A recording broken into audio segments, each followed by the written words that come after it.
Good morning. It's been 5 years of amazing, should I say, experiences for the year or for this year's official Hack Club. Just to check and cross-check everything. Are we set?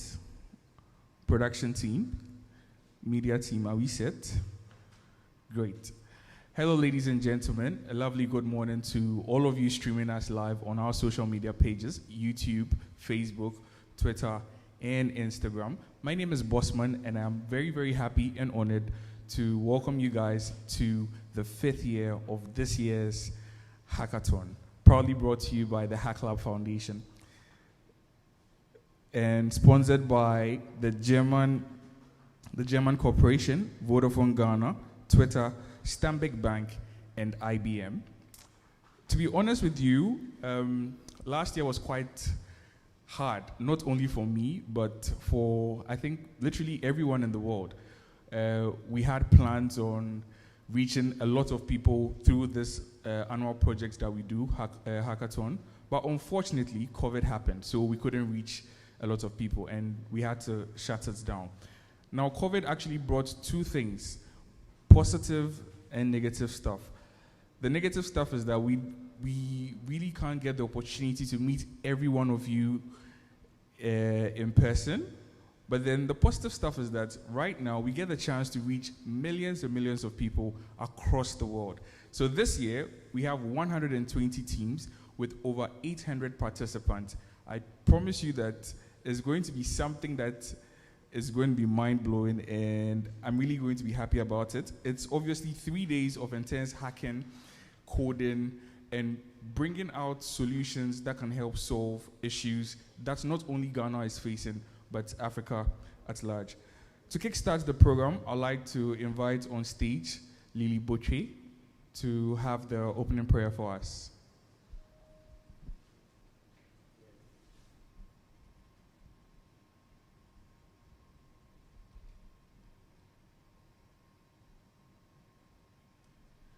We're still live on all our social media networks. Please make sure that you just add the hashtag when you want to talk about this event, hashtag Hacklab 2021. We are trending on Twitter. You can just use the hashtag and search for us on Facebook and LinkedIn also. Lily, the opening prayer, please.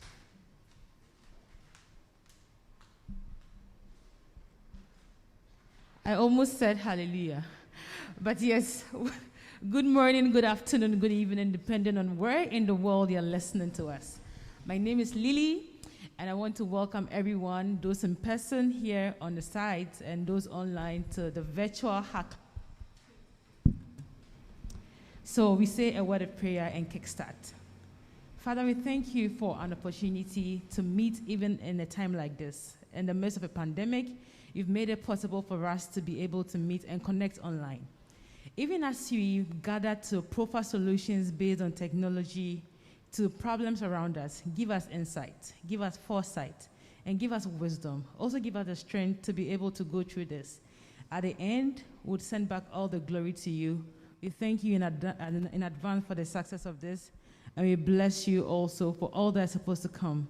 Thank you, God, for making this beautiful. In the name of Jesus, amen. Amen. I think now we can say hallelujah. Hallelujah.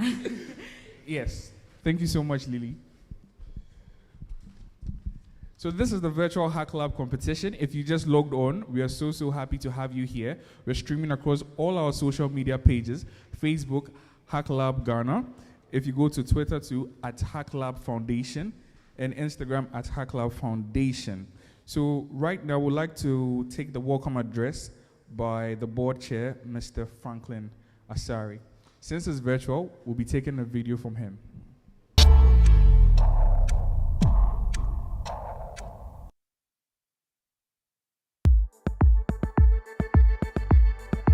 Hacklab is indeed a unique foundation for young people. At the core of the digital era right now in Ghana and on the entire continent, and indeed in the whole world. We are building the necessary capacity to sustain the digital revolution, the digital era, by young people getting the skills We're training them in general IT, in the development of databases, etc. They're doing AI in particular. And the sort of skills that are required for the digital era. We are keeping a repository of skills for these young people so that people can come and leverage these skills when they need them from abroad. I have no doubt that what we are doing here compares very well with what happens in the Silicon Valley today, if not better. And because of what we're doing and because of the foundation like Hacklab, Africa indeed has a digital future. I am indeed proud to be chairman of Hacklab.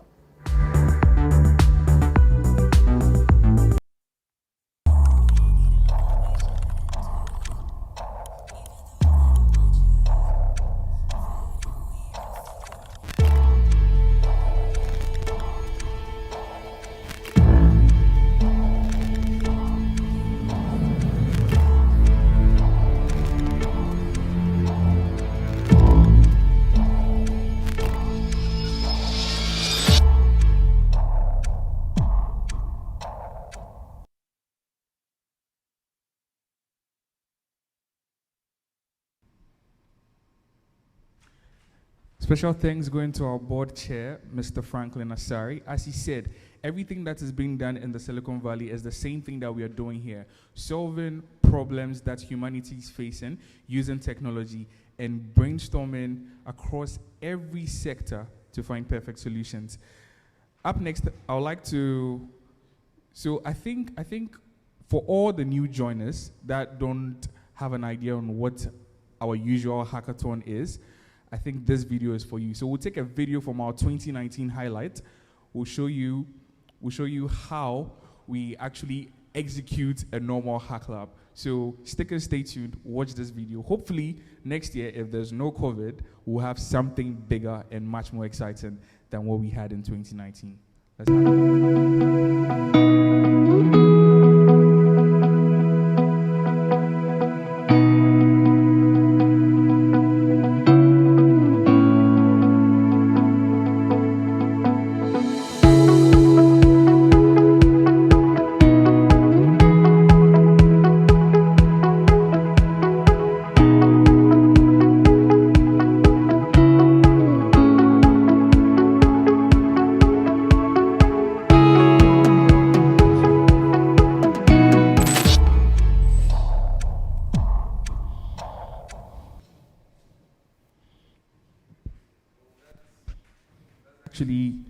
That's actually a snippet of it. Later on, during the next coming days, we're going to show you more and more of what happened. Up next, we'd like to invite the president of this wonderful foundation, Mr. Foster Akugri, to give his opening speech. Thank you.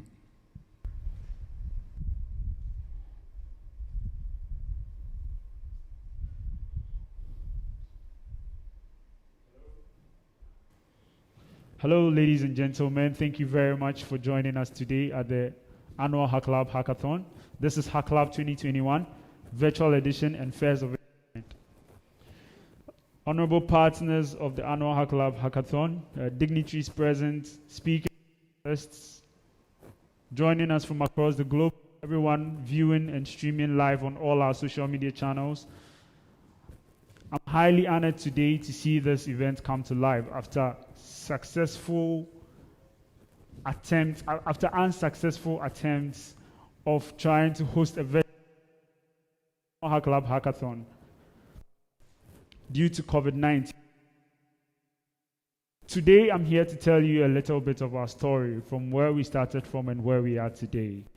In 2015, back in Kwame Nkrumah University of Science and Technology, when we were only students, and referred to us as the team that started,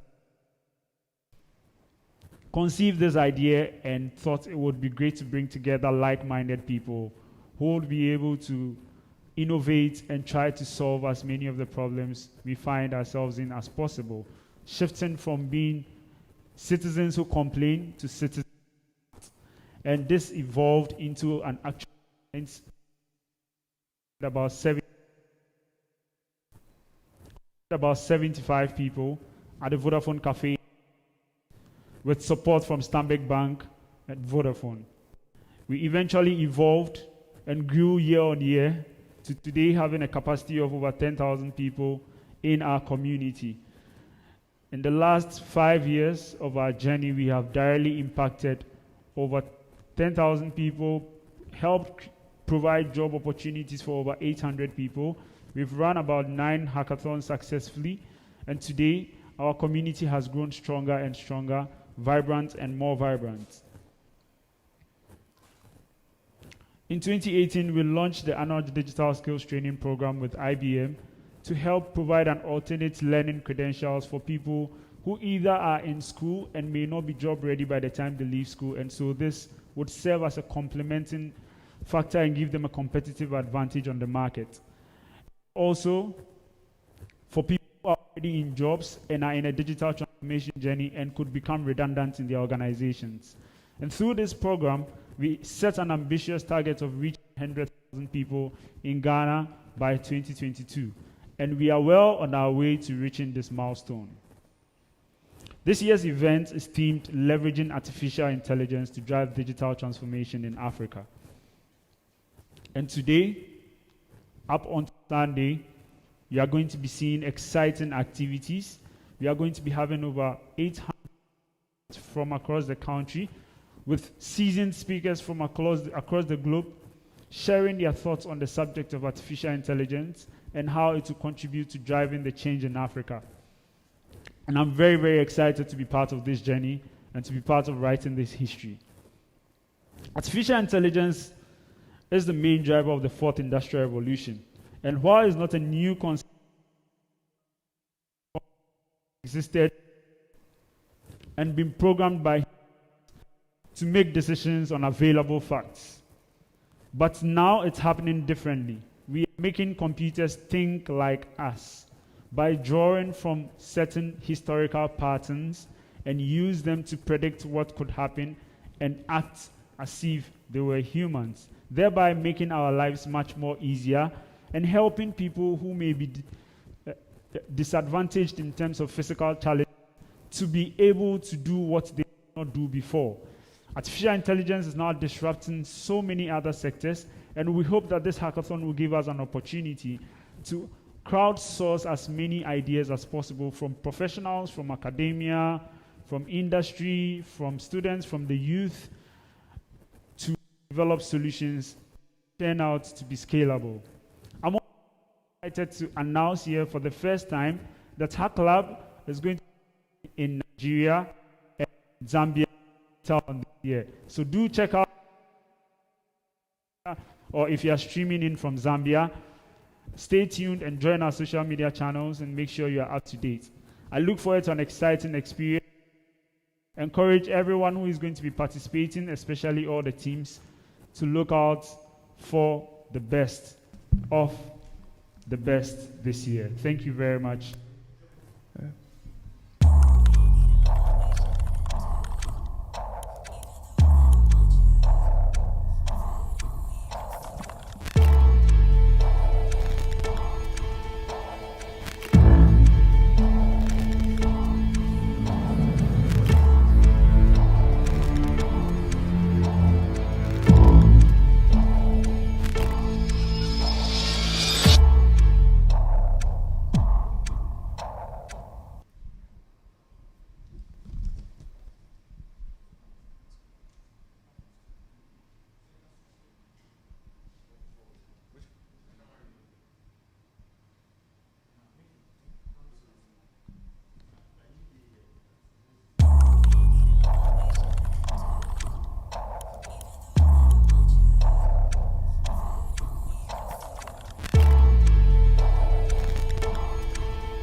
Well, that was brilliant. From that small little, should I call, was a very small room for those of you that are actually streaming live from KNUST campus. You know the Vodafone Cafe and how small it is. That is where the vision started. And right now, we are expanding all the way to Nigeria and Zambia. I'm super, super excited. And as Foster said, we have a goal of reaching 100,000 people across the world. And it's a step-by-step process. And I'm so happy to see that we are actually advancing forward. Now we're going to have some testimonials by previous participants of this competition. We're going to start all the way from 2016, and then we move to 2017, we go over to 2018, 2019. So the first person that we like to take a video from is Samuel Raymond Davis, an absolutely brilliant guy that actually enjoyed his whole experience. He was part of the founding participants. So we'll take a video from him, and then we go to the winners of the previous competitions.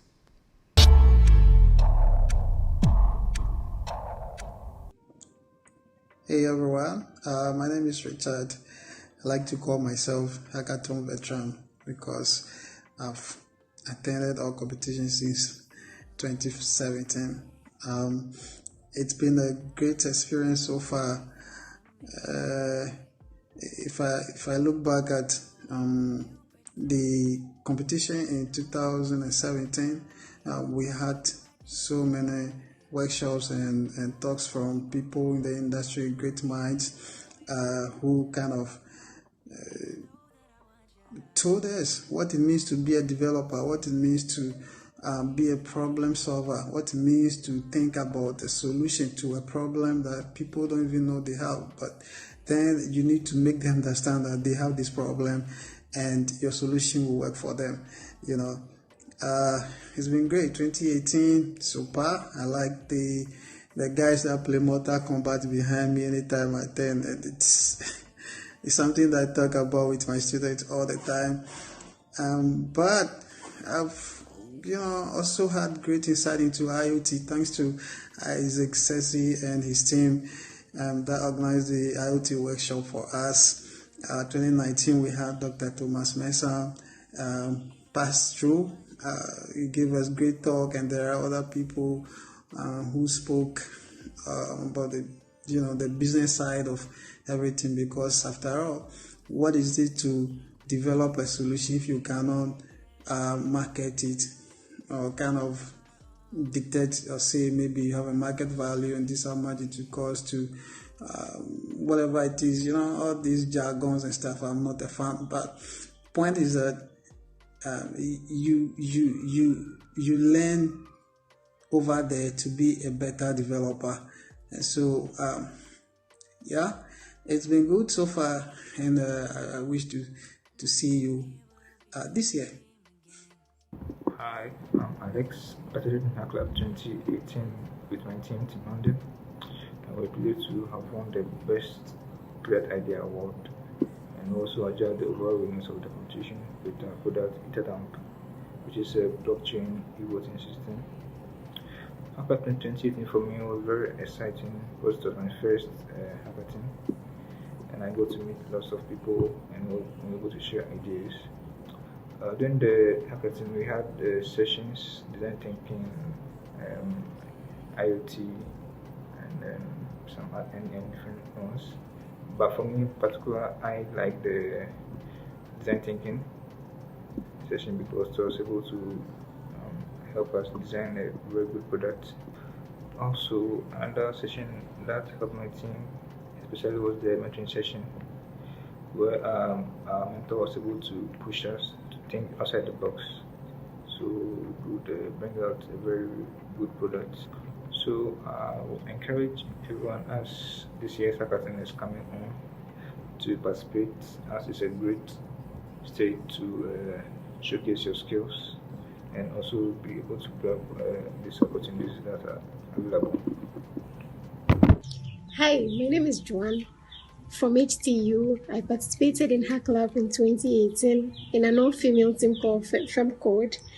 We were privileged to win the Most Promising Developers Award female, and it was a great experience. We were working on a project to check environmental protection issues, and we were using EPA as a case study. At Hacklab 2018, I felt very challenged, meeting new people, hearing new ideas, mind-blowing ideas, of course, and also all the sessions really were inspiring, educative. The session that really stood out for me was the design thinking session. It really pushed me to think wide about building projects, especially putting the user in perspective.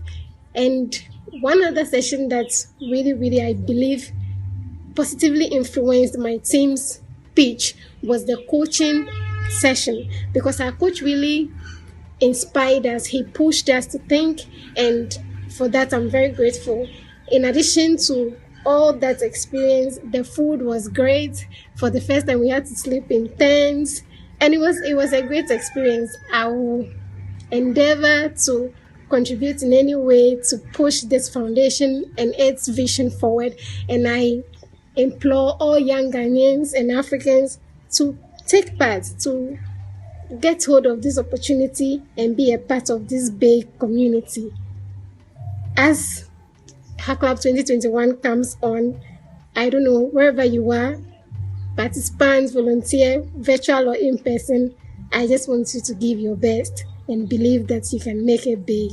Thank you.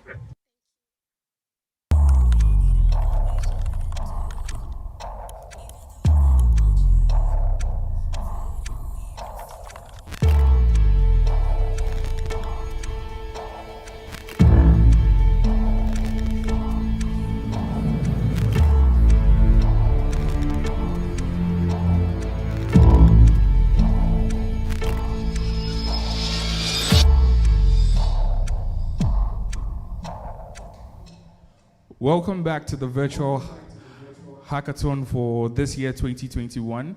As I said, my name is Bossman, and we are streaming live on all our social media pages, Hacklab FDN, Twitter, Instagram, and Facebook. An event is not complete without our partners. We'd like to say special shout-outs going out to Vodafone Ghana, IBM, the German Corporation, Twitter, and also Stanbic Bank. Thinking about Stanbic Bank, ladies and gentlemen, we now move on to the remarks of our partners. I'd like to introduce on stage the head of wealth for West Africa for Standard Bank. He goes by the name Mr. Benjamin Mensah. Thank you.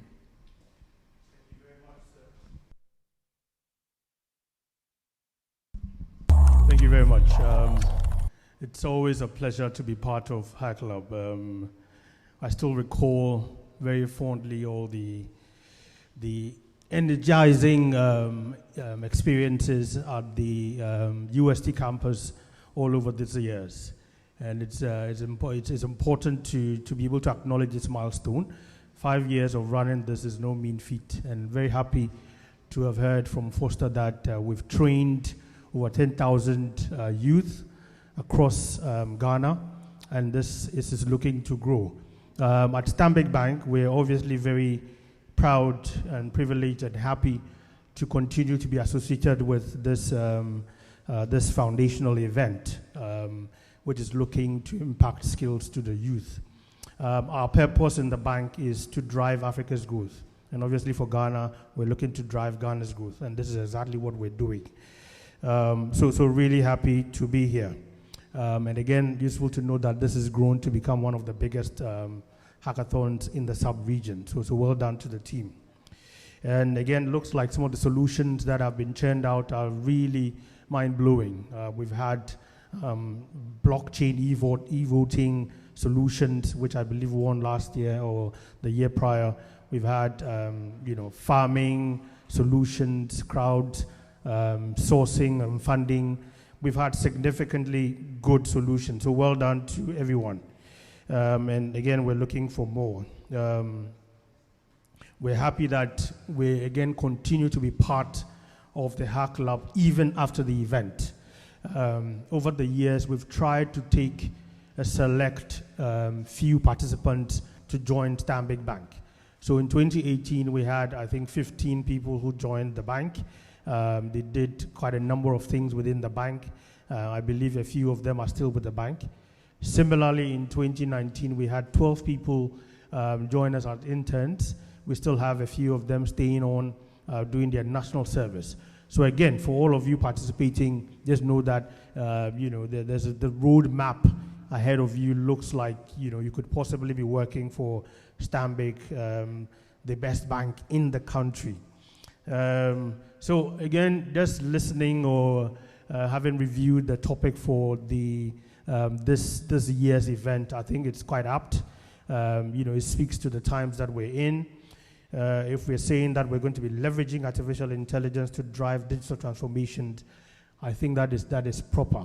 If you look at AI and the times that we're in, it's important that we embrace it and we churn out solutions using just that. So I think over this next few days or this hackathon, we're going to have to delve a lot into this, and we're looking obviously as a bank to be able to partner with some of the best brains that come out with some of the solutions as we ourselves pivot to become a truly universal, digitally run bank going forward.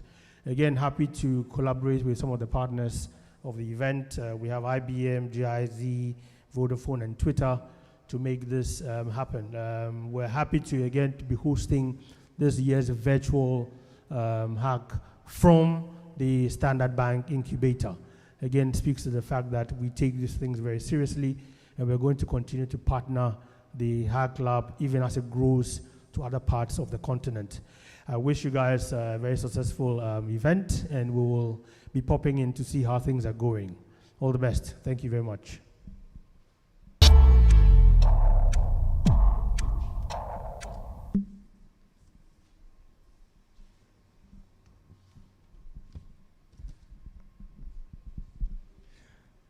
Thank you very much, Mr. Benjamin Mensah. I really like the way you actually laid down the whole foundation. I really like what Standard Bank as a bank in Africa is doing, focusing on talent. And I think that's what every other partner here on board is actually doing. But then again, you mentioned everything for Africa. I think it's now time for us to go to Europe. So we'll take our remarks from our partner from Germany, Gerald. So if we can have Gerald's video go up.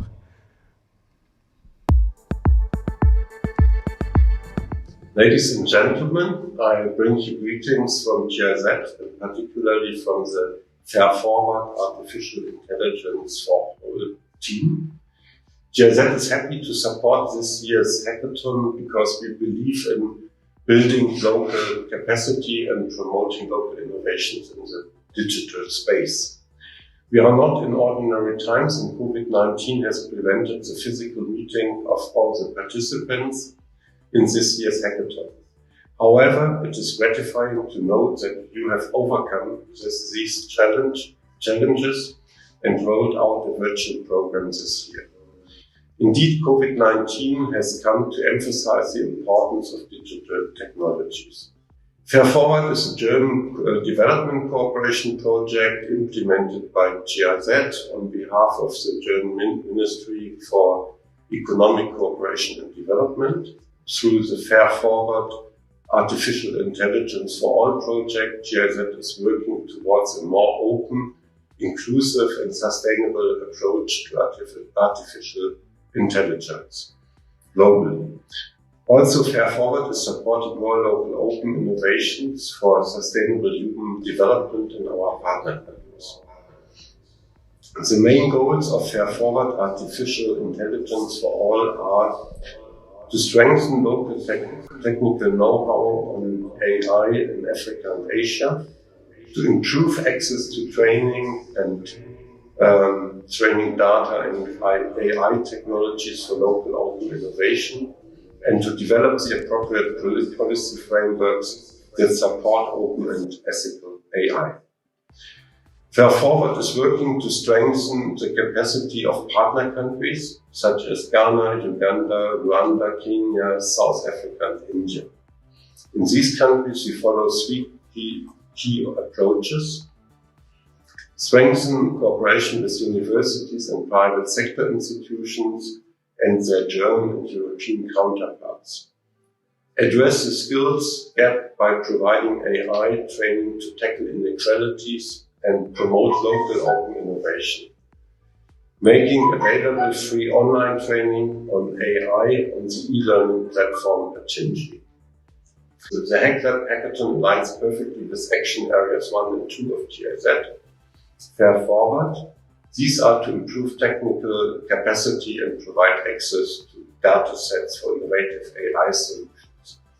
The hackathon provides the opportunity for participants to develop their skills through learning by doing. Also, participants will have access to various kinds of data for solving problems. Last year, we worked with our colleagues of the Tech Entrepreneurship Initiative Make IT, Ghana Tech Lab, and IBM to set up the Africa AI Accelerator Program. Over the year, we supported 11 startups from Ghana, Rwanda, Uganda, and South Africa to improve and scale their AI solutions. Finally, we are establishing peer learning between Africa, Europe, and India that should lead to exchanges of best practices on ethical AI frameworks. We also work with the Smart Africa Secretariat based in Rwanda to develop an African AI blueprint. Besides, we are supporting the United Nations Global Pulse to create an ethical AI policy for Ghana. This year, Fair Forward will focus on building open data sets for agriculture in Ghana. Therefore, the GIZ use case workshop during this hackathon will focus on the future of AI in agriculture in Ghana. This information can provide many benefits to the farmers, the private sector, and the government. AI provides more efficient ways to produce essential crops, including checking defective crops and improving the potential for healthy crop production. Furthermore, the growth of AI has strengthened agro-based businesses to run more efficiently. AI can improve crop management practices, and AI solutions have the potential to solve the challenges farmers face, such as climate variation and infestation of pests and weeds that reduces yields. I hope that future hackathons will make use of this data set. I would like to congratulate you for impacting lives through your hackathons, robotics, and coding bootcamps. Let me take this opportunity to wish Hacklab Hackathon a happy 5th anniversary. I wish everybody a happy hackathon. To the participants in the hackathon, I wish you all the best. Let's work to shape the future worth living around the world. Thank you.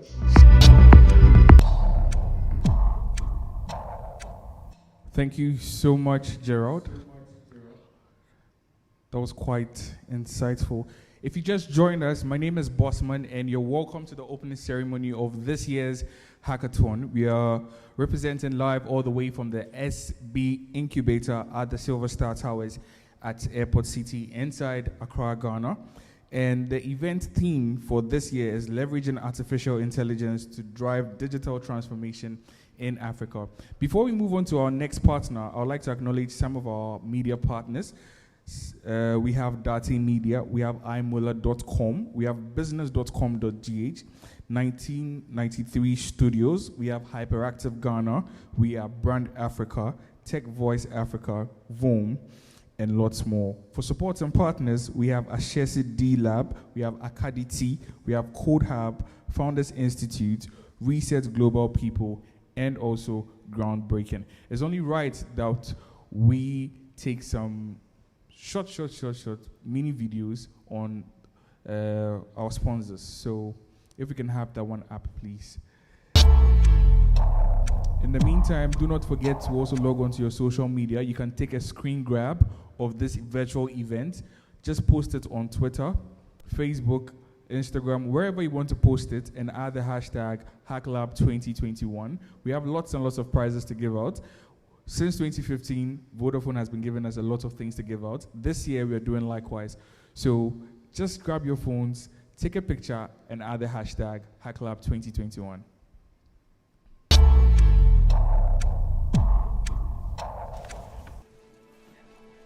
I have some questions. Some big questions. Can we hate less and share more love?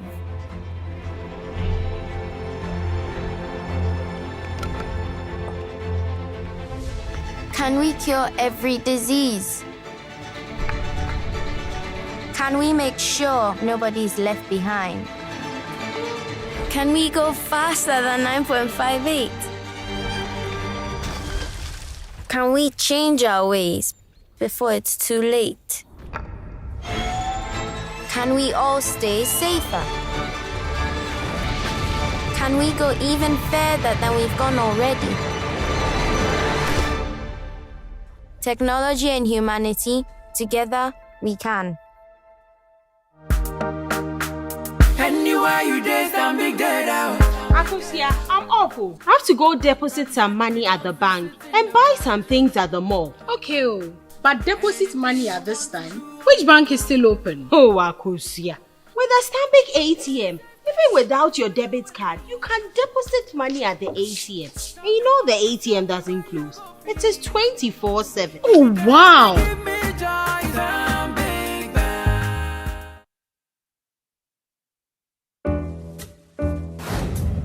Happy birthday! Thank you so much, guys. I miss you. Oh, how celebrate your birthday? Nothing much. Having a home spa day, treating myself as usual. Hey, your money has come. I know, right? So I guess bye. Okay, love you. Bye.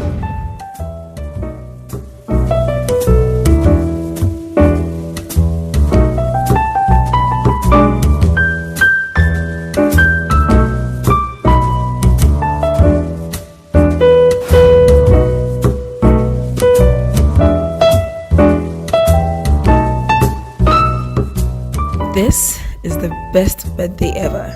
Me, myself, and my doorman.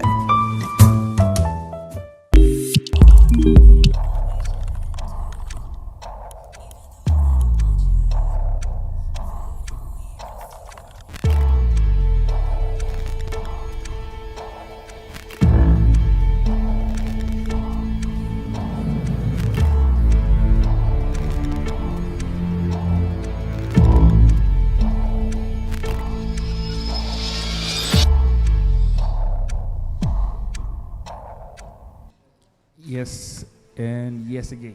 I have some questions. Some big questions. Can we hate less and share more love?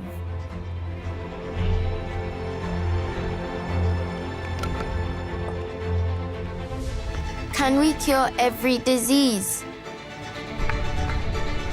Can we make sure nobody's left behind? Can we go faster than 9.58? Can we change our ways before it's too late? Can we all stay safer? Can we go even further than we've gone already? Technology and humanity, together we can. Anywhere you dare, stand big dead out. Akosia, I'm awful. I have to go deposit some money at the bank and buy some things at the mall. Okay, but deposit money at this time. Which bank is still open? Oh, Akosia. With a Stanbic ATM, even without your debit card, you can deposit money at the ATM. And you know the ATM doesn't close. It is 24/7. Oh, wow.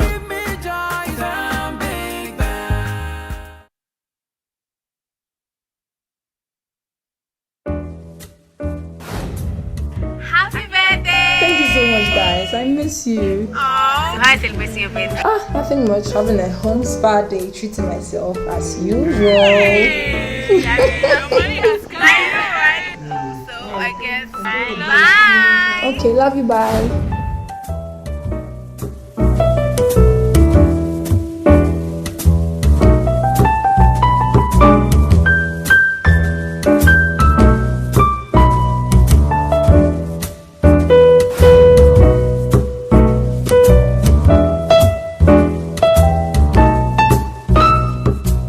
This is the best birthday ever.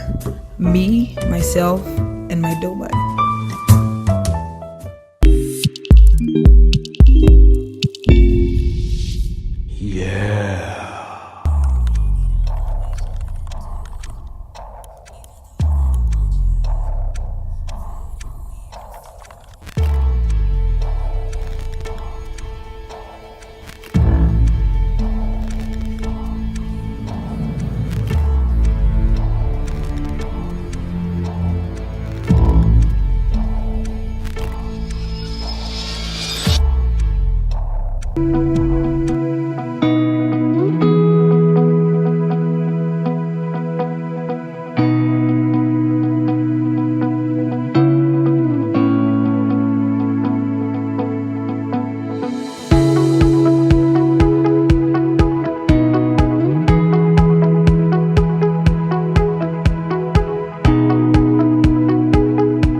I have some questions.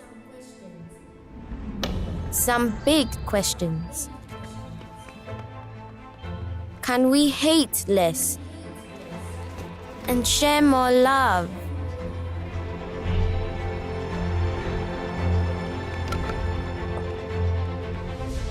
Can we cure every disease? Can we make sure nobody's left behind? Can we go faster than 9.58? Can we change our ways before it's too late? Can we all stay safer? Can we go even further than we've gone already? Technology and humanity, together we can. Anywhere you dare, stand big day out. Akusia, I'm awful. I have to go deposit some money at the bank and buy some things at the mall. Okay, but deposit money at this time. Which bank is still open? Oh, Akusia. With a Stanbic ATM, even without your debit card, you can deposit money at the ATM. And you know the ATM doesn't close. It is 24/7. Oh, wow.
Thank you once again for the short commercial break.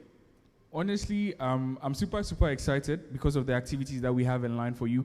If you watch closely, you realize that Hacklab has been doing lots and lots of good works over the past few years and is actually very helpful to us. Quick messages from our sponsor. Stanbic Bank is saying that we can make banking easier for you wherever you find yourself. All you need is an ATM, and we are there for you 24/7. Vodafone is saying with technology and humanity, together we can, and together we can cause a change in the industry. Doman Foods is saying, whenever you think about food, think Doman, because we are there for you. Moving on, we'd like to have the keynote speech by the head of data for Stanbic Bank Ghana. He goes by the name Mr. Joseph Bimpong. I would have really said let's give it up for him, but yeah. We can still give it up. Thank you very much. I'm very happy to be here, in fact. And I would like to say a big thank you to the organizers of this wonderful program. I think that is a very important program. For one simple reason, that it gives, the young ones the opportunity to be able to excel and to find jobs to do, right? And I think that is not out of place to talk about AI, in a broader sense, because artificial intelligence is a big thing now, and it's in the right place to talk about it. So my job here this afternoon is very simple. I've been asked to give a talk on engineering data with AI for commercial value. So I thought that it would be important to put some thoughts together. It might not be exhaustive because this is a big topic, right?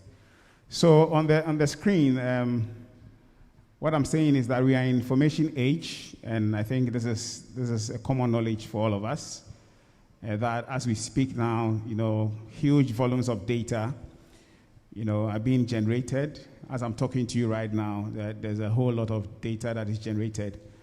So every minute, every hour, data is generated. But I think that most importantly, the fact that data is generated alone is actually the reason why we can have faith in AI. Because the point is that what is AI without data, right? So what I'm saying is that data is key for artificial intelligence and machine learning. I think it's something that all of us are fully aware of it. And then also the fact that because of the contemporary happenings, we have social media, we have digitization. A lot of organizations are talking about digitization now. Human interactions, Internet of Things. All of these happenings and interventions, have led to the generation of huge volumes of data. And then also the fact that we have enhanced algorithms. Now, I believe that most of the participants themselves, possesses very powerful coding skills and things like that. And therefore, we can trust in the fact that with these skills that you guys have, we can begin to churn out a lot more of solutions, AI solutions, right? And then one of the things that for me is also very important is research. And I've come to love research a lot, and especially if you subscribe to a lot of the articles by MIT, you see that MIT, does a lot of research. And the beautiful thing about MIT is that they do the research, they would ask you some questions, and they play back the findings of the research to you in the form of solutions, and it cuts across. It's not just technology, it's not just AI, but it's just around management. It's a broader spectrum of areas. And I think that research is very important. And research has led to, enhancing the various components of AI, computer vision, NLP, and the likes. And then also, I think that the very fact that we've had organizations that have put certain use cases on the table, so Amazon is an example. And they're one of their classic solutions, which is their recommendation engine, which says that people like you are buying this product and all of that. IBM is a classic example, and I'm happy that IBM is one of the main sponsors of this program. So with all of these, I think that it's important to really show that yes, we are in the information age, and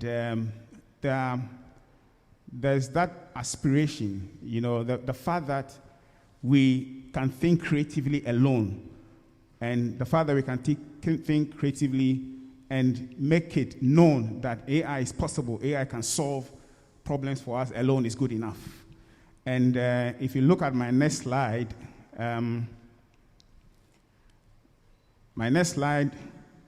is talking about one gentleman who lived in the 1600s, and his name is Rembrandt. He was a prolific, artist. He was a Dutch, actually. He's late. He was a Dutch, and he came up with a lot of very beautiful, well-celebrated, artwork, right? And I think that all of us, and for those of us who are, watching me now via all the social media handles, I think that we don't live just for ourselves alone. We live, to make a mark in our time, and then also to ensure that posterity will take up what we have done and then continue. And that's the reason why we train up our children and make sure that we instill discipline in them so that they can take over from us when we are way gone, right? So in the case of Rembrandt, in the 1600s, he came up with very beautiful artwork, and then he dies. Now, artificial intelligence has ensured continuity of his work, right? So in 2016, a group of guys came together, picked a lot of, his artwork, looked at it, and they produced, in 2016, a beautiful piece, which is the last picture that you see in a 3D format, right? So I'm just saying that AI ensures continuity. AI can make you immortal in a sense, right? Not in the context of the fact that you're a god, but then in the context of continuity. And you can imagine that this gentleman who lived in the 1600s, by now his body and everything is rotten. But wherever he is, he'll be happy to see that his work is continuing. So I'm just trying to establish the fact that AI makes things possible, and therefore we need to see it as that. All right? And then the next slide talks about the fact that I've already established, the context around the importance of data, but I'm saying again here that data has a shelf life, right? So let me give a typical example. Supposing you're a customer of a bank, as an example, and then you travel to Dubai, right? So you go to Dubai, and then you come back.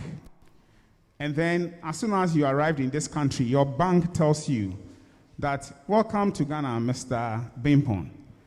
We realized that you were in Dubai. How relevant is this information to you? It's not relevant, right? You would have loved that your bank would say that we have noticed that you are in Dubai, and therefore you can go to this shop, it's secure, their prices are okay. We have a branch, in the next street. You can go there to buy XYZ, right? So that is what I mean by data has a shelf life. So in the case of Mr. Bimpon, who traveled to Dubai and came back, and you are now trying to be nice to him, that information is not relevant, right? So what I'm saying is that we need to maximize, the data of value. We need to come up with capabilities that would help us to stream data on real-time basis, okay? And streaming data on real-time basis, i.e. making sure that any interactions that are happening on our handles, right? So it could be your card transactions, it could be any other touch point. You have the data coming in to a repository on real-time basis. You need to come up with quick insights and analytics, because data presents an opportunity. And if you don't utilize the opportunity, you will miss out. And again, in the case of Mr. Bimpon, it's just that after the fact conversation now. He's no more in Dubai. He's come back. So why are you trying to be nice, right? So that is what I'm just trying to say. That data has a shelf life. And as all the participants who are watching me now, think of it in your solutioning. Make sure that you have this at the back of your mind. Okay? Can we? All right. So the main topic itself, which is AI and commercial value. We need to maximize the return on investment in AI.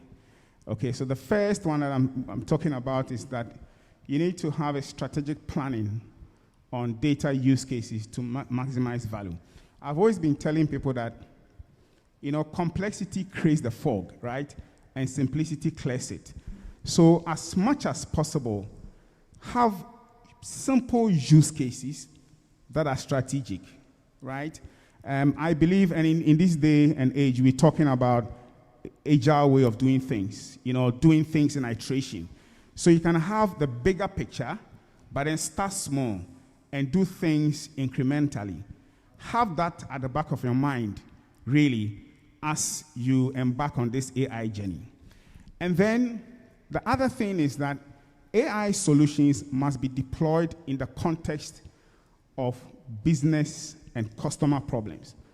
What is AI if it cannot solve business problems? What is AI if it cannot enhance customer problems?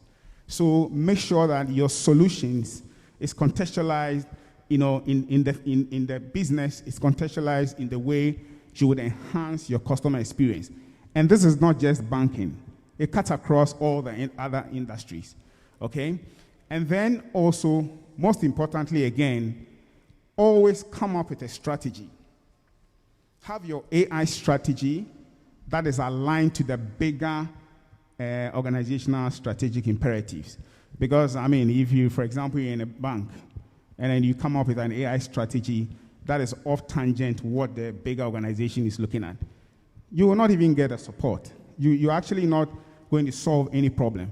So that is what I would state that, look, we need to have that at the back of our minds, that our AI strategy that will look at people, system stability, and all the things, make sure that it is aligned to your business strategy so that you will not, I have been telling my team every time that there are some people, they are just standing outside in the air and throwing blows. They are not hitting any target, right? You need to target something. You need to aim at something. So your AI strategy should be aligned to the bigger business, strategic imperatives. And then the actual commercialization itself comes in your use cases. So you can have use cases that addresses cost management as an example. You can have use cases that helps with revenue, accrual, sales, and things like that. A typical example is what Amazon has.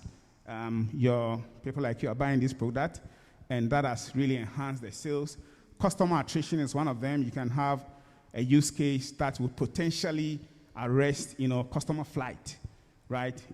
Pick insights that would help for the business to understand the fact that, look, the customer is not happy and is likely to stop doing business with you. These are all the proactive and efficiency. There's a particular use case that I read. This news company, the Reuters News, they have, I'm told that they receive about 7 million tweets a day. And in those tweets, hitherto, it was very difficult to really get a lot of people around to read the news and then identify which of the news item is critical for further engagement. So what they did was that they introduced an AI engine, a machine learning engine, that is able to identify news that are to be flagged as breaking news.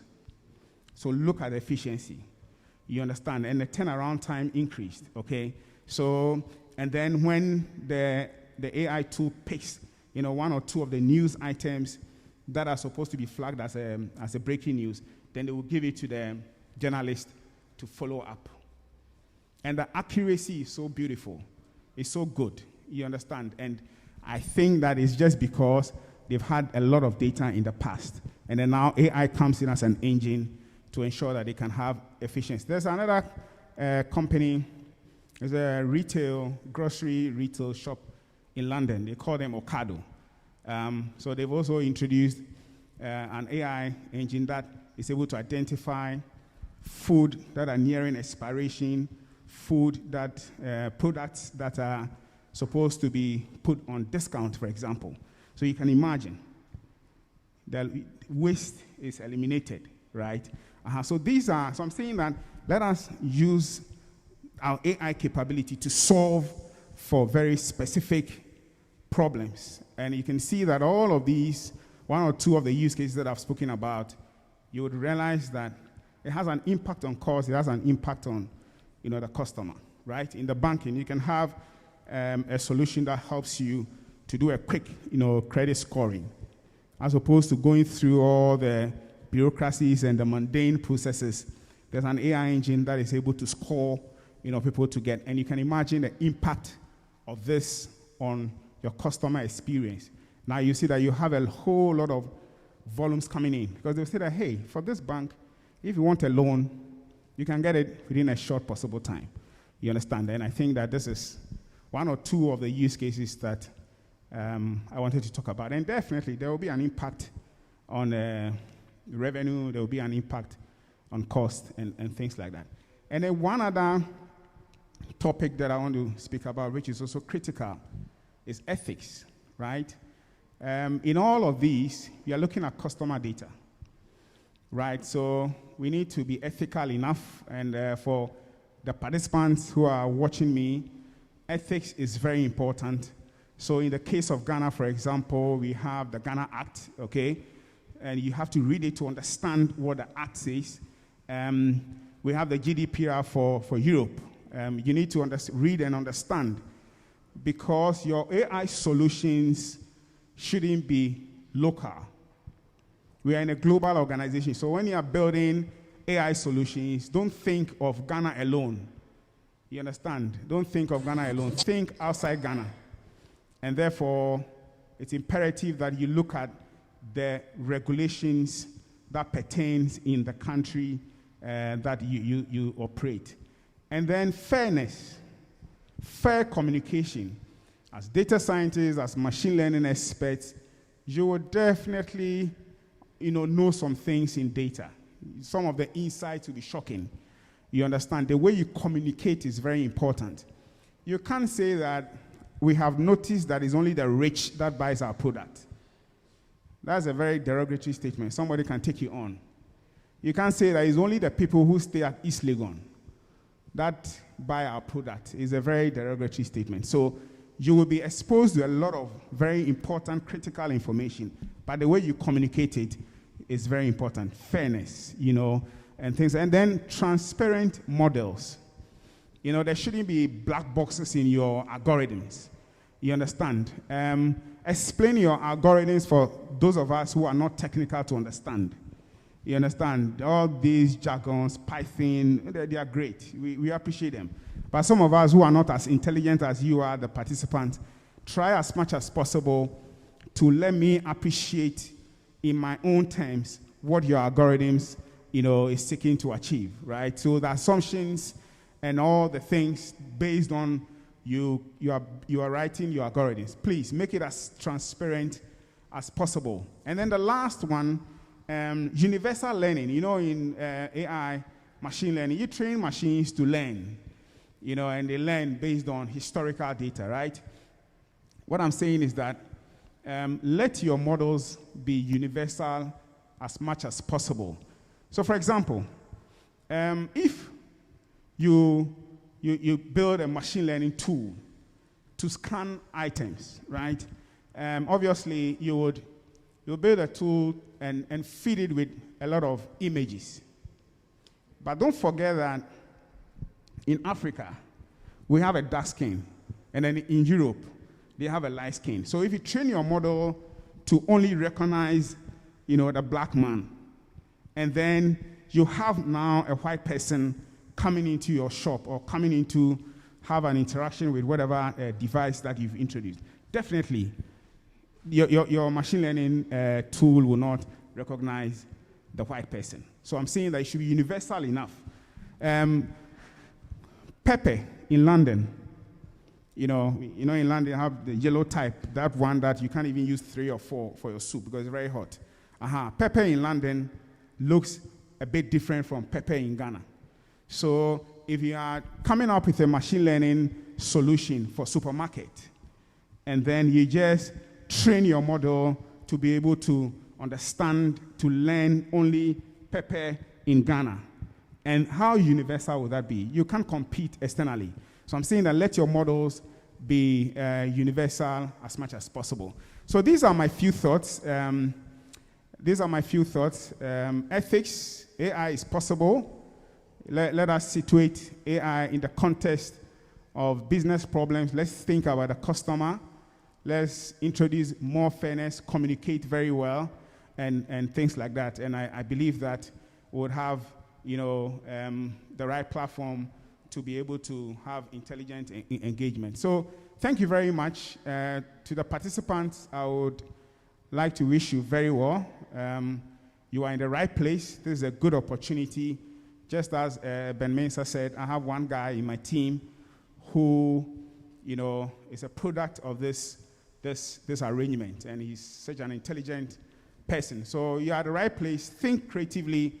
Open up your mind. Just don't think only banking, but think globally. There are different industries that AI can impact. But I would like to be biased. I need more solutions, as a banker. So thank you and enjoy, the session. Thank you. Thank you very much.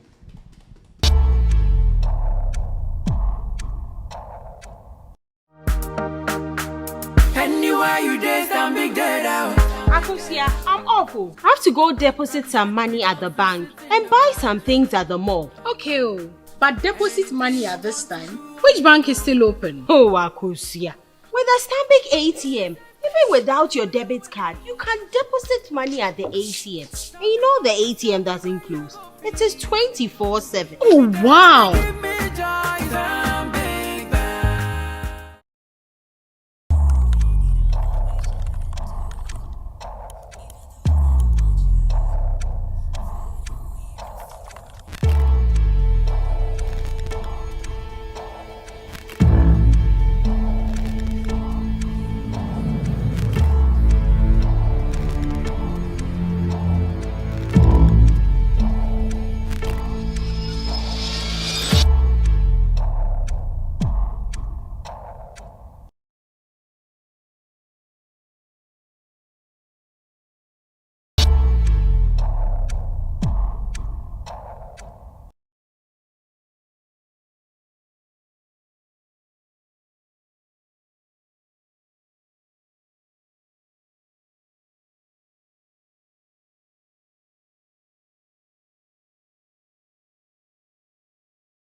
Thank you.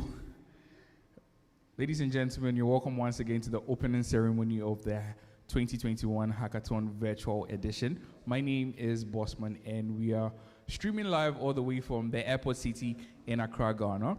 And right about now, we're connected virtually with one of our partners, Emmanuel. Hi, Emmanuel. I don't know if Emmanuel can hear us. Hi, Emmanuel. I think I can hear you now. Brilliant. So, let me just go straight to the point. How are you doing?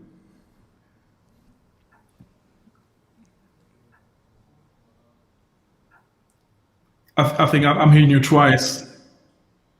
And myself as well.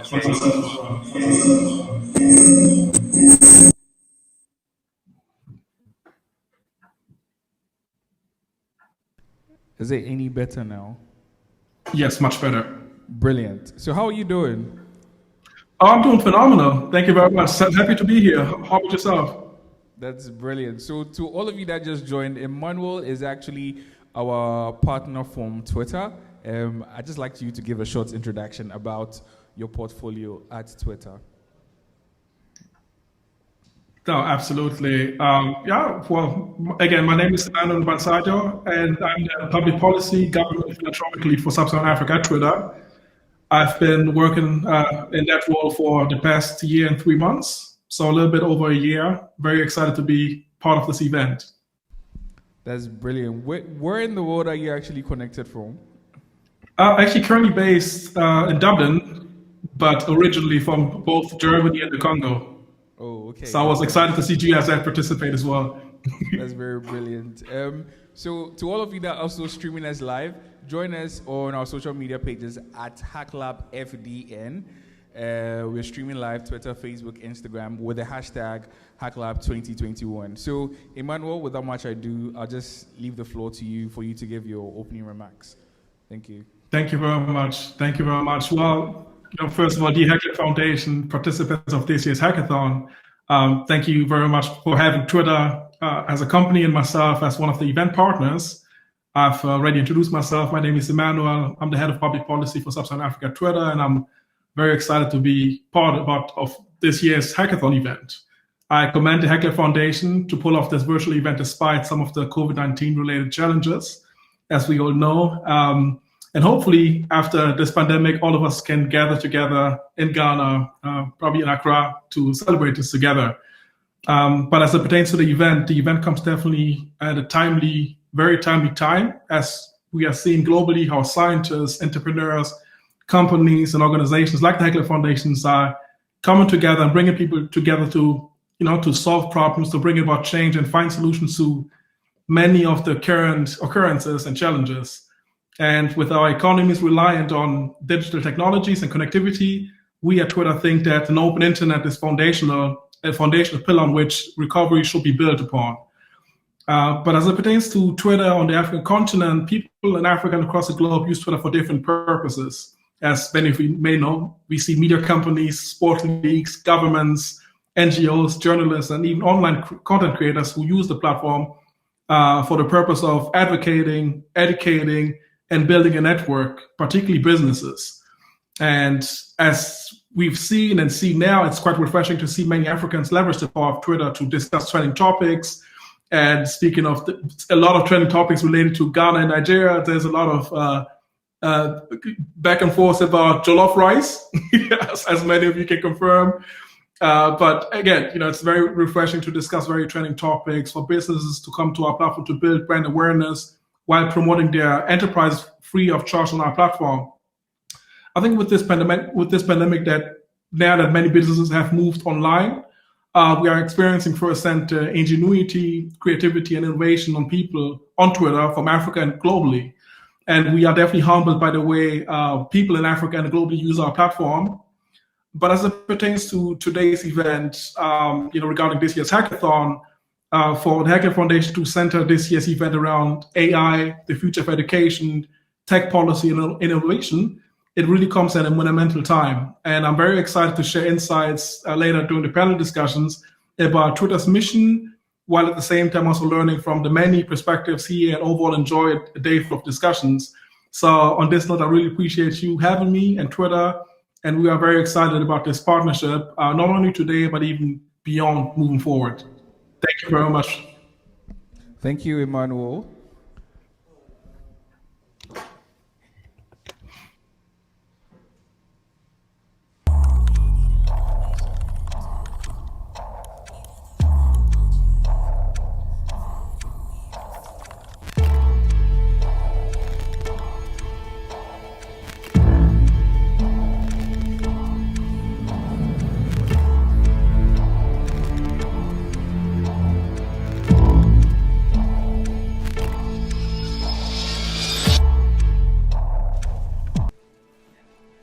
I have some questions.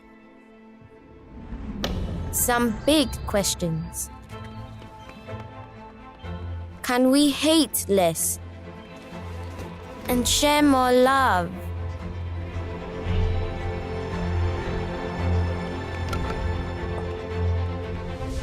Can we cure every disease? Can we make sure nobody's left behind? Can we go faster than 9.58? Can we change our ways before it's too late? Can we all stay safer? Can we go even further than we've gone already? Technology and humanity, together we can. Happy birthday! Thank you so much, guys. I miss you. Oh, how are you celebrating your birthday? Nothing much. Having a home spa day, treating myself as usual. Hey, your money has come. I know, right? So I guess bye. Okay, love you. Bye.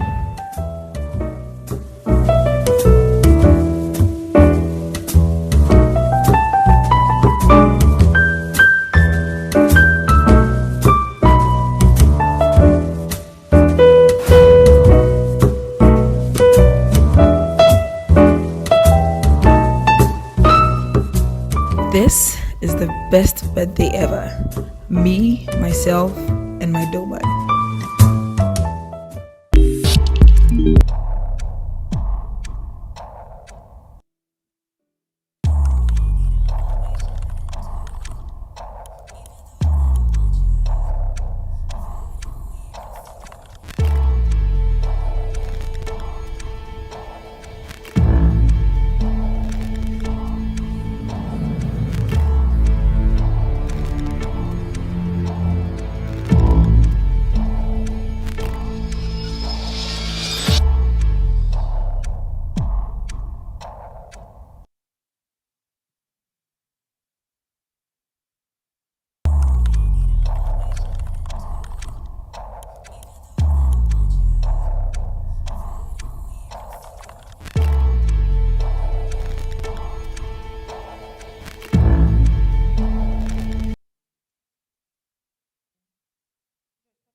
And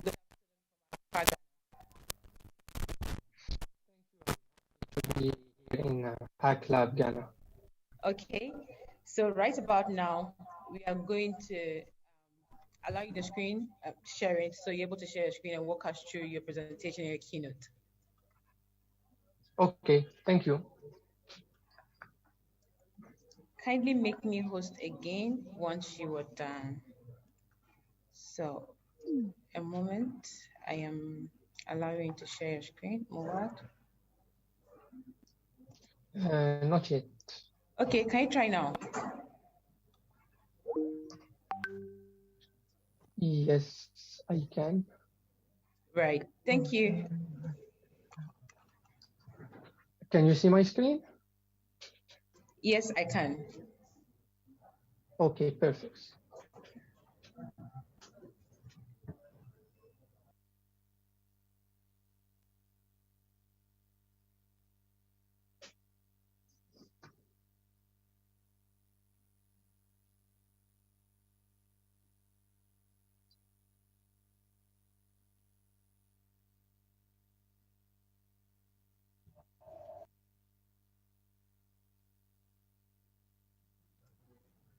What? Yes. So the floor is yours. You can start. Okay. Hello, everyone. Hello, everyone. My name is Muad Zaghrawi, and I'm an IBMer. I'm a data and AI technical specialist. I'm typically covering all the North Africa, West and East Africa for IBM, for data and AI portfolio. I'm helping companies to speed up their digital transformations. And today I want to talk about the importance of data and AI in digital transformation in the world, in our region, in Africa. So just I want to give some background first. Let me give you just some background. What do you think or imagine when I say the word artificial intelligence or machine learning? I think you probably picture a robot, maybe a dependable voter or a deadly terminator. But let me tell you that artificial intelligence is not just a fantasy or a futuristic thing. It's something that is already here in our daily lives.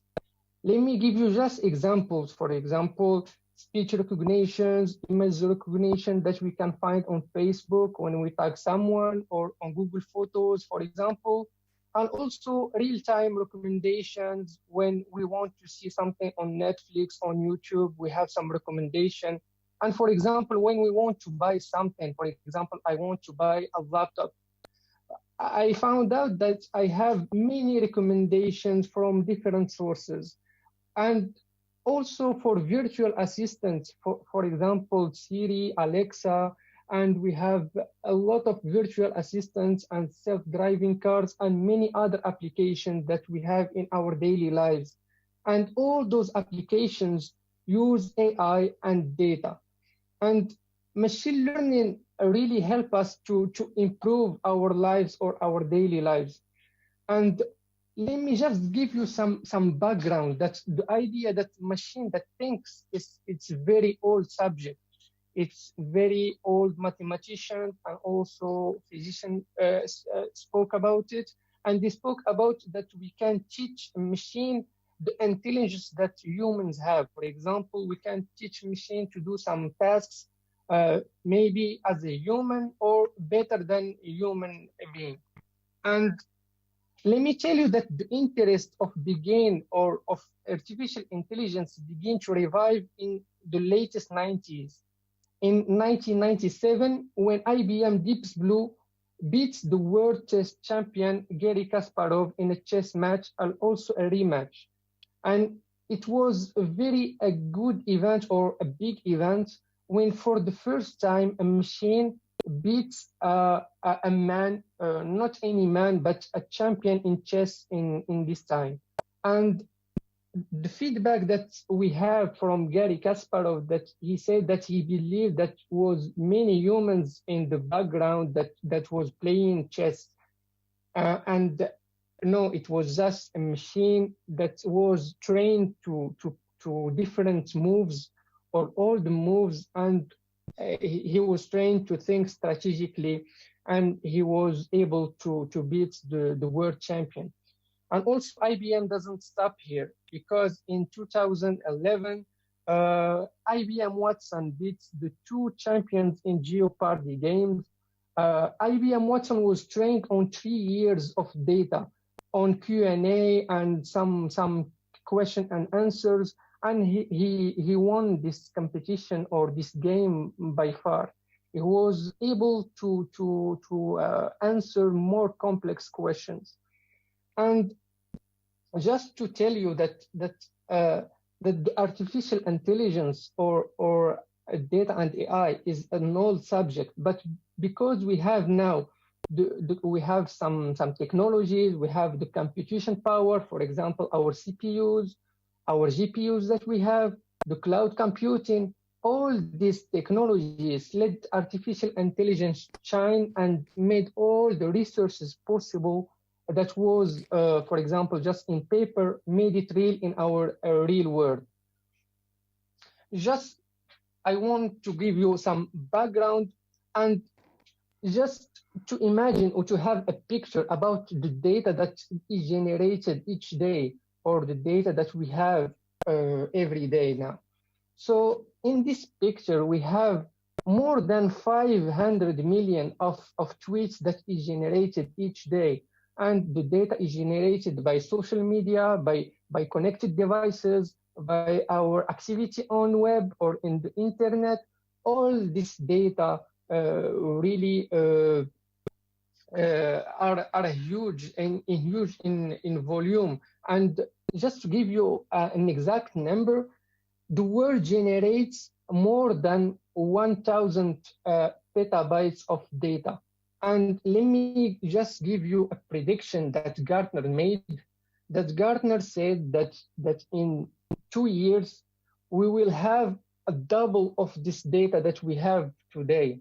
So as we can see here, in 2030, we had 4.44 zettabytes of data. And in 2020, and now we are in 2021, we have more than 44 zettabytes of data. You can imagine this amount of data that companies had, and they don't know how to gain some insight out of this data. And the Gartner said that we will have double of this data in 2 years. So you can imagine these numbers. And this we call this in data and AI that it's called data explosion. The data explosion presents a challenge for companies, but also an opportunity. I will explain why it's a challenge and why also it's an opportunity. And I like these quotes. These quotes say that artificial intelligence means to digital transformations what electricity has meant to humanity in the past. So we can't do a digital transformation without AI. And we can't do AI without clean or without data. So the core of every digital transformation is, of course, artificial intelligence. And I will explain why. What is the benefits of artificial intelligence in our digital transformations?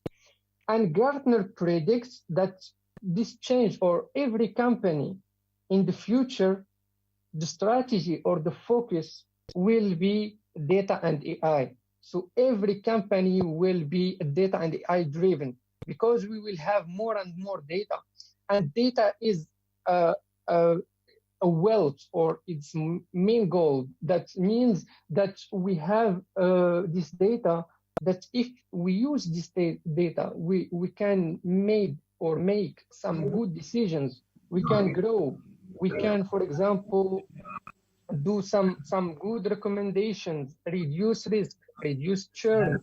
We can, for example, do many applications that is very helpful for the companies and help them to create some opportunity and to grow in the market, and also to compete in such challenging world where we are today. And also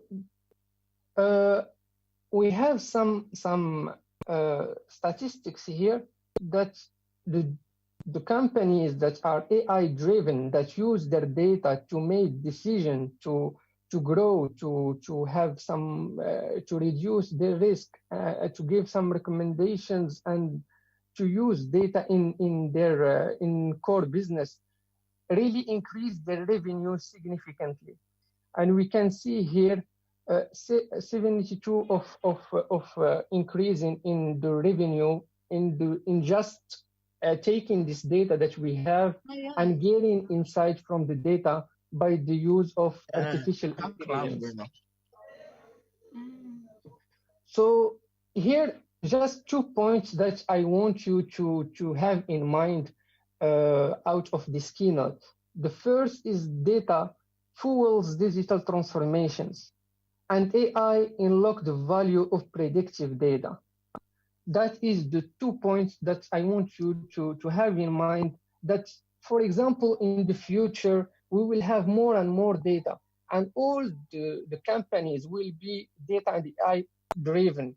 And the need of data scientists, data engineer, or all data profession will be highly in demand. And so we need to have these skills for the future, of course. So as IBM, we worked with many companies to speed up their digital transformations. But these companies are just few of more. We have more and more opportunity and use cases that we work with a lot of companies to speed up their digital transformation and help them to gain insight from their data.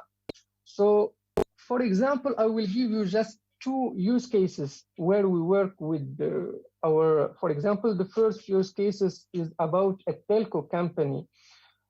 You know, we all know in COVID, we have a very high latency of responses in call centers. And the challenges that was here, that the latency of responses and the answer wasn't accurate.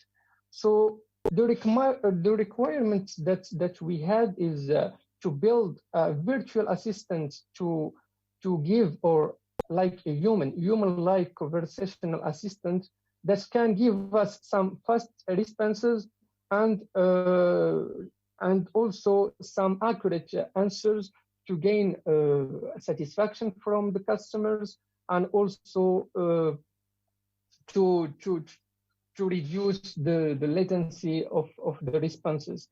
And as we can see here, we reduced only by virtual assistant 30% of workload for the agents in the call center. And we give some more accurate responses. We gain some satisfaction or customer satisfactions, and all of this by using our data, by using it, using artificial intelligence, and you can see the value.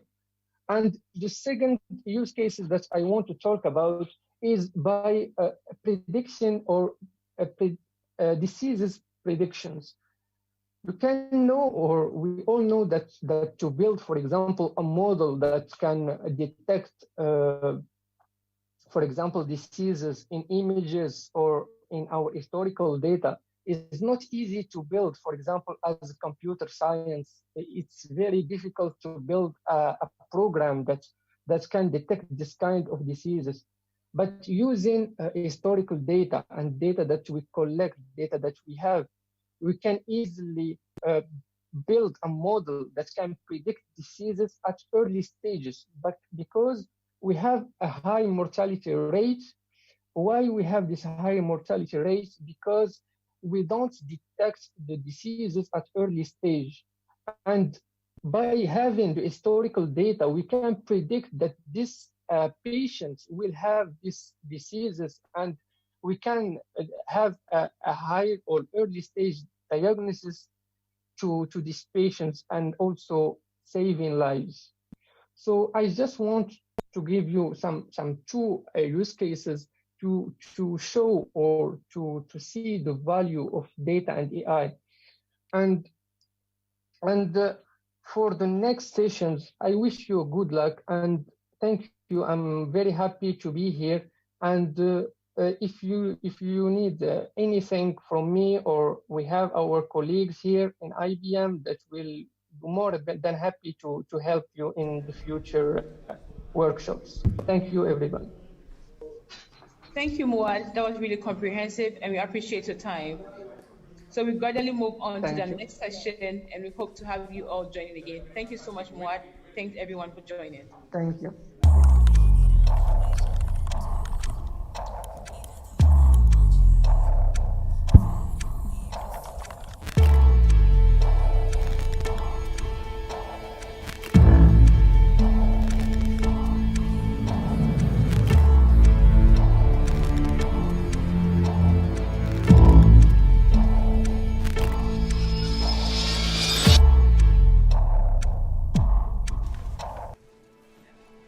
I have some questions.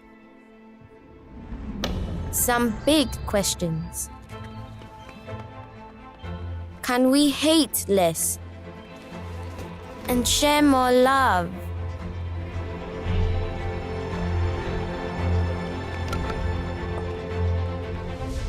Can we cure every disease? Can we make sure nobody's left behind? Can we go faster than 9.58? Can we change our ways before it's too late?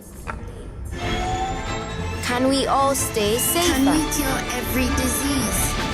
Can we go even further than we've gone already? Nobody's left behind. Technology and humanity, together we can. Can we change our ways before it's too late? Hello? There's too much feedback. Anywhere you dare, stand big dead out.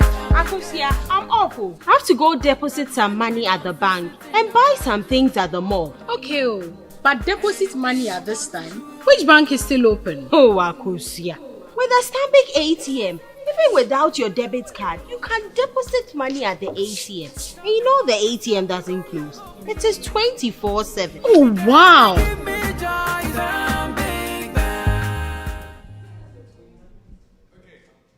Guys, 3, 2.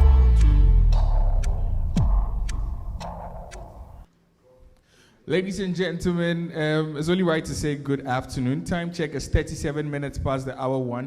My name is MC Bossman. As usual, you're welcome to this year's hackathon. We're streaming live on all our social media pages, YouTube, Facebook, and Twitter, Periscope. Hashtag Hacklab 2021. Now, as I said earlier, it's been 5 years of outstanding ideas that have been brought to life via this hackathon.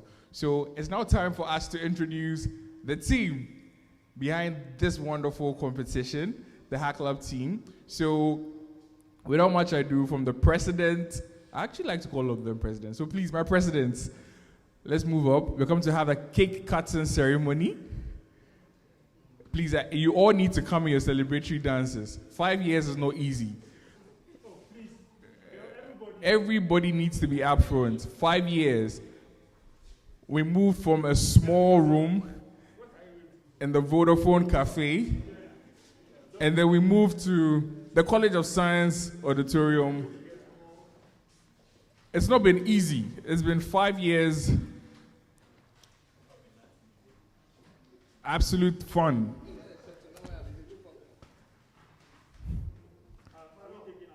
Okay, there's Joy. All right. Okay, so Foster, over to you. I guess we are going to sing happy birthday. My words finish. Anyway. Well, I'm very, very excited to be joined here by everybody else, the entire team, the entire crew. We've been together for the last 5, almost 6 years on this journey. We faced a lot of challenges along the way. Even though we've been committed to this journey, at some point we've all felt very low. We've been disappointed. We've had failures. challenges when we didn't know how to navigate, but we eventually overcame them. And my co-pilot Daniel understands clearly what I'm talking about. But today we stand here tall and stronger with a community of over 10,000 people, striving hard and even moving on to other parts of the African continent to impact more and more people. So this cake is a symbol of a new reunion. It's a symbol of a new journey. It's a symbol of a next decade. Today marks the day we actually begin our next decade of action. And from 2021 to 2030, we are on a bigger and a much wider trajectory to impact more and more people across the global south. So as we cut this cake, we cut it as a symbol of initiation to begin a new phase. So please join me. Let's cut this cake and celebrate together. Happy birthday going out to Hacklab. In the name of the Father, the Son, and the Holy Spirit.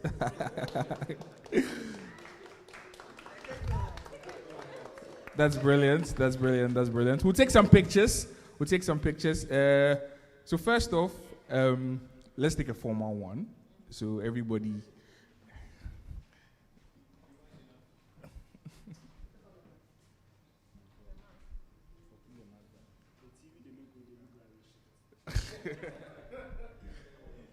Okay, so are we done with the formal ones? No, the informal ones. Informal ones, as we always do, we are not door people. Yeah, man.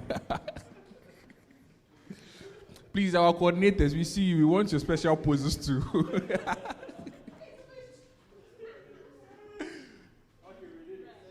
Okay, thank you so much.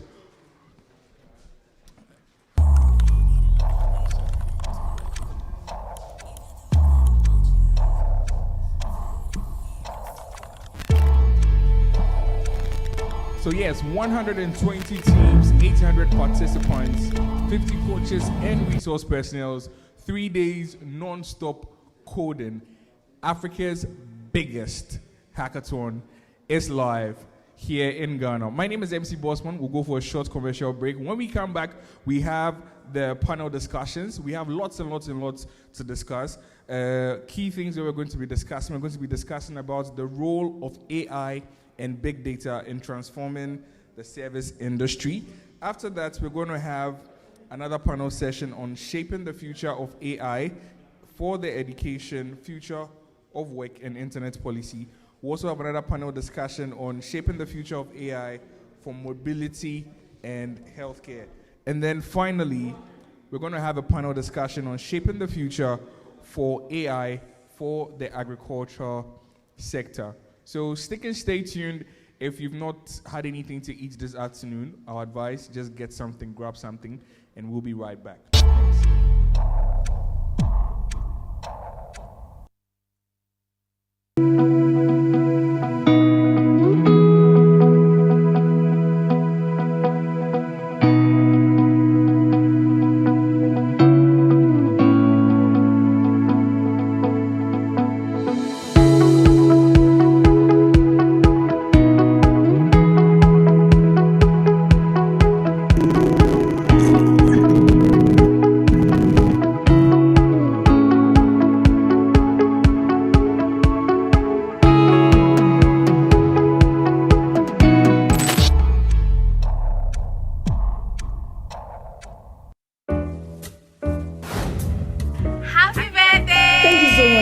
Thanks. You. Oh, how is celebrating your birthday? Nothing much. Having a home spa day, treating myself as usual. Hey, money has come. I know, right? So I guess bye. Okay, love you. Bye.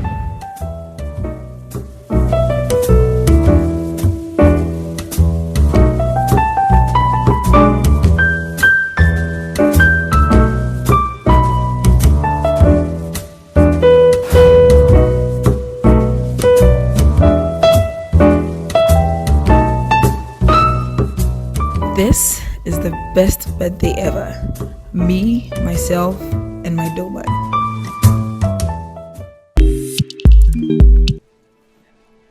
I have some questions. some big questions. Can we hate less and share more love?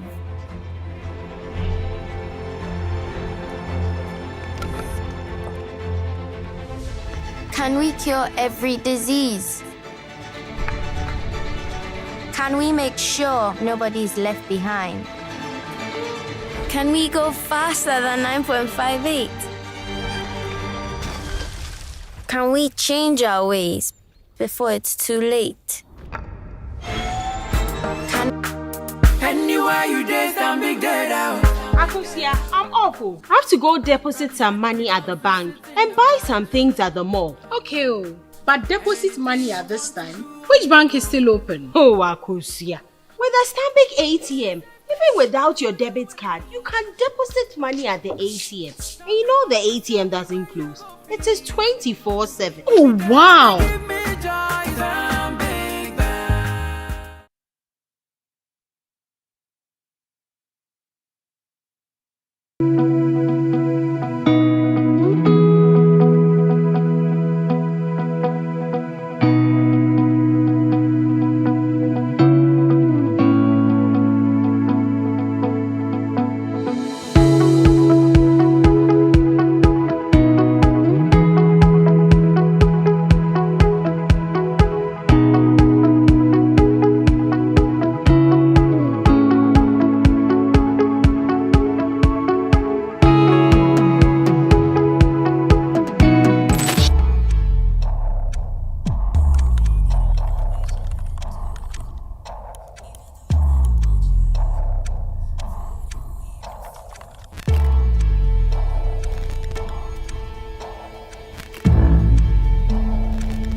Is it clear enough?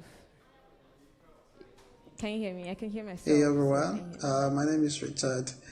I like to call myself Hackathon veteran. Hello? Because I've Can you attended all competitions since 2017. It's been a great experience so far.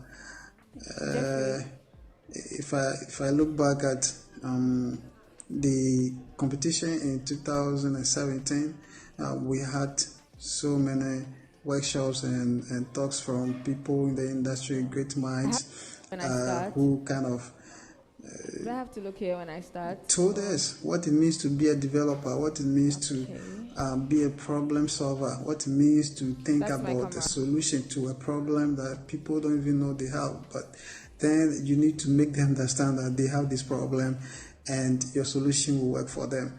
You know, it's been great. 2018, super. I like the guys that play Mortal Kombat behind me anytime I attend. It's something that I talk about with my students all the time. But I've, also had great insight into IoT thanks to Isaac Sessi and his team that organized the IoT workshop for us. 2019, we had Dr. Thomas Mensah pass through. He gave us great talk, and there are other people who spoke about the business side of everything, because after all, what is it to develop a solution if you cannot market it or kind of dictate or say maybe you have a market value and this how much it will cost to whatever it is, all these jargons and stuff. I'm not a fan, but point is that you learn over there to be a better developer, and so it's been good so far, and I wish to see you this year. Hi, I'm Alex, participating in Hacklab 2018 with my team founded. We're glad to have won the Best Great Idea Award and also adjudged the overall winners of the competition with our product Etherbank, which is a blockchain e-voting system. Hacklab 2018 for me was very exciting. It was my first I'm sure I'll see them from here. and I got to meet lots of people and we're able to share ideas. Okay. During the hackathon, we had sessions, design thinking, IoT, and some and different ones. But for me, in particular, I like the design thinking session because it was able to help us design a very good product. Also, another session that helped my team, especially, was the mentoring session, where our mentor was able to push us to think outside the box, so we could bring out a very good product. So I will encourage everyone as this year's hackathon is coming on to participate, as it's a great stage to showcase your skills and also be able to grab these opportunities that are available. Hi, my name is Joanne. From HTU, I participated in Hacklab in 2018 in an all-female team called From Code. We were privileged to win the Most Promising Developers Award female, and it was a great experience. We were working on a project to check environmental protection issues, and we were using EPA as a case study. At Hacklab 2018, I felt very challenged, meeting new people, hearing new ideas, mind-blowing ideas, of course, and also all the sessions really were inspiring, educative. The session that really stood out for me was the design thinking session. It really pushed me to think wide about building projects, especially putting the user in perspective. And one other session that really, I believe, positively influenced my team's pitch was the coaching session, because our coach really inspired us. He pushed us to think, and for that, I'm very grateful. In addition to all that experience, the food was great. For the first time, we had to sleep in tents, and it was a great experience. I will endeavor to contribute in any way to push this foundation and its vision forward. And I implore all young Ghanaians and Africans to take part, to get hold of this opportunity and be a part of this big community. As Hacklab 2021 comes on, I don't know, wherever you are, participants, volunteer, virtual or in person, I just want you to give your best and believe that you can make it big. Thank you.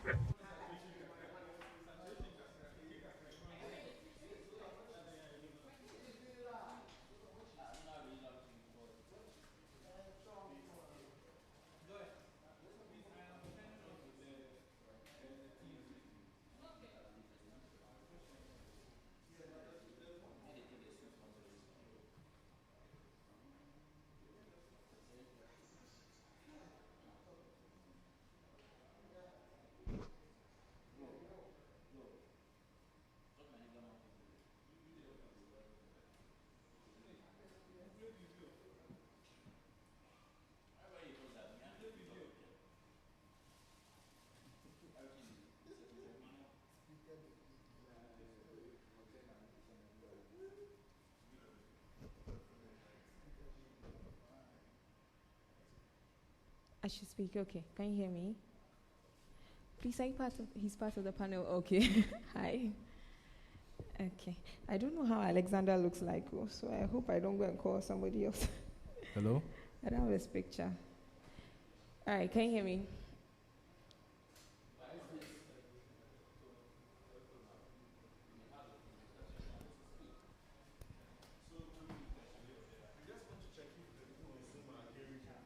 If what?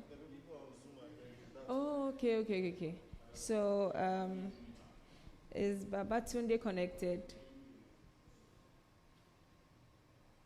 Babatunde Fashola and Jeffrey. Okay, Jeffrey's here. And Klenam Fiajo and Alexander Abrokwa, Head of Digital Transformation, Vodafone. Can they hear me?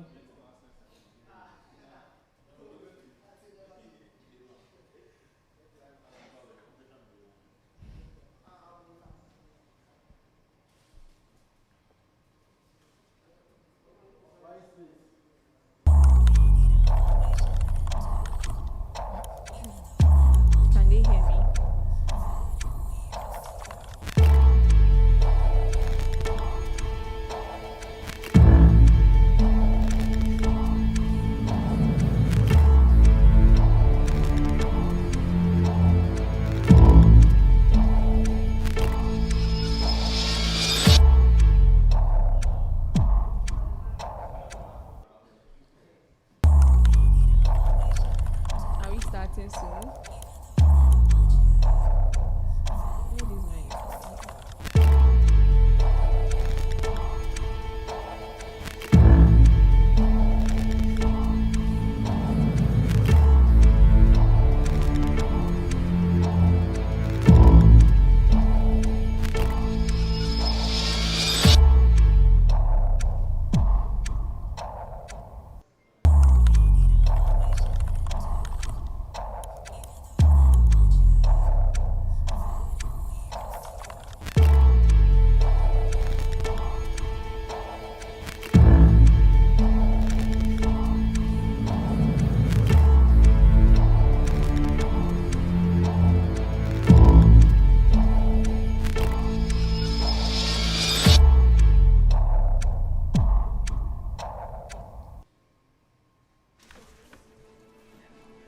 I have some questions. Some big questions. Can we hate less and share more love?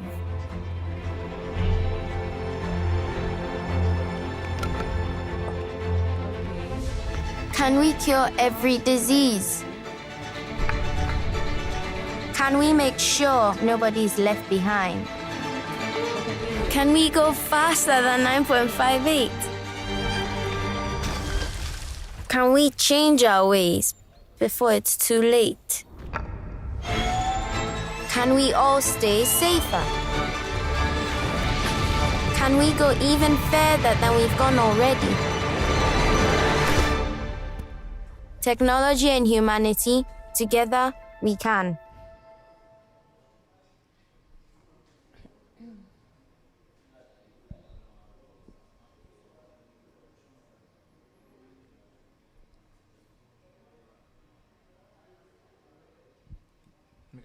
Hello?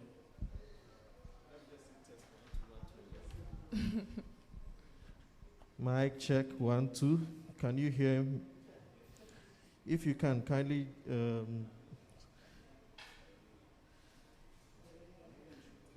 let us know if you can hear us. Loud and clear. Can you hear us loud and clear? Okay. Are you testing whether we can hear them? I would have to hear them. Yes. So, okay, perfect.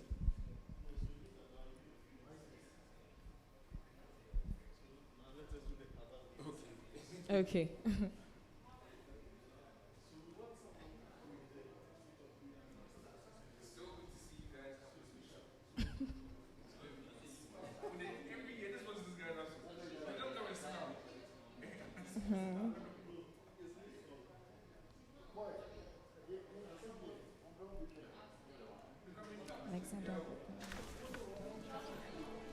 I have some questions. Some big questions. Can we hate less and share more love? Hello?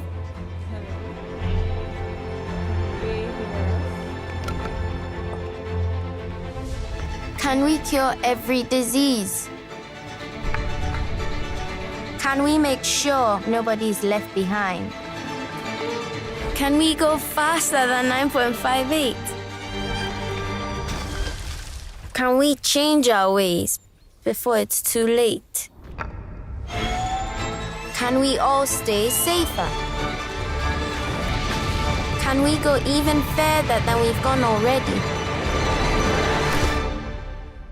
Technology and humanity, together we can.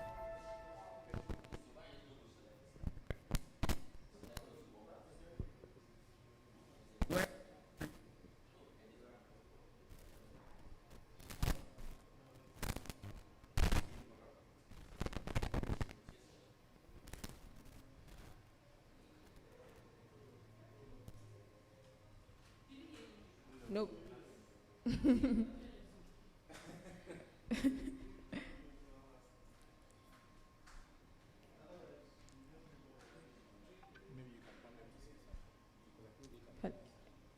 Okay, can you hear me? I think they can. Because I wouldn't know when they end if I can't hear them. Yeah, I'll see them on the screen, definitely. Yeah.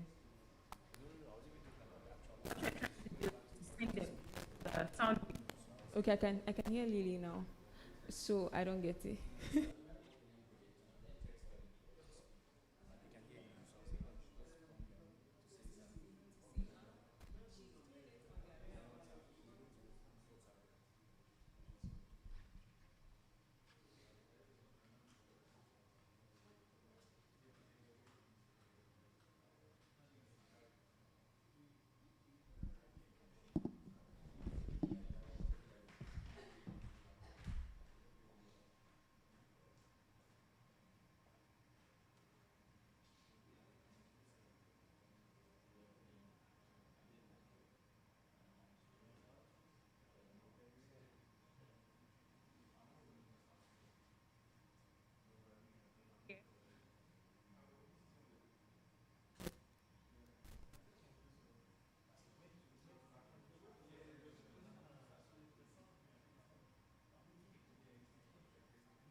Happy birthday! Thank you so much, guys. I miss you. Oh, so how are you celebrating your birthday? Nothing much. Having a home spa day, treating myself as usual. Hey, your money has come. I know, right? So I guess bye. Okay, love you. Bye.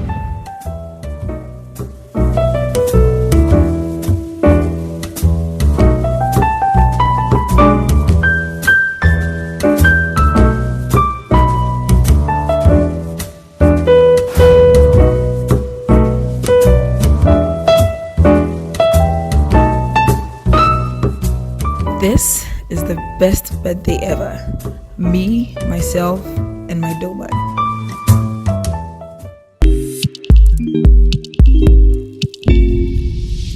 Yeah.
Hello? Hi, Babatunde, can you hear me? Can you say something if you can hear me?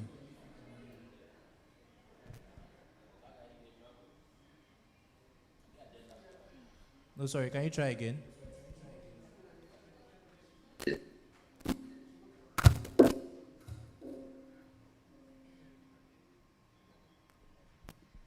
Hello?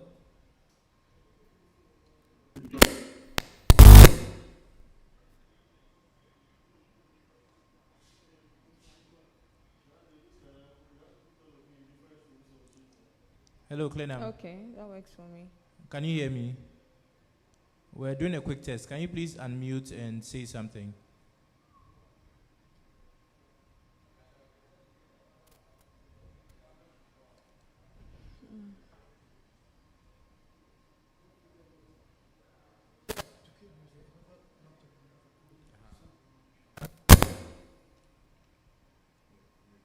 Hello?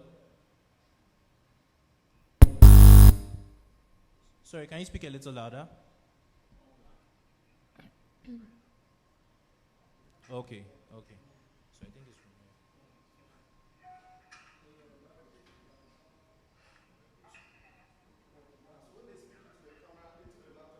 It works. The cable is broken.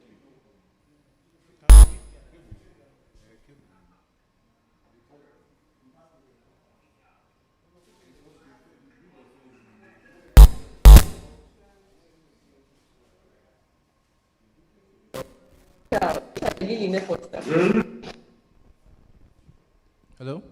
No.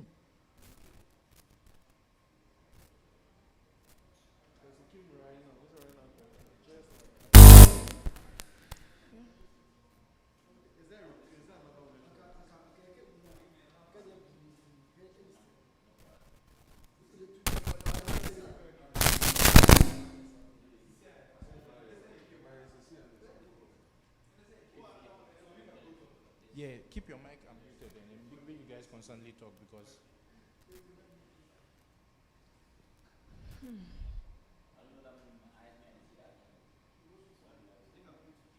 Just a few seconds, Kim.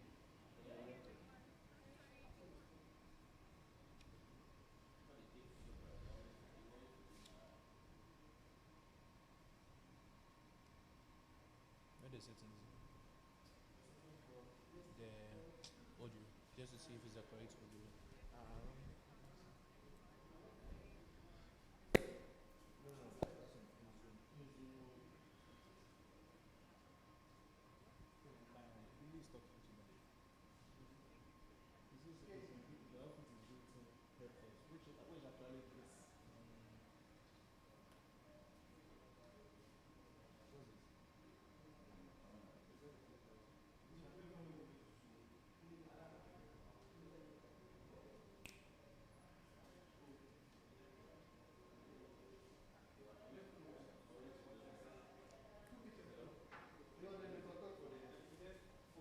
No, see, even from Zoom, right, the sound is not even coming.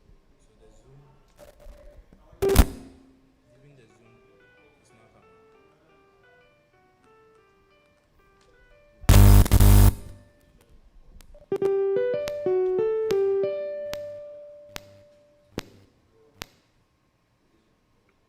I have to keep talking so that the technicians are able to hear me and say if the sound is clear from their end. Okay, So we can good hear afternoon, you. everyone. My name is Lily, joining from Accra, Ghana, and happy to meet everyone. So I'm going to do this for the sake that the sound is clear and they're able to hear us all. Thank you. So sorry again for the list that the glitches.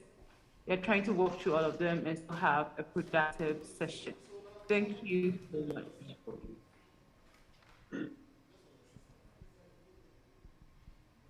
Technicians, are you able to hear me clearly? Yes, we can. Yes, Lily, we can hear you. Can you hear us? Okay, I can hear you, but can you hear me also? Yes, good. Loud and clear. Thank you. We have good news. We're able to hear from my end and your end also. Babatunde, you were our on-site online test. Can you also speak and see? Yeah, I can hear you, Lily. Can you hear me? Yeah. Thank you. I can hear you, Babatunde. Nice. I'll ask the tech team also if they can hear you. Just a moment. Okay.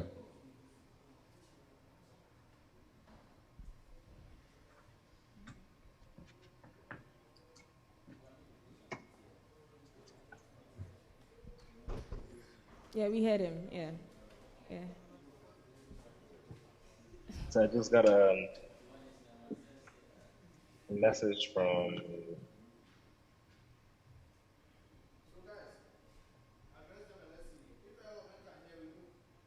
Hello, Babatunde, can you hear me? Yeah, I can hear you, but there's an echo from your end, so I don't know. But I can hear you. Okay.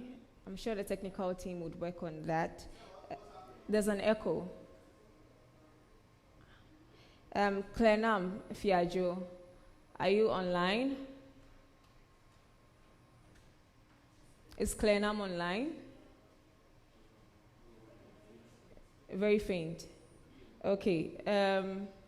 I think it's from the technical team.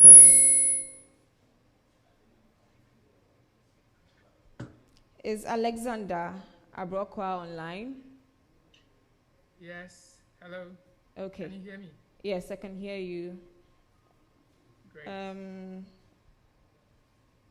Clenam, can you hear me? I don't know if he's online or... Hello, Jeffrey. Yes, I'm also online. Oh, you're on site. Clenam Fiajo, he's not online. Oh, okay, so just the three of them. Okay. Oh, my name? He is. Hi, Hello? Clenam. Hello, how are you all? Oh, we're doing great. What about you? Great. I'm doing good too. Okay, excellent. So can we start now? Or when do I get a signal to start? You sound far away. Really? Technical. Is this better? I think this is better now. I think it's picking a lot of surround sound. But anyway, maybe it's just me. No, it's not just you. Oh, okay. But can you hear me clearly? It's still picking surround sound. So what do you think? Should I change? I shouldn't. Okay. But how about when I speak? Is it clearer? It's almost exactly the same thing, Exactly but ours is more echoey than yours. Oh, okay. Okay. All right. I think we should close the doors as well so that sound from outside, yeah.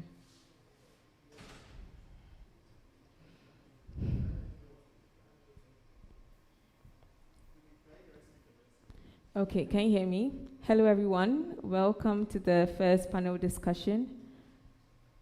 Can you hear me? Is it clear enough?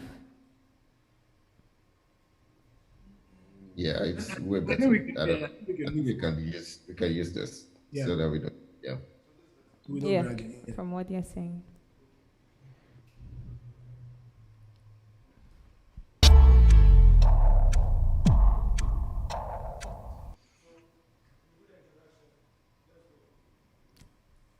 Hello everyone, welcome to the first panel discussion. Our theme is the role of AI and big data in transforming the service industry. My name is Aida Padikonate, and I'm the moderator for this discussion. We all know that AI and big data is immensely disrupting our way of living. Recently, when you visit any website, you have a chatbot asking you, "Hello, how may I help you?" We have virtual assistants like Alexa, and we have even instances where we search for an item and we find an ad on Facebook. So I'm excited to moderate this session, and I hope it's educative and engaging enough. I have four wonderful gentlemen joining me today. I have Babatunde Fashola, Senior Software Engineer from Twitter. Thank you, Babatunde, for joining me today. Yeah, thank you. Okay, and I have Clenam Fiajo, who happens to be a technology entrepreneur. Thank you, Clenam, for joining me today. My pleasure. Okay, and I have Alexander Abrokwa, Head of Digital Transformation, Vodafone. Thank you, Alexander, for joining me today. Alexander. Hello, thank you. Can you hear me? Yes, I can hear you. Thank you so much. Okay, and I have on set with me today Jeffrey Dagadu. data scientist with Stanbic Bank Limited. Thank you so much, Jeffrey, for joining me on stage today. Happy to be here, Ida. Okay, so let me start with you, Jeffrey. You work in the banking industry, right? So I want to know how data, big data, and AI is helping you in prospecting for your clients and for investment opportunities. Okay, sure. Thank you very much, Ida. So to start off, I'll just do a quick introduction. So my name is Jeffrey, like Ida said, and I work as a data scientist at Stanbic Bank. So in the course of the day, what my main job is to do is to look out for patterns in data and make the lives of our customers easier. And at night, I'm sort of a home automation hobbyist, and I like to play around all the home automation gadgets that you can think about. So just in terms of AI and data and the impact on the banking industry, the use cases are limitless and endless. If we start talking about them, we won't be done today. But just to give a brief of how it actually scales up what we do in the bank, there are two main things that I look at. I don't have an MBA, but my basic understanding of accounting tells me that if you want to drive profitability, there's two things you can do. You can either increase revenue or decrease your cost. So the beautiful thing about AI is that it's able to do both simultaneously, and that's the major use case that you see AI used in the bank today. So AI possesses the power to bring effectiveness in the way we operate as a bank by helping us automate things that before we could never even think about automating. So we have gone beyond doing the automation of only the manual processes that do not require any cognitive thinking to now automate processes using things like computer vision to read off documents just like a way a human being would read it, using voice analytics, just using everything across the range of AI to bring efficiency in how we do our business today. So aside from that, AI also has great impact on how we serve our customers. And you mentioned like a chatbot, for example. It really exponentially improves how we deliver solutions to our customers by being always there for them 24/7, no matter where they are, no matter what time they try to reach us. So broadly, those are the biggest impacts I think AI is having in our business today. Okay, so can you delve more into investment opportunities? Because when everybody thinks about the bank, they think about increasing their profits, they think about investment. How has AI helped you in getting the right investments to put in people's money? Okay, so today, so it's stages of transformation, right? So today we've deployed a solution which actually empowers the user to understand a bit of how they spend. So because the interesting thing about investment is that before you invest, you actually invest the money you have left after you spent. So the first stage on that journey for us is to implement what we call the personal finance manager. So it's currently live for 2 of our segments. And what the personal financial manager does is that it analyzes a customer's transaction statements and then uses NLP first of all to dynamically categorize every single transaction the customer has performed in a period.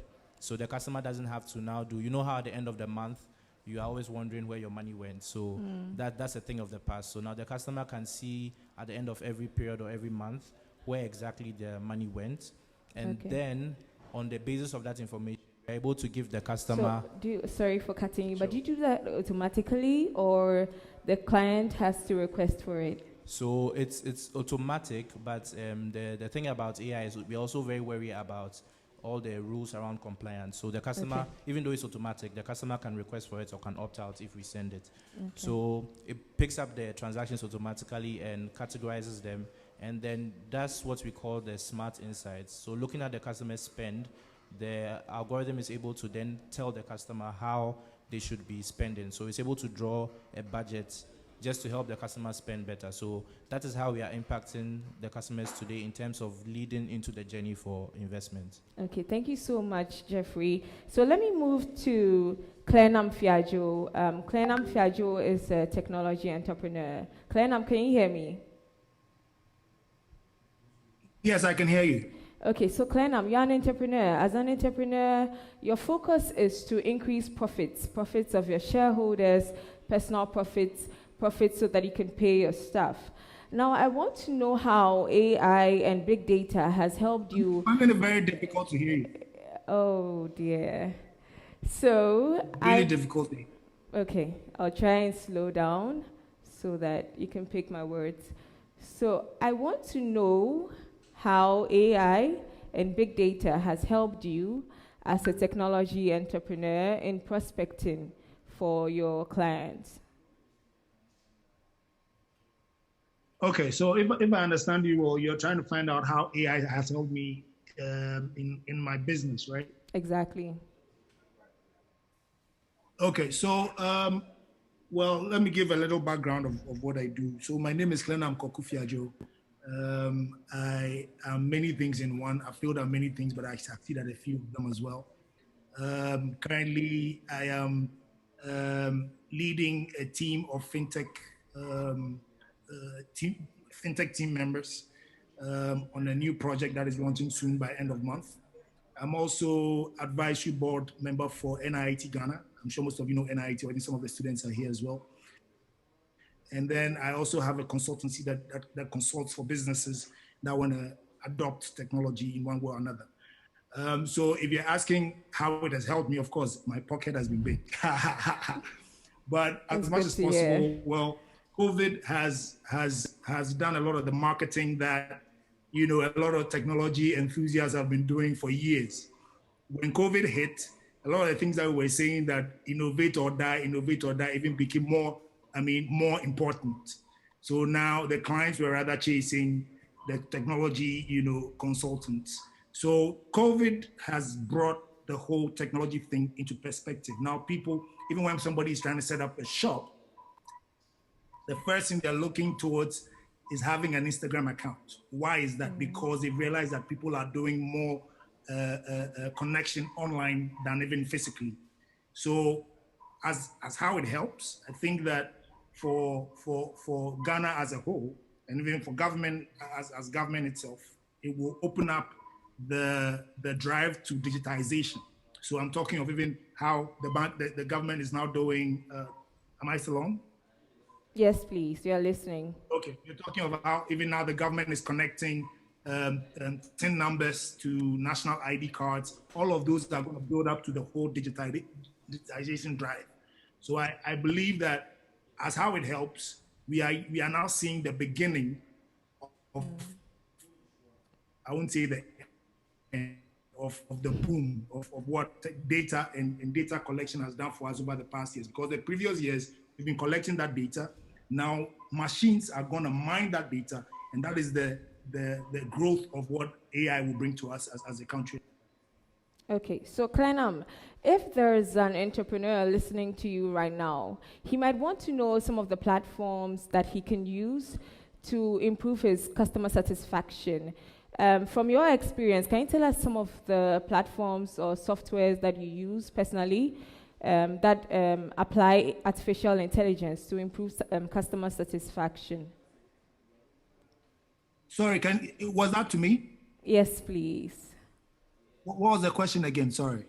So I said that there could be someone listening right now who has an enterprise and would like to know some of the softwares you use personally to improve customer satisfaction. Softwares that use AI that is able to predict, okay, this client wants this client might need this person from this geographical location might need this particular product. So if you could suggest or propose something that other entrepreneurs could use. I don't know if you still get me. Okay, if I understand you well, you are asking what are some of the softwares that people can use to benefit of AI, if I'm right. Yes. Is that the question? Yes, please.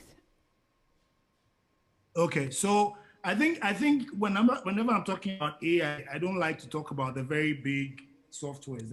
I like to talk about the very basic things that you and I can use even on our phones. There's this very popular one, which is what do you call it? What do you call it? If this then that.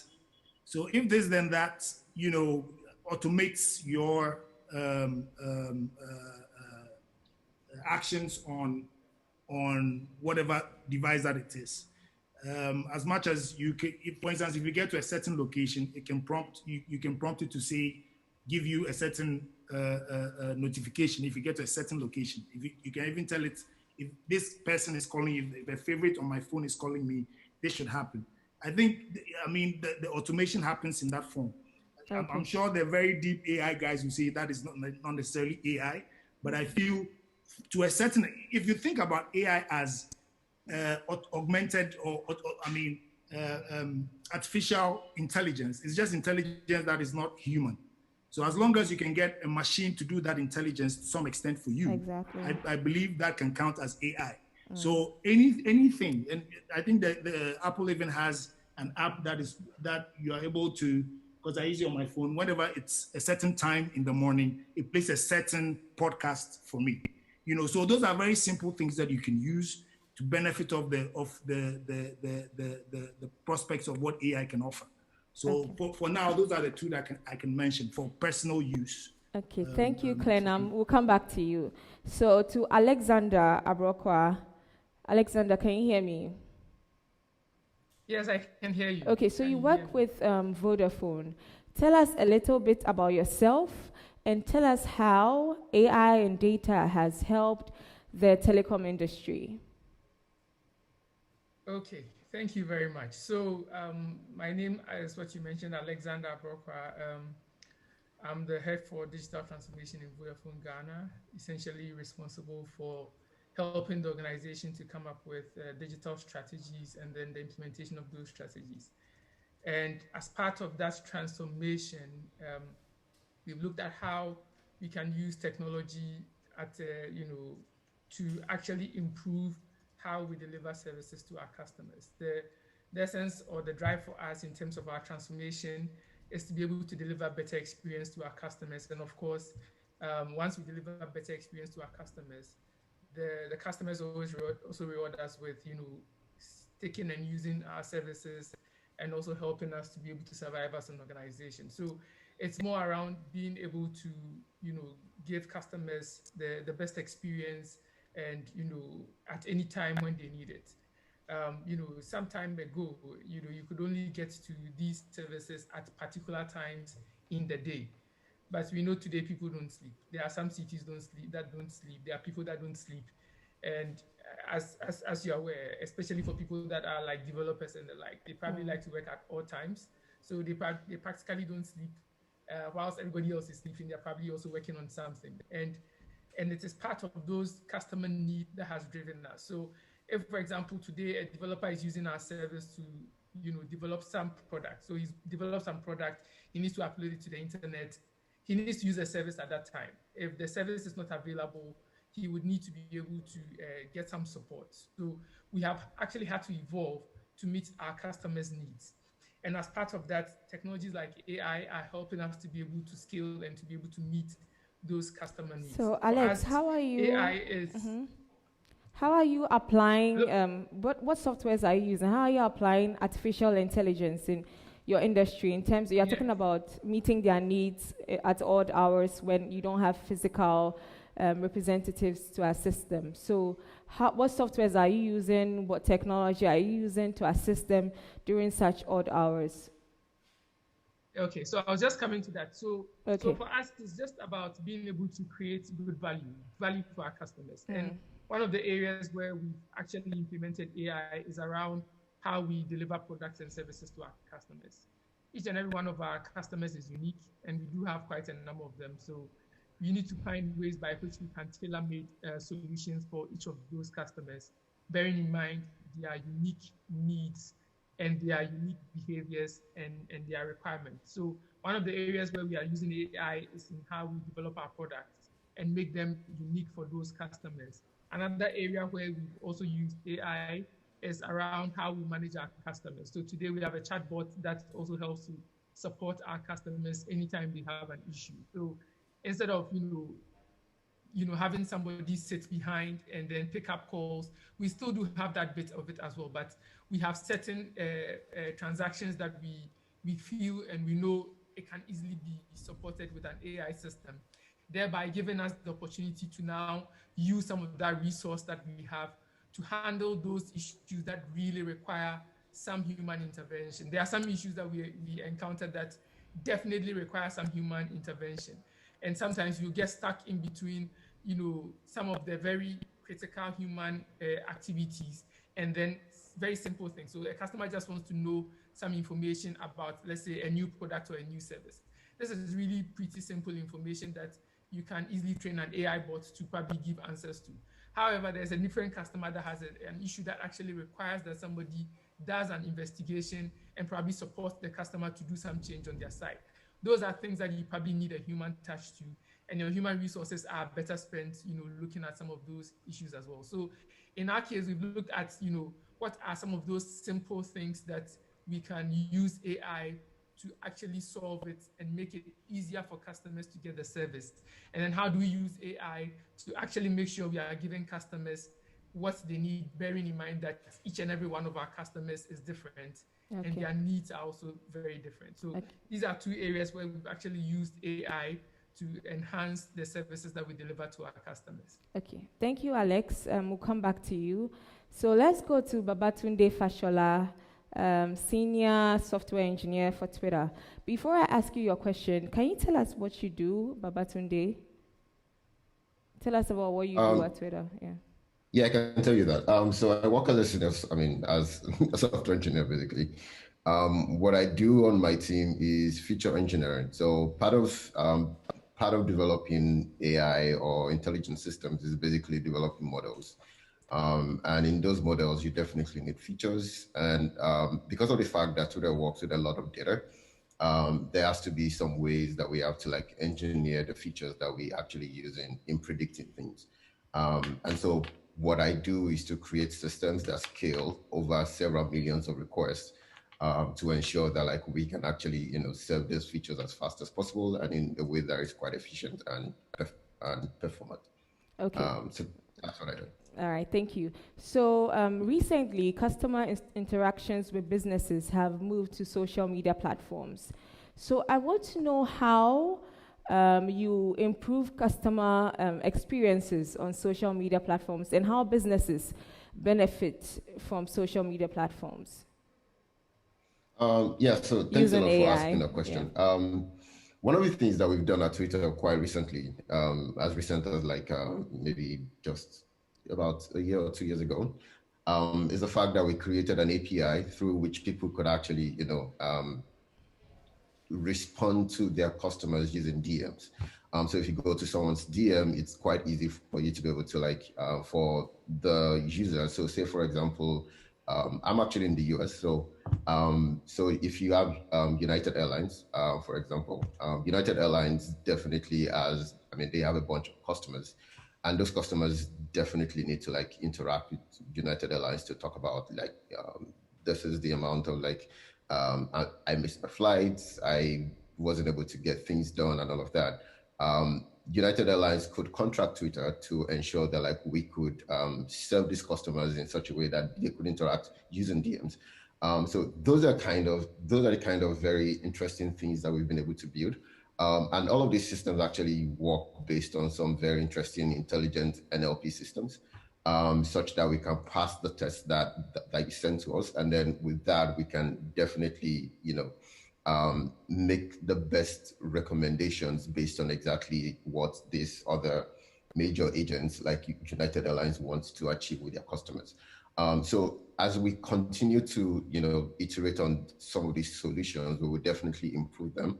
But those are the kind of, interesting solutions that we are building on top of our platform to ensure that it's quite easy for people to be able to get customer support as easy and as fast and as efficient as it should be. Okay, so we are running out of time, but I want you to tell us two of the recommendation systems. You said you do a lot of interesting recommendation systems. So two that are very interesting to you personally, something that you worked on and that you can share with us. Using AI. Are you asking about recommendation systems? Yes, using AI. So projects that you worked on personally. My primary job at Twitter is to work on ads recommendation. So our primary way of making money at Twitter is to sell ads. And so what we do because of the fact that like, and if you think about the Twitter system, it's actually we deal with like many requests per second. So developing a system in such a way that like we could serve ads as fast as possible, in such a way that we could predict whether you as a user can click on an ad is exactly what I do every day. So this is based on like a very complex system that definitely requires we knowing so much about you based on the kind of data that you provide us. And then we then serving these ads to you as fast as possible and as very efficient as possible. And I keep repeating efficient because our systems are designed to be very efficient. Like you don't want to go to Twitter and then be scrolling and then waiting for like 5 minutes before a tweet or an ad is actually shown to you. So we definitely really are quite bullish on like making sure that our systems are very efficient. So ads recommendation is one of them. The other one also, it's tweets recommendation. So based on the kind of interactions you've had with tweets in the past, we can actually tell you exactly the kind of tweets that we should serve you when you actually go to your timeline. So those are the two different types of like recommend definitely tell you at this point in time. Okay, thank you, Babatunde. We are running out of time, but we are currently talking about the role of AI and data transforming the service industry. So I'm going to go through my last round of questions, and I'm going to start with Jeffrey, who is on set with me today. So what do you think is the future of AI in the service industry? So to almost is actually here already. But what I just think is going to happen in the next couple of years in terms of customer service with AI is it's all about the customer first of all. So we are now in the age of the customer. So the customer is at the heart of everything that we should do as a business. So in order to delight our customer, we need to know the customer through and through to the core. So today, most of businesses focus on the primary need of the customer. That is the reason for which the customer came to the business. But to win in the future, what we need to do is unearth the immense amount of data that is available to really understand the secondary needs of the customer, to solve for them beyond what they've asked of us. And we can only do that using AI and data. And if you think about customer service and what it should be, today, most of the time, we measure the efficiency of our customer service systems by how quickly we are able to respond to the customer when something fails. But what the future should be is that good customer services, it shouldn't even fail at all. So we should start looking 100% customer satisfaction. Exactly. There shouldn't be any fail, and then we are now going to judge the efficiency by how quickly we respond. So the challenge to the developers on this hackathon is that when we are building code, and anything is possible, seeing how far we've come, this is not impossible, but our code should be self-healing. So imagine writing code that knows when it's broken and is able to fix itself to ensure that the customer doesn't have a bad experience for someone to respond to this. And I think at the back of everything is, in terms of the future, is being more human in the way we approach AI. So AI has always been perceived as too much of tech, but the heart of everything, like I said, is the customer. So we have to be very responsible with the power we've been given in AI to make sure that there's always the human touch. So normally people think AI is here to replace humans, but that is not entirely the case. So it's just here to augment our intelligence to make us better. So really tapping into the human aspect of what we can do to make AI better, just to make our lives better. So that's what I think for the future for AI. Thank you so much, Jeffrey.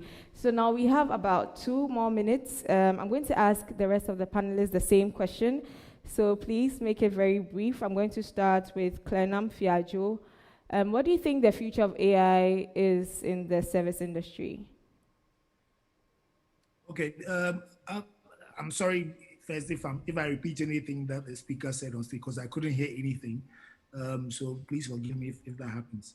But I see the introduction of robots. I see the introduction of driverless cars. Well, it will take a very long time for that to happen here. But importantly, in Ghana here, customer service is a pain. And AI can solve that problem easily. So I'm really, really excited and waiting to see the kind of products that these hackers are going to be building over the next 3 days or 2 days or so. Customer service is really, really, really a pain in Ghana or even in Africa here.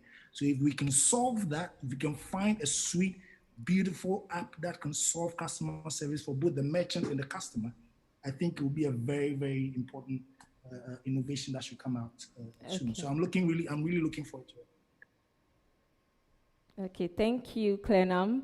Let me move to Babatunde. Babatunde, what do you think is the future of AI in the service industry? In the service industry, so I think that there are so many things that we can use AI for. Some of the things I feel we could use it for include it's something that exists today. One of them is making sure that we can easily give loans to people in Africa in a very efficient way by using AI, to be able to predict, because in giving loans is information asymmetry, and so being able to close that gap would definitely rely on AI. I totally agree with, can't remember your name. I can't pronounce it because I'm not Ghanaian. But I totally agree with you also that customer service is very, very important in we having to do what we have to do in the service industry. I know that there is a section that you're going to be talking about agriculture, but I also feel very strongly about agriculture, about that. There's a way that we can actually predict exactly what is going to happen going forward when it comes to having to know the seasons to plant, what to plant, the soils to use, and all of that. A lot of things could happen when it comes to soil science. But yeah, sure.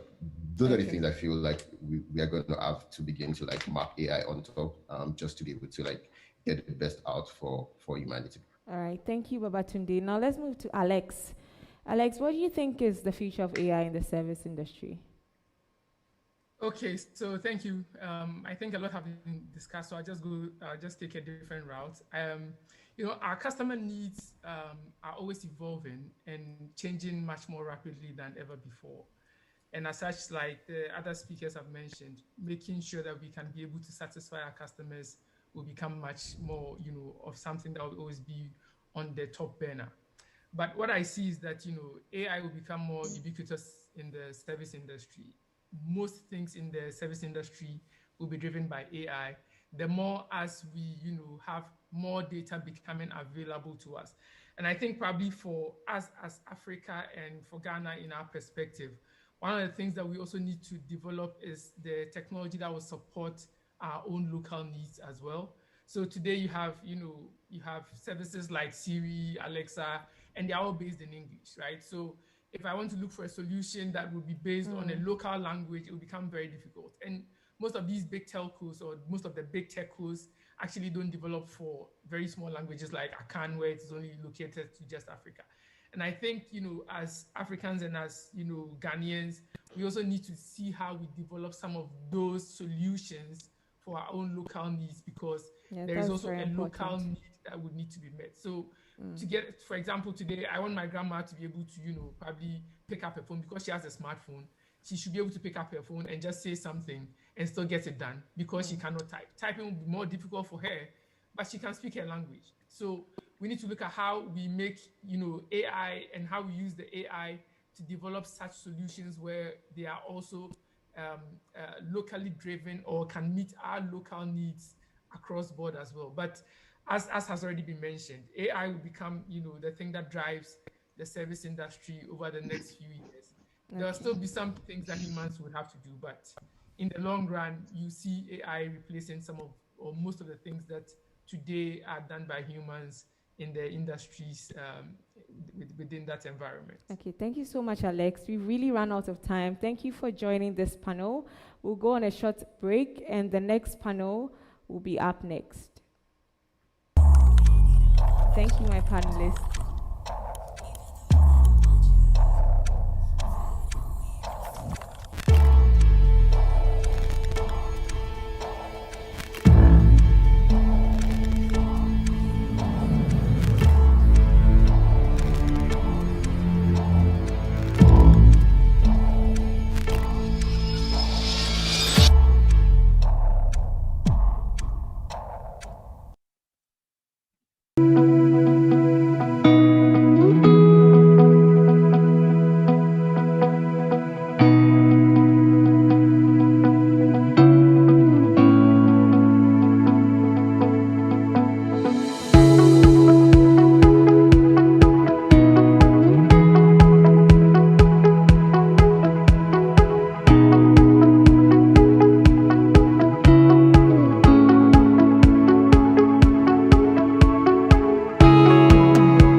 I have some questions.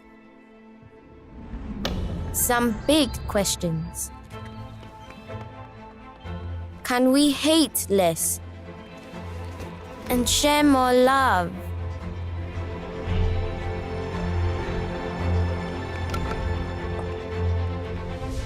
Can we cure every disease? Can we make sure nobody's left behind? Can we go faster than 9.58? Can we change our ways before it's too late? Can we all stay safer? Can we go even further than we've gone already? Technology and humanity, together we can.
Happy birthday! Thank you so much, guys. I miss you. Oh, how are you celebrating your birthday? Nothing much. Having a home spa day, treating myself as usual. Hey, your money has come. I know, right? So I guess bye. Okay, love you. Bye.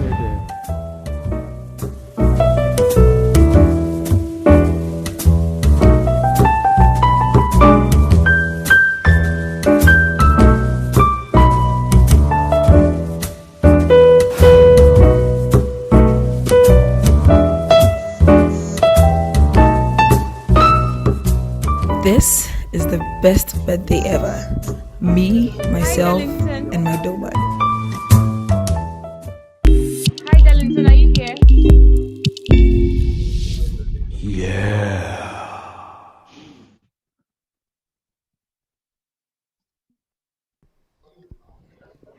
Darlington, if you can hear me, can you say if you are here?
you? Oh, how are you celebrating your birthday? Nothing much. Having a home spa day, treating myself as usual. Hey, your money has come. I know, right? So I guess bye. Okay, love you. Bye.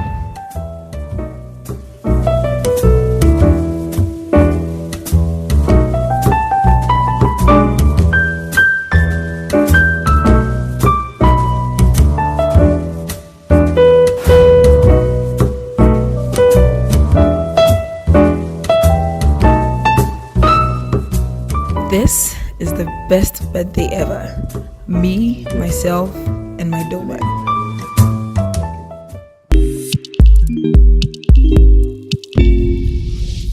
Yeah. Okay. So you give me the go ahead, right? Hello, ladies and gentlemen from all across the world. Thank you for joining us for panel 2 on the discussion point AI and the future of agriculture. It is a great pleasure having all of you on. My name is Gideon Mankralo, and I work with the GIZ as a network manager for Ghana and Nigeria for the Alliance for Integrity. The discussion for this afternoon's panel, panel 2, is how we can utilize, we can harness the potential, the full potential in AI to improve agriculture. We are aware that we are already ushered into the 4th industrial revolution. Industry 4.0 is already upon us.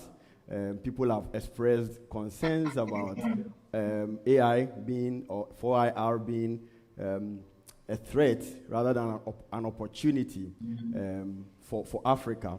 But we realize that there are numerous opportunities that Industry 4.0 presents for us in Africa, especially seeing that 30 to 60% of our GDP is contribution from agriculture, and also that agriculture contributes about 30% of all the export values, looking at our cereals, our banana, our pineapples, our cocoa, and our coffee. So we understand that there is a clear need for AI in these times to help us improve agriculture. And this is the discussion that we are going to have this afternoon. And I am assuring all of us that we are in very good hands for this discussion.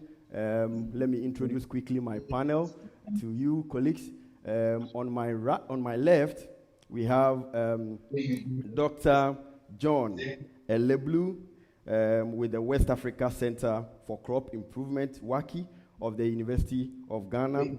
He brings us a perspective as a scientist who has been in the field and an agriculturist. Dr. Eleblu, you are welcome to the discussions.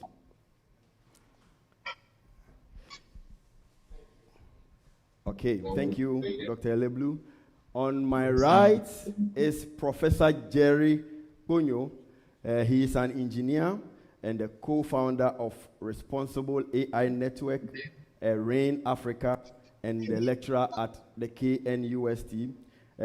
Prof. Ponyo brings us perspective as a data protection and security expert and advocate for ethical AI. Prof, you are welcome for the discussions. Thank you, Gideon. And joining us virtually is our own friend and colleague, Darlington Akogo. Darlington is the director and founder of Kara Agro AI. He's an ecosystem player in this discussion that we are going to have. He's a practitioner, a private sector person, and he will share with us practical experiences when it comes to how we can leverage AI and to improve agriculture. You are welcome, Darlington, and nice seeing you. Nice being here. Hello, everyone. Hi.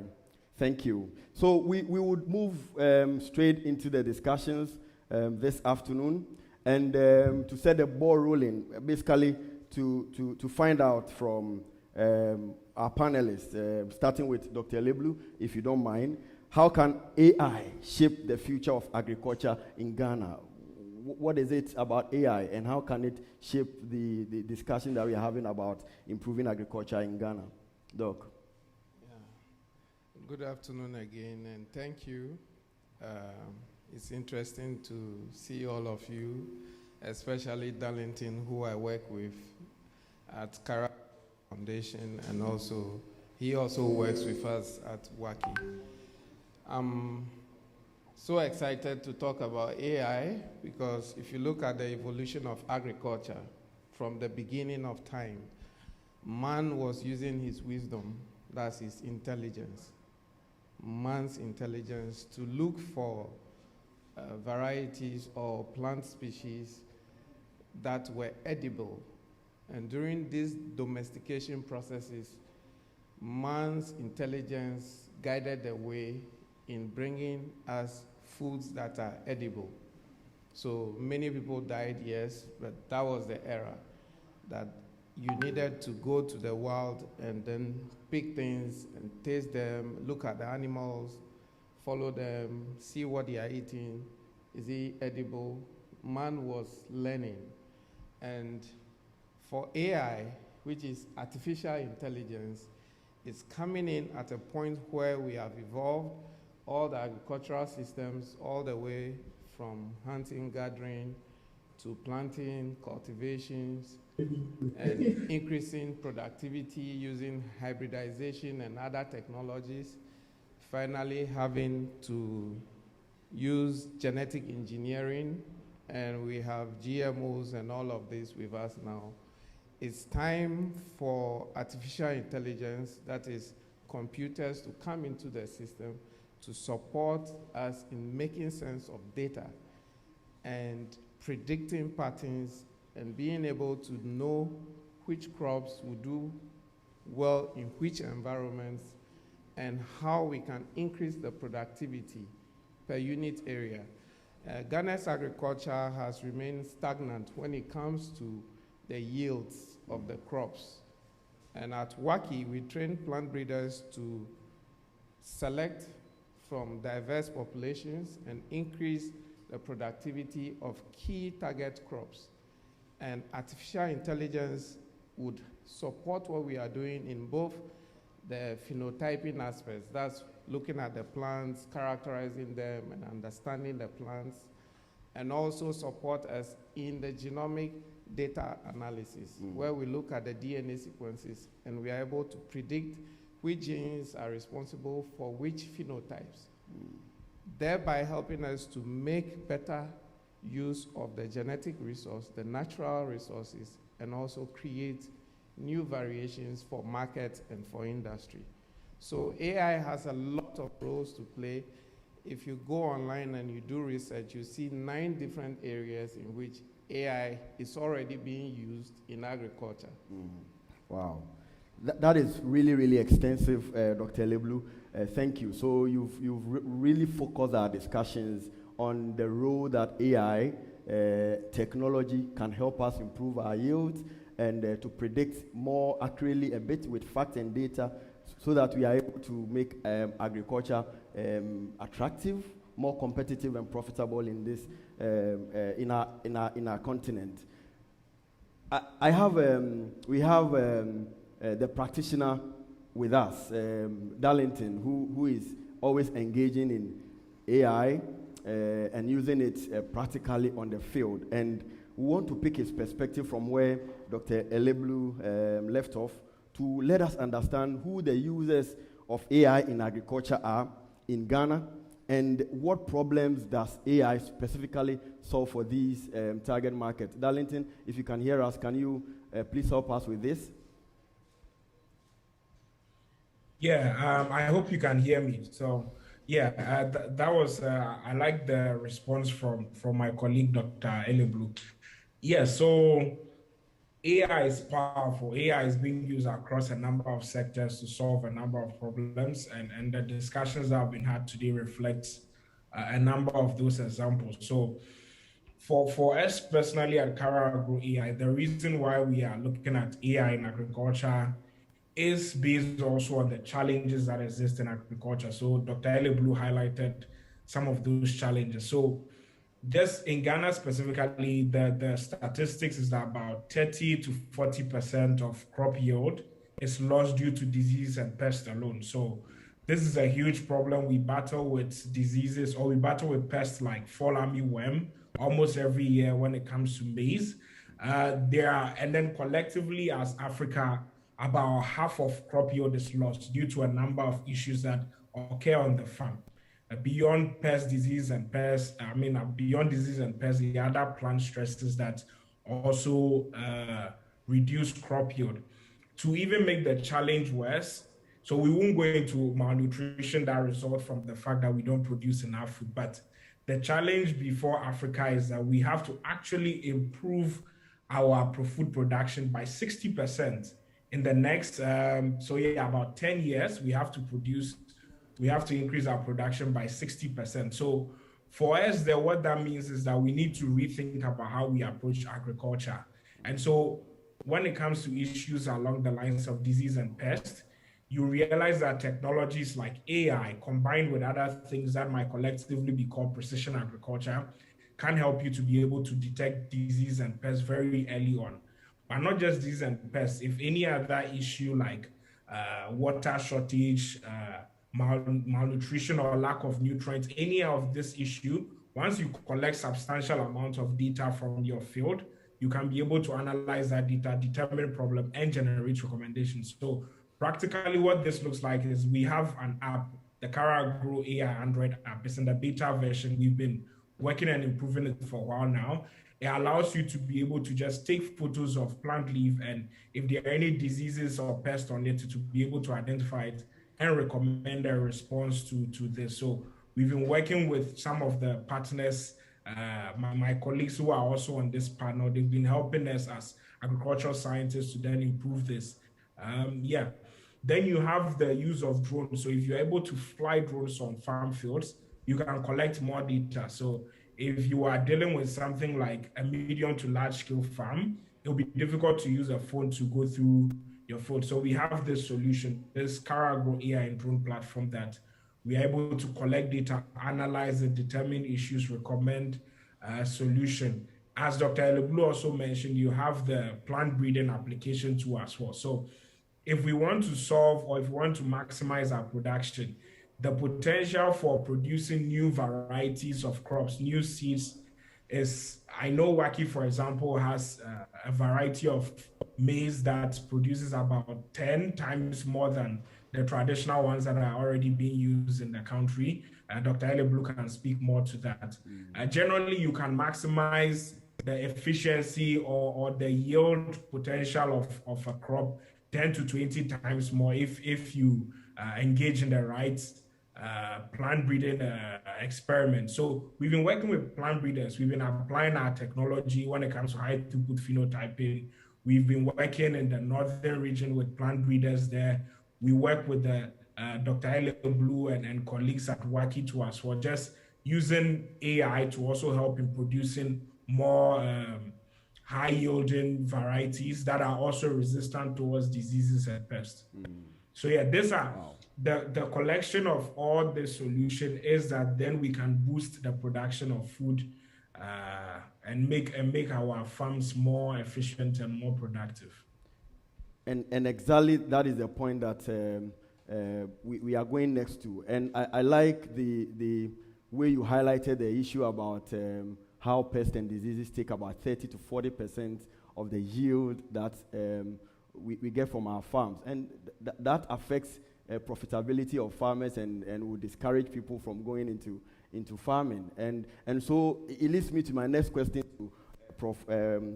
Ponyo about, Darlington mentioned that they have drones, they are picking the data and all of that. But how do we make sure that we develop data that the practitioners on the field, they need? And you see, I'm talking here about the issue of availability and accessibility. How do we make sure that the data we are generating is what they need? And how do we make sure that we get this data to them to be able to help them to improve on their yields and some of the challenges that Darlington has pointed to? Prof. Thank you very much, Gideon. And thank you, Dr. Eleblu, and then thank you, Darlington, for your previous submissions. In relation to ensuring that the data that we have is useful as far as the farmers are concerned, it is important that in gathering the data, the farmers themselves are involved. It is important that we involve them in the processes right from the beginning till the end. I mean, it is not useful when you have developed a solution and the people who are supposed to use the solution do not understand the ins and outs of the solution that you have preferred. Artificial intelligence offers significant potential as far as increasing yield and all the things that you can think of in agriculture is concerned.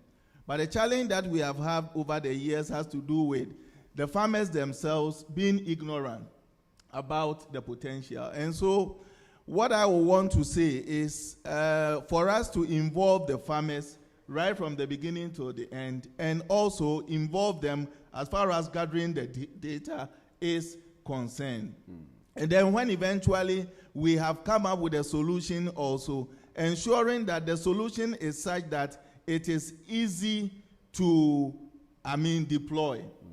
You don't want a situation where a farmer will have to, do a degree before he is able to, use the solution. Yeah. It is important that it's plug and play. That, deployment is so easy that they can just pick it and then there you go. And the other issue also has to do with making sure that there are use cases that have demonstrated the potential of artificial intelligence, and that will encourage a lot more farmers to actually be able to buy into the idea of using AI as far as agriculture is concerned. And so, to summarize, what I would like to say is that AI runs on data, but the data that it runs on must be relevant to the people for whom the solution has been developed.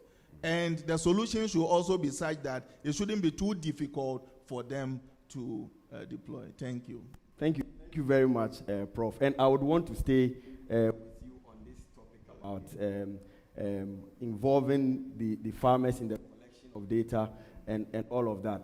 We would want to know, in what form do these farmers need data? And seeing that most of our farmers are illiterate and semi-literate and all of that, how can we make sure that the data we collect and give to them is something that they can interpret and use? Because it's the utilization of the data that is going to affect our yield and our competitiveness and our profitability at the end. So how, in what form, first, in what form do they need this data? Exactly. And how can we make sure that they can interpret and use the data that AI will give to them? Thank you very much for that question. There are various levels as far as data is concerned. We have the high level, and then you have processed data which can be presented in such a form that it is easy to interpret. So when I talk about plug and play solutions, basically what I'm talking about has to do with their ability to make sense out of the data that you have given them. For instance, let's say a farmer wants to know whether it is appropriate to go and plant a certain crop. There is huge amounts of data as far as, the weather and all that is concerned. Yeah. But if you drop that data onto the farmer, he cannot make head and tail out of it. But when the data has been processed and it is presented in a form that the farmer can understand, then he can make a decision with it. And so if you ask what kind of data should be made available to them, I am thinking it must be processed data. And it must be such that upon looking at the data, it is very easy to make decisions with.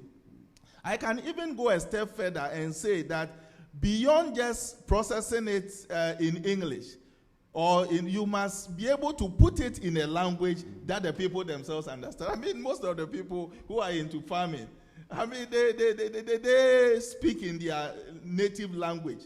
And so if it is possible to even have a version of that data that is communicated in their language, then it is very easy for them to work with. And so that is what I want to say as far as the form of the data is concerned. Thank you. Thank you very much, Prof. And I would want to go to the practitioner before I come to Dr. Leblu on this issue about data. Darlington, if you can hear me. First question: do you even need the data as a practitioner, somebody who works practically with farmers on the field? Do you need the data? And how does or will the data help your business as a practitioner? I want you to share practical examples of what kinds of data you need, if you even need the data at all, and how will it help your business grow? Darlington, if you can hear me. Okay. Yeah, so if I understand the question correctly, the question is that for AI in agriculture solution, do we need data? How do we need data? How does it help? So I think Prof. Bonyo has covered most of it. Data is extremely essential if you want to build AI in agriculture, or so if you're looking at disciplines or things like machine learning, deep learning, most of what is being discussed here, even with the other sectors, the algorithm will probably be the same. The only thing that changes the data that you build these solutions on. So yes, as Prof. Bonyo highlighted, data is extremely essential.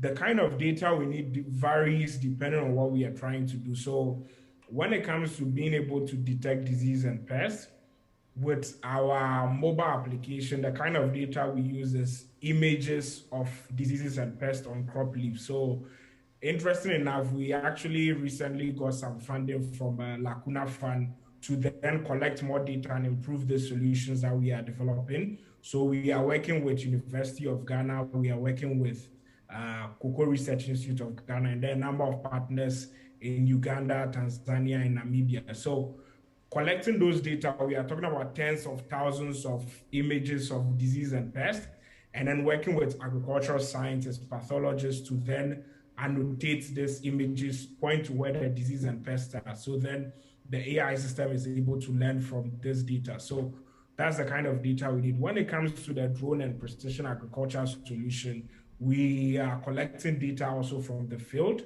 Depending on what you're trying to do, collecting data with a drone is much easier because you can cover a whole lot of region to collect that data. But then with that huge data, it becomes difficult to then annotate it. So yeah, there are a number of applications, even Prof. Bonyo and then both the KNUST team and ourselves, we're already looking at some other ways that we can also work as far as AI in agriculture, collecting data, using it to develop solutions, working with key stakeholders. So as Prof. Bonyo highlighted, developing some of this technology, I'm sure a lot of people are wondering that, okay, so you mentioned drone, you mentioned AI in agriculture, how do you expect farmers to use them? So it's definitely a real challenge, looking at the fact that you want to deliver this technology in a way that will help people is extremely essential.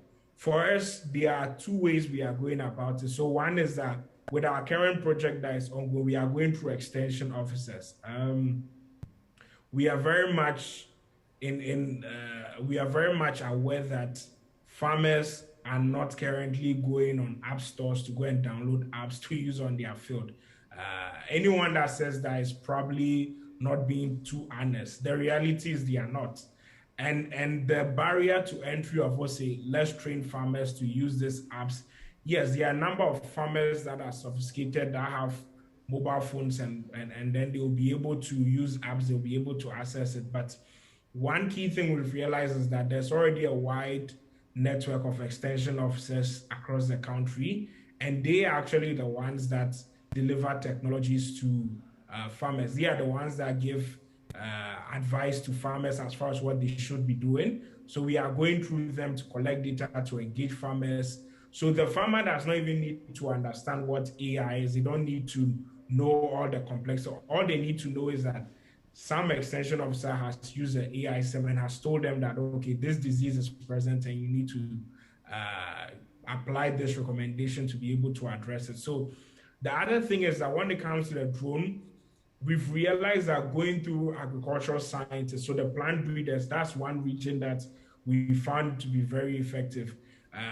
Agricultural scientists already have an appreciation for data. They have appreciation for this rich analytics and being able to understand what is going on. When you are dealing with medium to large scale farms, also, yes, they already see the value, but it's tricky when you get into that space because there are a lot of challenges facing medium to large scale farms in Ghana. A number of them have gone out of business. So that's also one complex region that you find yourself in. But yeah, data is basically the sword by which AI systems live or die, if I can put it that way.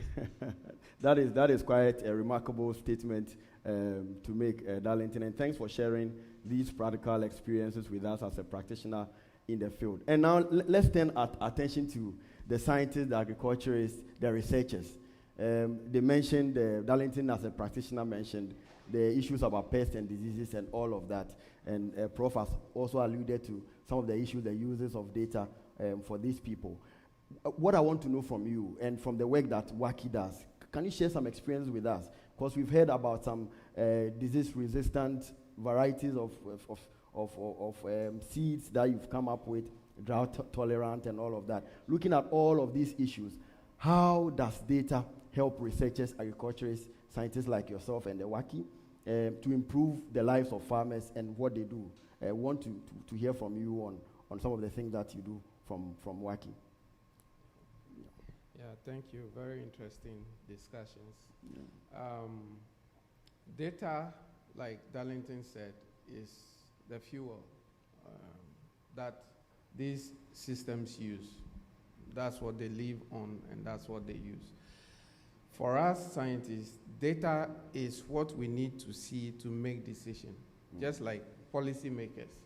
And so the scientific process by itself requires that you go through a process of acquiring the data, and the data should not be biased, and the data should be a true representation of what is there in the field, and you should collect this data in a consistent manner to allow for you to make sense out of the data.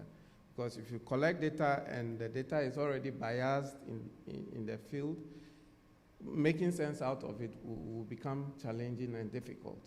And in most cases, where there is a challenge or there's a problem, the way to go about solving the problem is to gather the information from all angles around that problem. If you're able to have an objective set of data that you look at, then you can make critical decisions. And so in this age of information, we are in the information era and information age. In this new age, data is the gold that is being mined. And all the data you are churning out every day on your mobile phones is being tapped, someone is using it. All those other ethical issues are there to be discussed. But then for us scientists and at WACI, well, we've focused on developing new varieties, and some of which has been highlighted, yielding almost 10 times what the farmers get. These new maize hybrids were developed over a 30-year period because you had to gather enough data, you had to make the right amount of crosses, study the populations over time.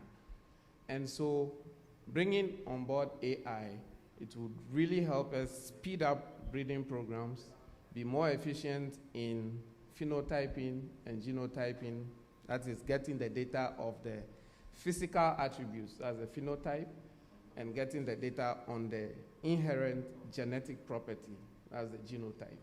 So these two data classifications are really what we need to invest into getting AI and other automated systems to help support gathering data on these things to make our work more efficient.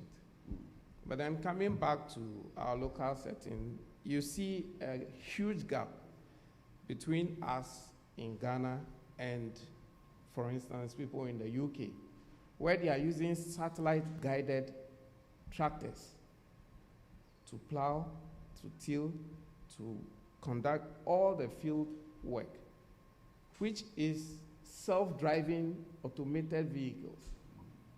Here we are using cutlass and hoes, and even the tractor doesn't have a harrower. There's no harrow. You plow the field is not uniform, And so when it rains, some parts are flooded, others are too dry. All of these conditions, when AI is invested into, and I'm so excited to be on this platform and to see what the Hacklab Foundation has done over the years, and to see the support of Stanbic Bank and all these other agencies such as GIZ and Vodafone. It's exciting to see the energy and the drive, and for us to have the young people coming into showcasing how we use AI to actually solve some of these problems is awesome. And so I'll end on that note. Yeah. Thank you. Thank you, Dr. Eleblu. And ladies and gentlemen, thank you for staying with us. We are still having a discussion on AI and the future of agriculture in Ghana. The discussions are still ongoing. And Dr. Eleblu alluded to the issue of ethics in AI in his discussion.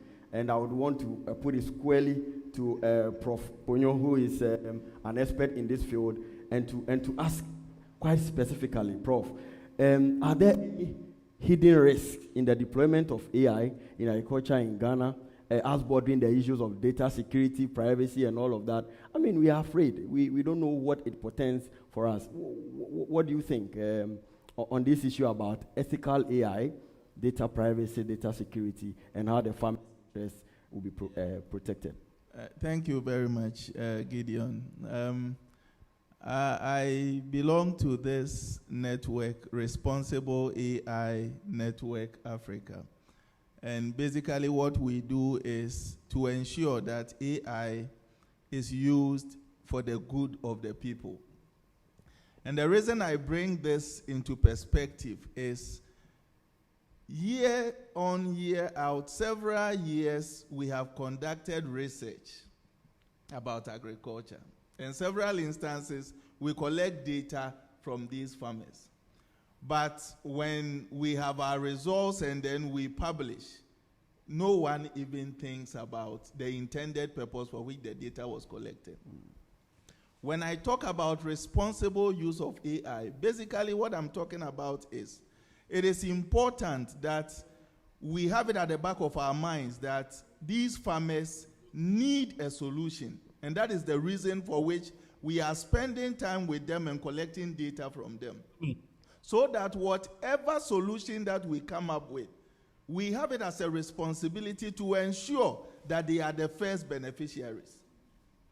That it is unethical for us to collect data from them, come up with models and solutions, and then sell it to other people and forget about those from whom we collected the data.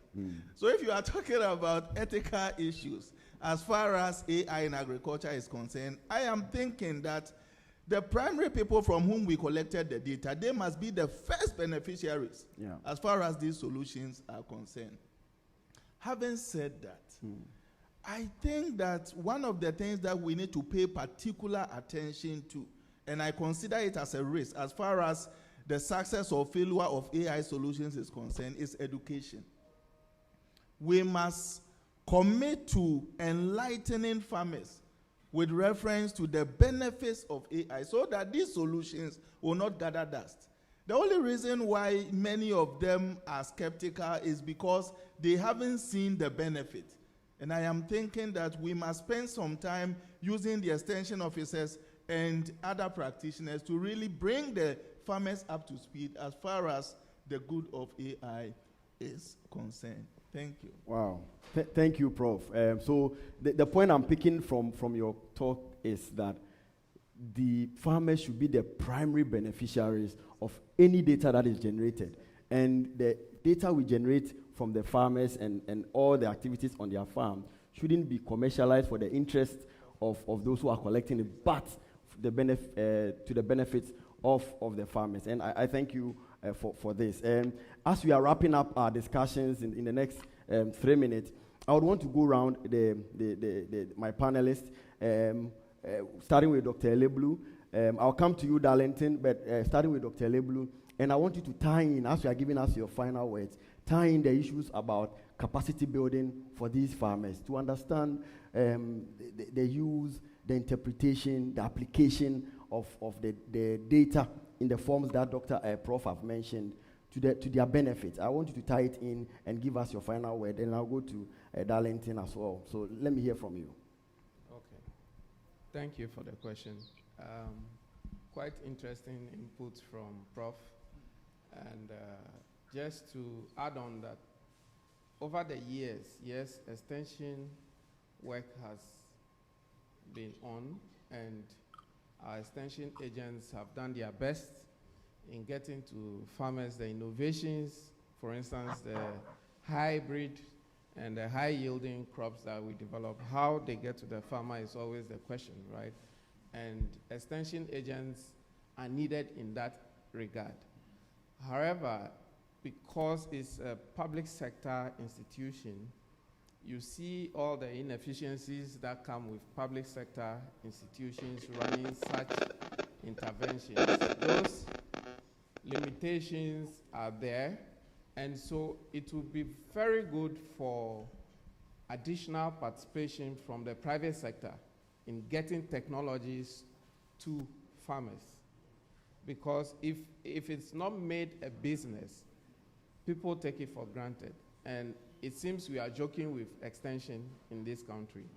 However, the officers and the decision makers are making the right decision, but then private sector input is lacking in this regard. It would be nice to have a private sector organization that is supporting the interventions or supporting introduction of technologies to farmers. This is very critical. And so I will just chip that into the discussion that we should engage, for instance, Stanbic and all these institutions that are interested in agriculture in this country should support private sector active participation in extension, because there's a real gap between research, industry, and then the farmers. Thank you, Dr. Eleblu, for bringing that in. And even as I take the final word from Darlington, I want to also zero in on this issue about in the private sector in this discussion. He also mentioned about the gaps from the public sector and all of that.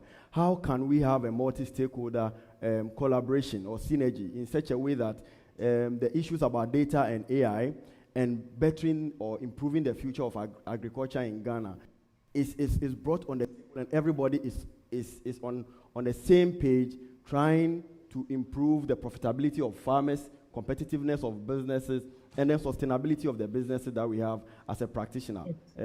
Share your thoughts, even as you share your final words with us as a practitioner on the field as well. Darlington.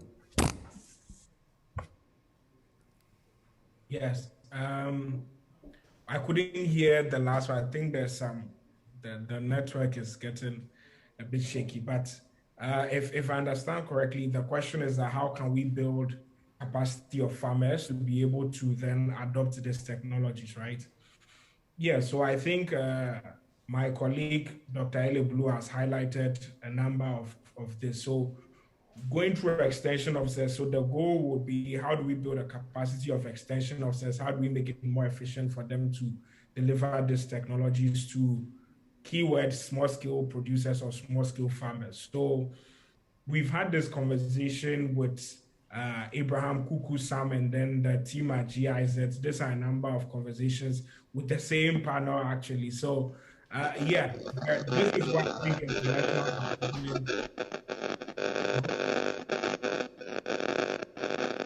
Can you hear me? Yes, we can hear you, Darlington. Please go on ahead. Go on with your discussion, please. Okay, so yeah, I think this is where international development agencies like GIZ come in. This is where maybe the likes of Stanbic can also come in. Yeah, I think being able, especially international development agencies, being able to fund a number of capacity building activities for extension officers, or key stakeholders that engage farmers, or even directly the farmers themselves, is essential. But for us as people that are developing AI for agricultural solutions too, we have to realize that people don't have to adapt to technology. Technology has to adapt to them. So some of the key things like Prof. Bonyo mentioned, even the language. Going forward, these are some of the things we'll have to look at. Developing solutions that if I'm a farmer in Nyankpala, maybe you should have the AI system or any application be able to tell me what I should do, should be able to tell me what problem is on the field in my language, should be able to tell me what I should do in my language. So, and make it very easy to operate. Just because the power of AI is not making it complex so that only the very smart ones among us can use. The power of AI is that it can do most of the work, requiring very, very little work from the user. So we should take that fact in. And it's important to know your early adopters. If you are starting with AI for agricultural solution and then your early adopters are not skilled farmers, even if that's what it will take to address, to truly solve agriculture, it's important to accept that. If you spend all your years trying to deliver technology to small-scale farmers who are not your early adopters, your business will collapse. And at the end of the day, you end up not helping anyone. So being practical for us, with a drone solution, we realized our early adopters were plant breeders. And so we went into that space. And then maybe second, medium to large-scale farms before small-scale farmers, which through international development agencies in the long term, we want to be able to close that gap too as well. Thank you. Thank you very much, Darlington, and I will give a minute to Prof. Prof, what is your key takeaway from this discussion that we've had on this issue of the AI and the future of agriculture? Just a minute. Your key takeaway. Thank you very much, Gideon. AI offers tremendous potential. I mean, it's the potential runs into trillions of dollars. And I will want to end on this note that let it not just be talk. It has tremendous potential, and we must pay particular attention to it. You started by talking about the fourth industrial revolution and the fact that AI is the driver. Among all the sectors, agriculture has the highest market. And for all the young people who are listening, it is the way to go if we really want to transform our economy. This is the note where I want to end. Thank you very much. AI is the way to go if it ties in perfectly with agriculture. And for young people, there is future for agric in Ghana and in Africa. We encourage all of us to get on board as we find solutions to the challenges of agric in Ghana. Thank you very much for joining the discussions. Those who helped us to deliver this discussion were Dr.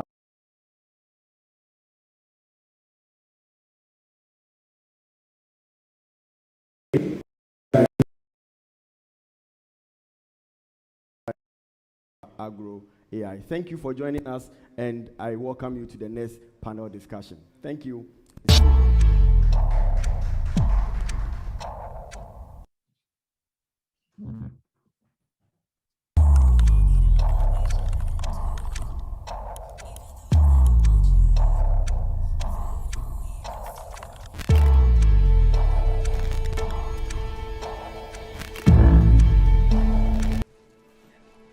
I have some questions.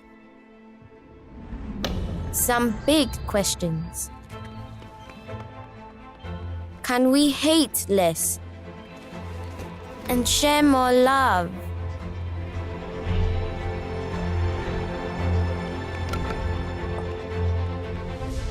Can we cure every disease? Can we make sure nobody's left behind? Can we go faster than 9.58?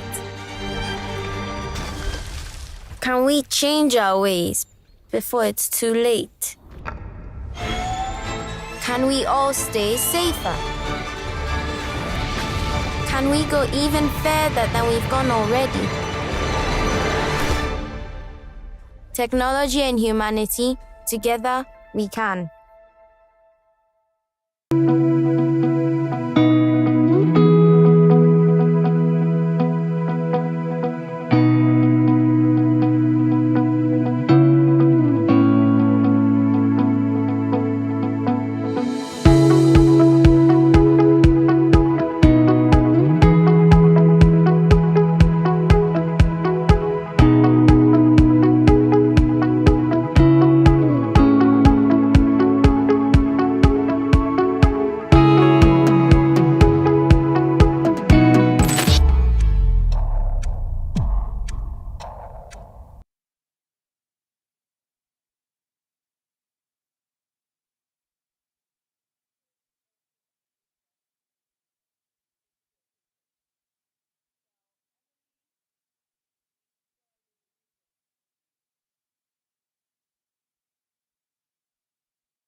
Hacklab.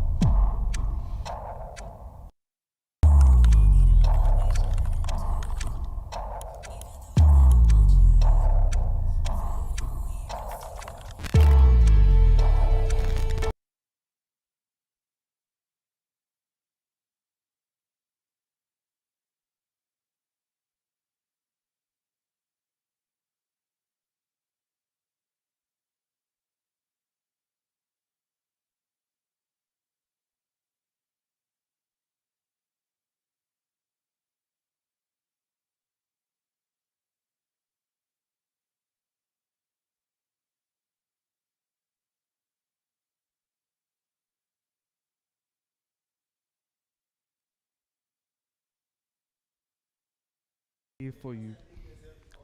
My heart beats for you. Anytime I did think of you. Is it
ladies and gentlemen, we're still live.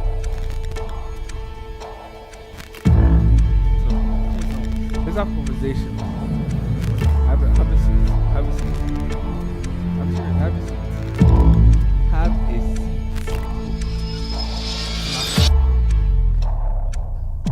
Okay. Well, I'm going to do this number 3. Tell you.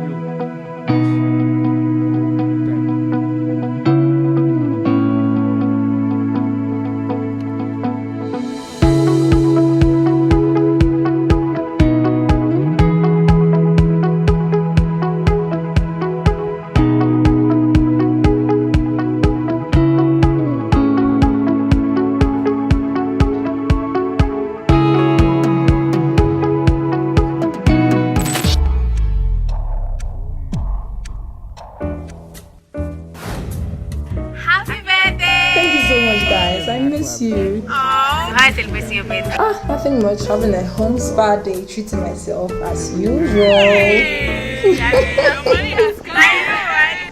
So I guess bye. Okay, love you, bye.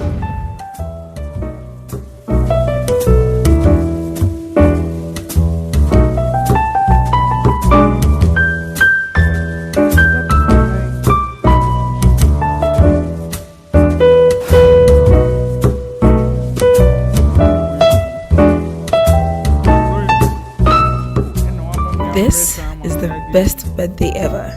Me, myself, and my doormat.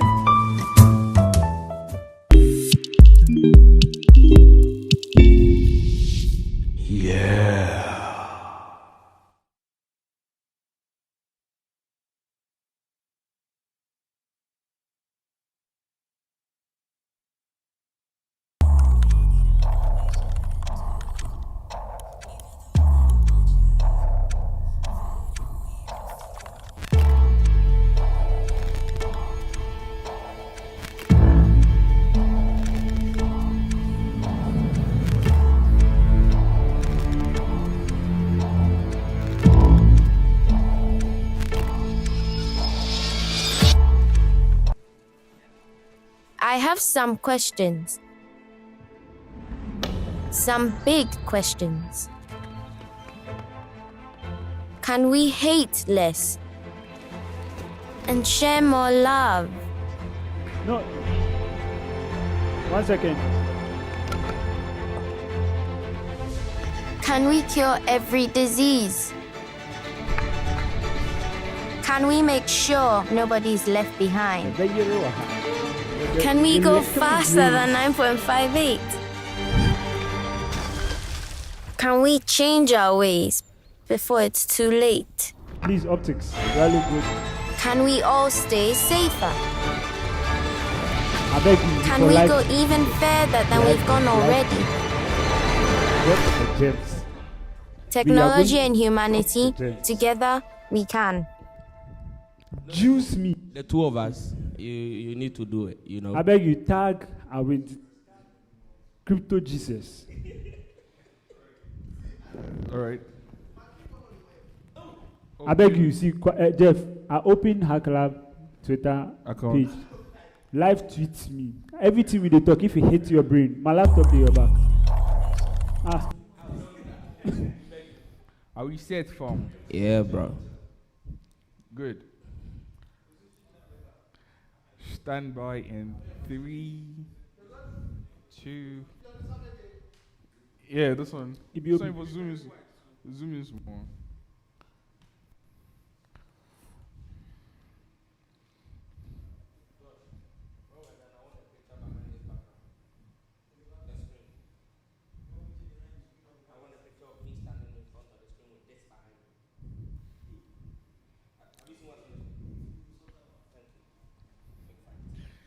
Are we set, fam? Oga, how far now? How far? How far?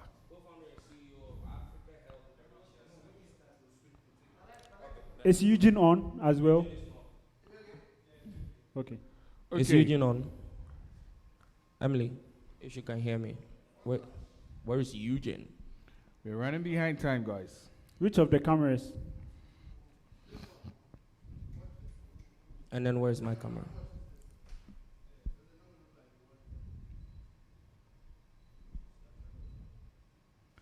Okay, so to all the people present here, the next session is actually a panel discussion, basically talking about shaping the future of AI for mobility, healthcare, and advertising. In advertising, and the things that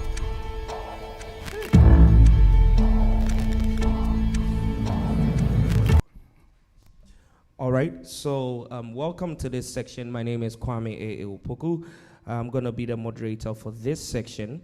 We're tackling shaping the future of AI for mobility, healthcare, and advertising. And to help me do that, I'm joined by Emily Sheldon, who is the co-founder and CEO of the African Health Innovation Center. She's joining us online. Hi, Emily, if you can hear me. Then we're being joined also online by my very own brother, George K. Apia, the CEO of Solar Taxi. And right here with me on set is the president for the Hacklab Foundation, Mr. Foster Awintiti Akogri. You're all welcome. Thank you very much for having us. Now, let me start with you because you're sitting right next to me, so it's going to have to be privilege you. Of physical. Just for context, because this conversation is going to be very and straight to the point, we're looking at how AI will affect three very extremely important industries. For me, the first question will be, where is the intersection of these three industries as against AI? So just as a refresher, we are talking about future of work. We are talking about education. Yeah.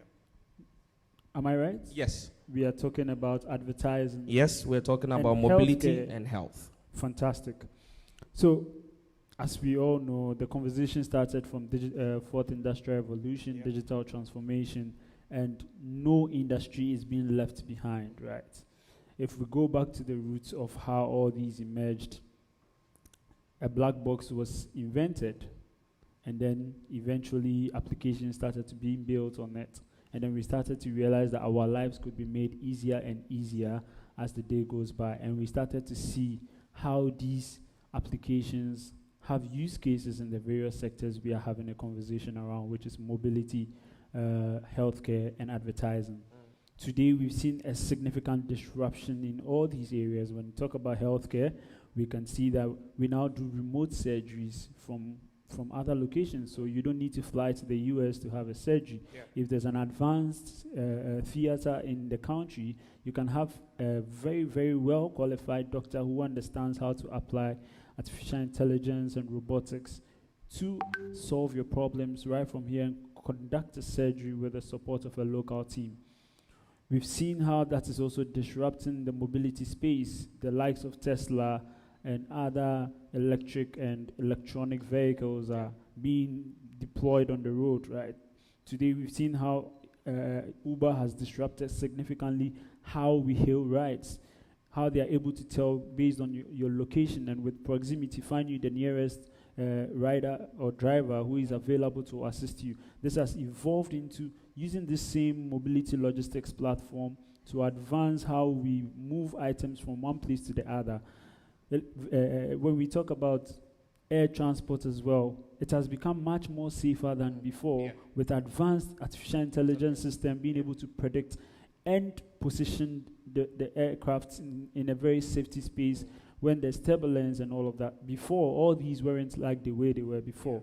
And in the course of this conversation, I'm going to talk more about that. These things, right? Let me come to you, Emily, and I will want to set context for this because we've seen some major breakthroughs in how AI is being applied specifically to health, right? And one of the things that has become a major breakthrough is something I'm very, very passionate about in terms of research called CRISPR-Cas9. Now, with that, there's a certain level of gene editing that's now being able to be done. We are also looking at how AI is heavily influencing data sets. Even now, how they're using blockchain to sort of secure the data that's being, transmitted across various health sectors. My question to you, Emily, is how does this actively affect the human resource in terms of jobs for the nurses and the doctors and the hospital administrators? How much of that can be replaced with AI, and what happens to the human workforce?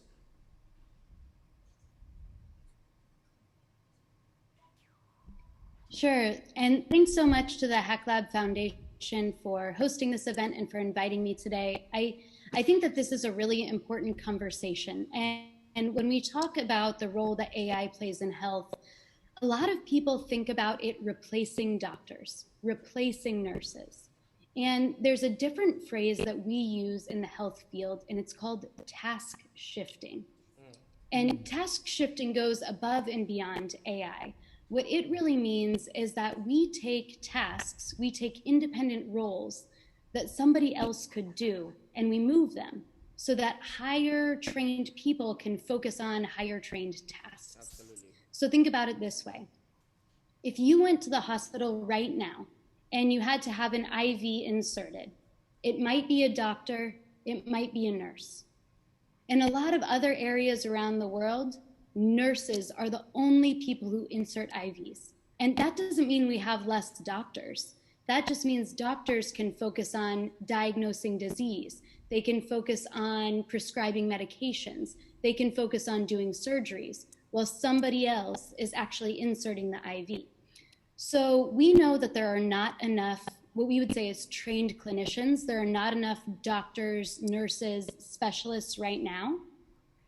So as we introduce concepts of AI, and there's a lot of different things that AI can do in health, it's not that we won't need nurses or doctors anymore, it's that they can focus on other more important things that aren't getting done right now.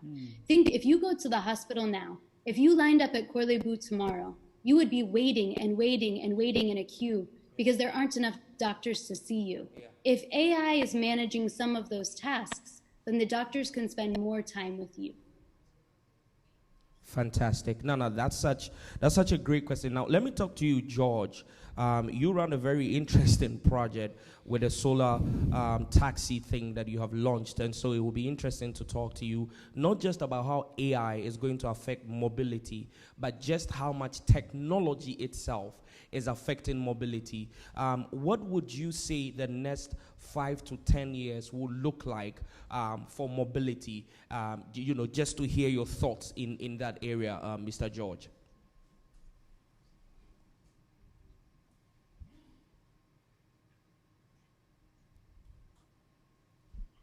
I think his mic is muted. Mr. George, if you're able to hear me. Yeah, he needs to unmute and talk to us. So, George, if you can hear me, unmute. George, can you hear us? He's speaking actually. Yeah, but I think that his mic is not moving. His mic is on, but his video was off. All right, but whilst we wait for George to come, let me bring this question to you. For me, and this is something that our brother Cecil, he's right here looking at us, he's very passionate about, and it's something that he's drummed into my head, so it's not because he's here that I'm saying, but he always tells me, Kwame, when you have conversations, it needs to be about the take-homes. What are the practical takeaways for this thing? So as we're looking at how AI will impact health, mobility, and advertising, let's look specifically at advertising, because media is far more ubiquitous, and everybody can relate to it in one way. If you are listening to this right now, and you are either a developer, a programmer, an entrepreneur who's building around the advertising space, what are some of the key things, key factors that you need to start being very aware of in order to position yourself to use everything that AI provides to make sure that advertising is delivering more value to the end consumer? What are the practical takeaways specifically for advertising? Traditional media started, was the initial means through which organizations used to reach out to people and share their messages, either to create awareness about their business, convert customers, inform them about something new, or get them to be comfortable with their brand, etc. Keep engaging them, or create retention, right?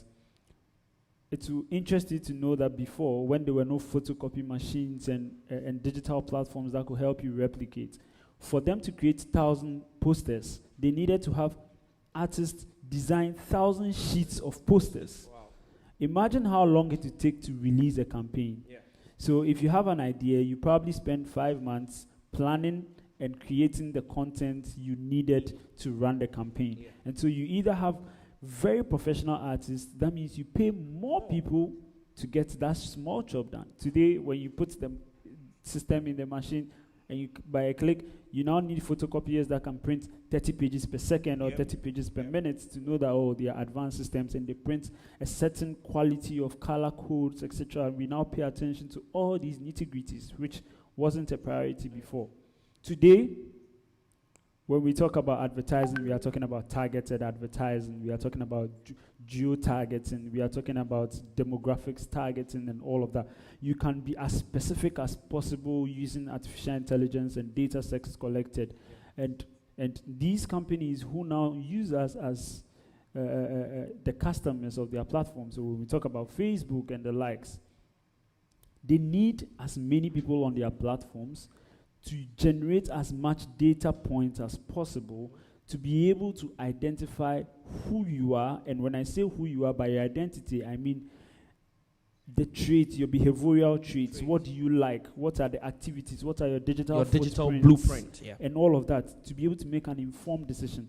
So it is shifting from all these advertising houses are no more as needed as before. And as powerful. Because now we have ad networks, we have ad agencies.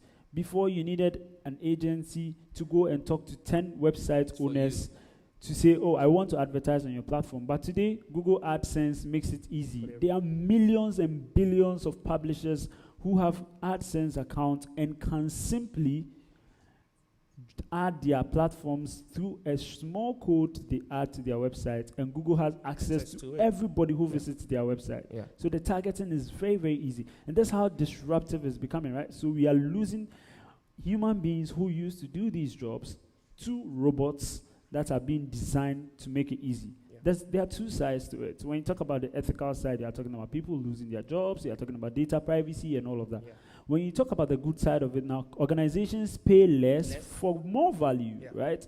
And if they pay less for more value, then it means they get to make more profits, and they make the lives of their customers easier by giving them a better experience, helping us who go wandering online to find something to buy, easy to find them, and also make their shareholders happy at the end of the day so they can grow bigger and bigger and better, right? So there are two sides of the coin, and I'm sure we'll address I'll come all back that for your later. final thoughts as we wrap up to this. But let me go back to Emily and let Emily drive this conversation home. Because we're far behind time, we wanted this conversation to be as straight to the point as possible. Emily, my question to you specifically to health stakeholders is, I love this idea of task shifting.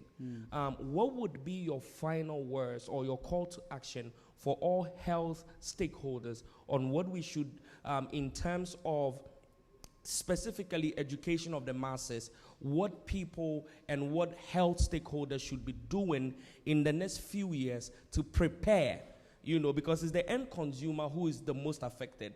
And in an area like health, it's like if it goes wrong, people die. It's not like if it's advertising and a campaign fails, the company gets a little bit of bad PR, they're good. But in health, if things go wrong, you lose lives. So what message are you sending to health stakeholders in this technological disruption that's coming, and how they can educate and create awareness for the masses so we understand that this is for our own good?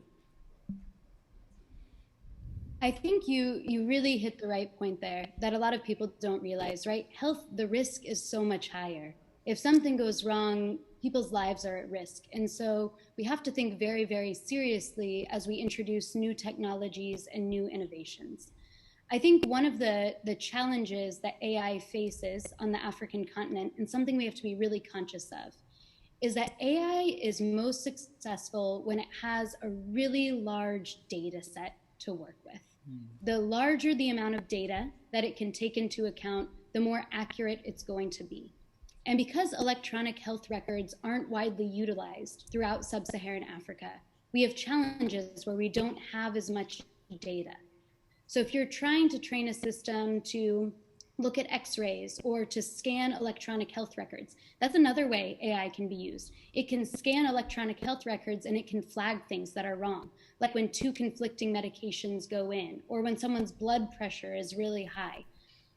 So what we need to do is really focus on how can we start gathering more data now so that AI can be more successful in the future.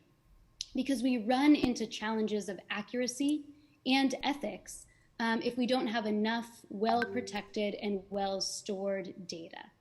And we also run into problems, when it goes back to accuracy. One of the challenges that we see is that people will substitute other data sets from around the world. And those might have different ethnic backgrounds, racial backgrounds, socioeconomic factors that influence health and make them not quite as accurate as if we had a large data set from Ghana itself. So I would say focusing on gathering, storing, and safely keeping the data is the biggest thing to talk about right now. But there's a lot happening. And even Darlington, who was on the last panel talking about ag, he has a great health startup that's focused on AI as well. So I think there are things that are happening in Ghana right now, but we can continue to grow and focus on them. All right, thank you. Do we have Mr. George on, or did we lose him? I'll be taking your final words. Foster, what's your key takeaway from this section as we wrap up? So my key takeaway is very simple, right? These technologies exist to make our lives easy, right?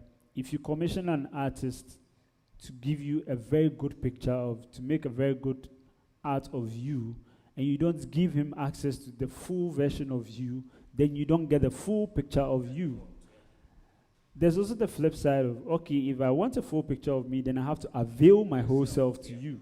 And that is how much exposure we need to make our lives easy. So for us to benefit fully from these emerging technologies, we need to expose ourselves. That puts us at a certain level of risk. So at what point So this is a key takeaway for me, which is a thought-provoking question that I'm going to try and answer later. And I'm throwing it out there for all of us to think about as well. At what point do we consider ethics?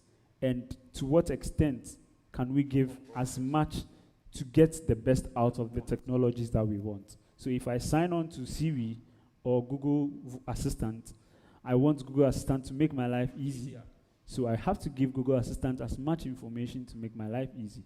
But how much of it can I give out without compromising my privacy? That is a fantastic question. And thank you everyone who joined this section. Thank you to our panelists, to Mr. Foster Wintitia Kugri, also to Emily Sheldon. I loved that particular narrative you gave us on this. We hope you enjoyed this section. Let us know what your thoughts are through our social media. Enjoy the rest of the event. My name is Kwame Ayopoku. Thank you.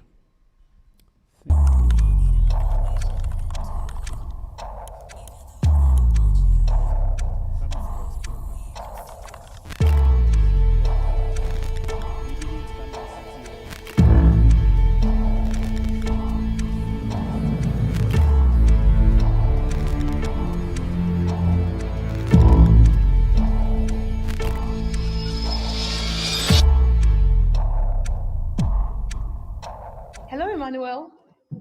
Can you hear me?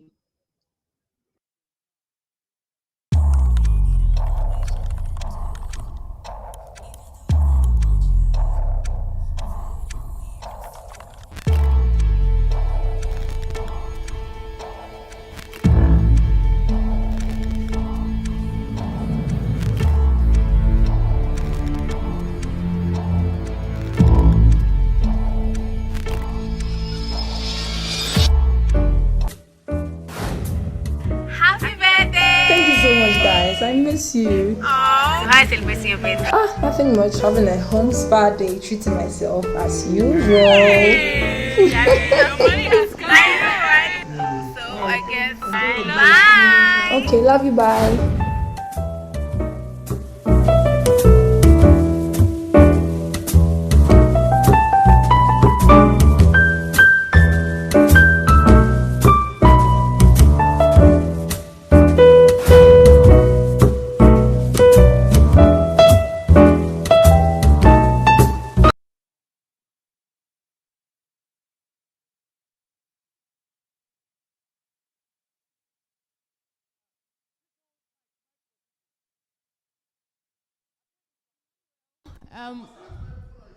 I use this.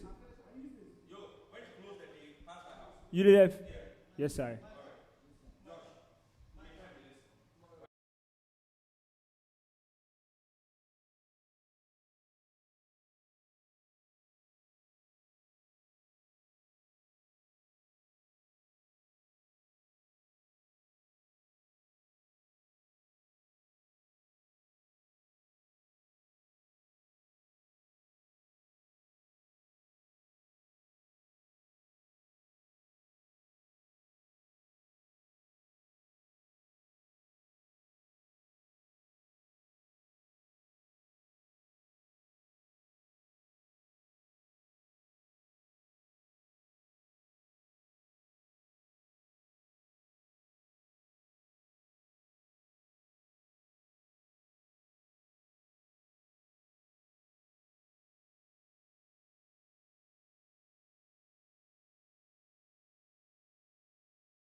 Hi, everyone.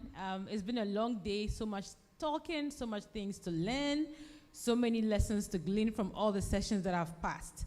And good evening, good afternoon, good morning, depending on where you're listening to us.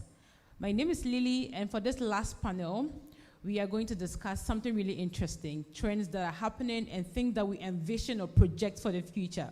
So I want you to get interactive as possible, want you to type in the chat, take it to social media, let us get your views on the things you're going to be discussing. Remember to tag us at Hacklab FDN and also use the hashtag Hacklab 2021. Thank you all for staying tuned from morning till now. We love the enthusiasm, we love your commitment. We thank you also for your patience. So let's dive right into our conversation. And thankfully, because we are in a hybrid hackathon, we really embody the hybrid form in this session. We have one panel who is online. So Emmanuel, are you able to say if you can hear me clearly? Emmanuel. Yes, I just heard the fact that you called out to me, but I didn't catch the question. Sorry. Right, that's fine. Just to know that you are online and you can hear us clearly, and we are starting in a bit. Can you hear me? Ready. Right. Thank you so much. So welcome to the panel once again. We'll be discussing shaping the future of AI and tech policy for education, for work, and information. On this panel, we have Mr. Emmanuel, who is the head of policy for Sub-Saharan Africa at Twitter. We also have Mr. Cecil Nutako, who is also the CEO of eCampus here on my left-hand side. Then we also have Foster Akugui. He's the founder and president of the Hacklab Foundation and also manages the SB Incubator here in Accra, Ghana. So the panel is discussing something that I told you early on was very interesting. We are looking at what has been, what is, and projecting into the future to explore what will be. Now we are merging tech and policy, and over the world, there's a trend where tech is fast outpacing policy. So because Mr. Emmanuel, you are in charge of policy at Twitter, I would want to hear from you what it is like when you engage with government, when you engage with different stakeholders. How are you trying to merge how fast tech is evolving and how policies are made across Africa? I'm really trying to catch the question, really, because I think the echo is quite loud, and I just caught bits and pieces. Maybe if you can just paraphrase the question so that I can then just jump in and answer it. This will be very helpful. Right. So tech is way ahead of policy. How are you ensuring with your work or in your engagement, how are you ensuring that there is a balance when it comes to growing tech and also policy? Is it even an issue of balance, or how do we marry both of them so we don't see tech fast outpacing policies across Africa? Yes. So again, I just heard bits and pieces of the question, but I'm assuming you were asking how my engagement on the continent regarding the policy has been my experience, probably, right? Am I correct? Right. just trying to. Right. Yeah. So I think as it pertains to Twitter is for one, a global company, but then secondly, it's very quite insightful to see the way many folks on the continent utilize our platform, right? So it's been utilized to advocate, to educate, but also to build a network. And now that businesses have moved online, we are seeing more people coming on our platform to leverage it. And I think, so there's always a multi-stakeholder interest on Twitter. And now with me working in the capacity of public policy, my primary engagement is mostly with policymakers. And I would say there are different trends happening, and not only on the continent, but even beyond Africa, right? So there have been talks around social media regulation. There have been conversations about data regulation, how social media affects just the tech ecosystem in general. And I think from Twitter point of view, or my perspective as well, there needs to be not only collaboration, but rather conversations, right? Because oftentimes there's a private sector goes about its way, yet the public sector as well. And there's this oftentimes, not always, but oftentimes a distrust. And I think a way to kind of ensure that government create an enabling environment so that companies like ours and others can flourish, there needs to be discussion. And I think so, me being positioned within that key role is really doing explaining. So explain to governments the benefits that platforms like Twitter bring on the tech ecosystem. And I think to really briefly sum it up, my point, this needs to be happening much more often, that there's conversations on both sides to build on a trusting relationship, but also doing some explaining to show the value and benefits of platforms like Twitter. Right. Thank you so much. Thank you for hammering on the point that engagement and multi-stakeholder collaboration is really important when it comes to tech and policy.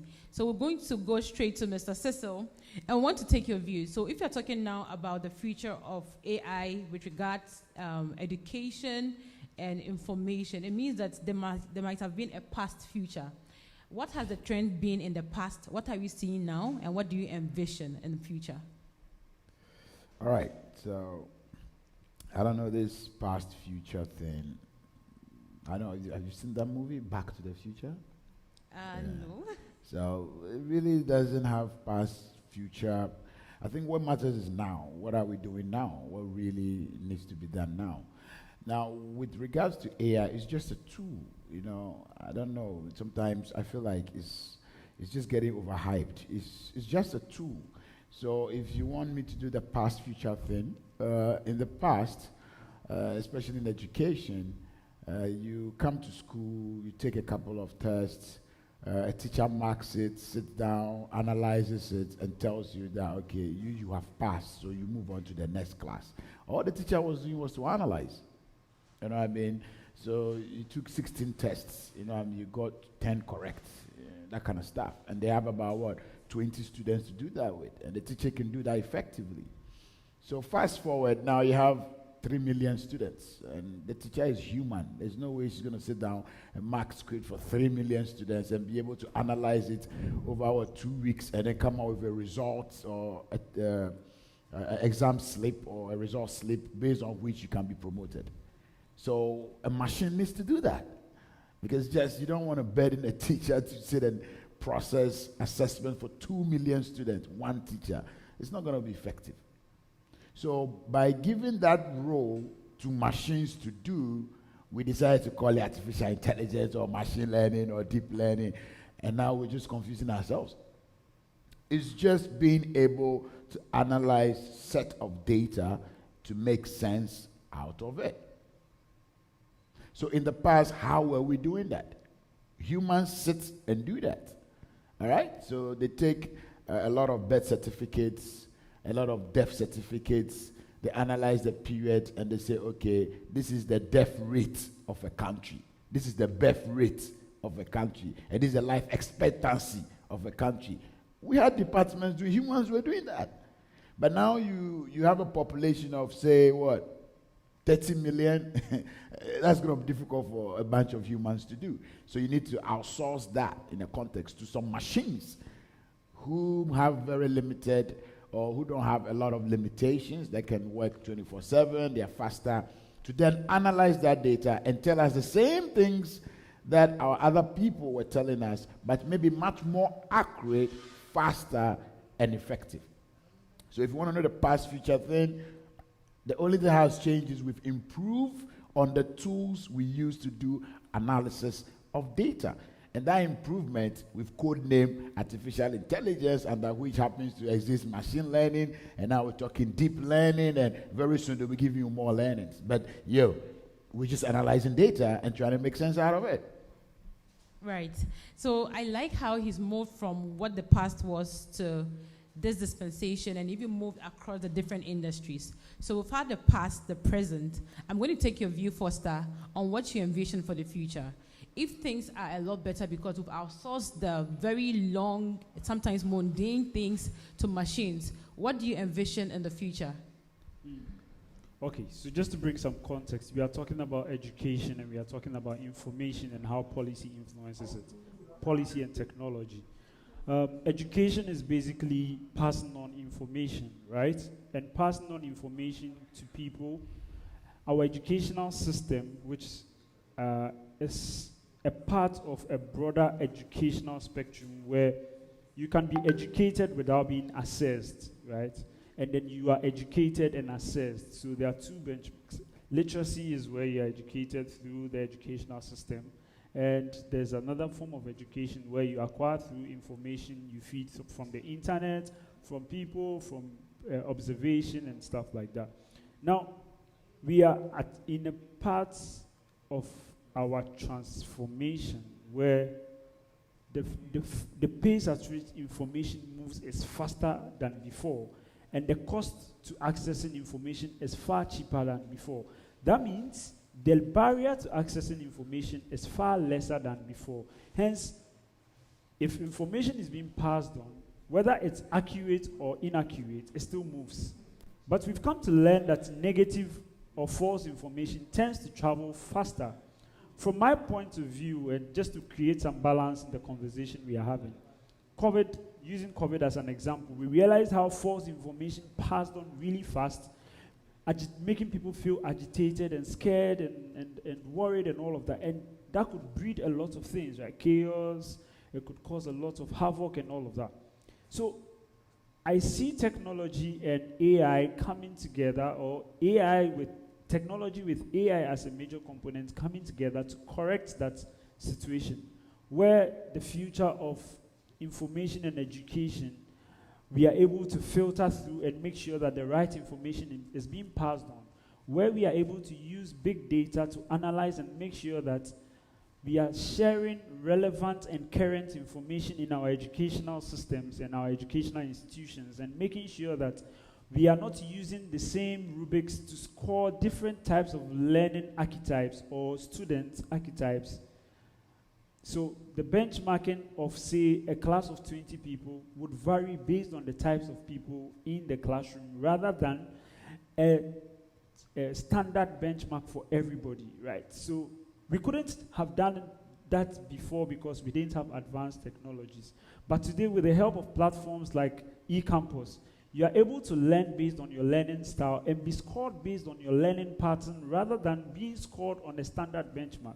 And that's what we've been struggling with. And that is also it has a ripple effect on our graduates churning out and not being able to get job opportunities because we score them wrongly, we assess and interview them wrongly, so we don't get to realize who they really are in terms of their true potential to us employers absorbing them in the space in which we are working. And this is because there is a failure in the foundation on how information is passed on and how information is assessed and how we're able to determine who qualifies for what and who really deserves what. So now where are we headed? Based on this background, how things have changed, where do you say we are headed? Okay, let me show you what might happen, because nobody knows for sure what's going to happen. You know what I mean?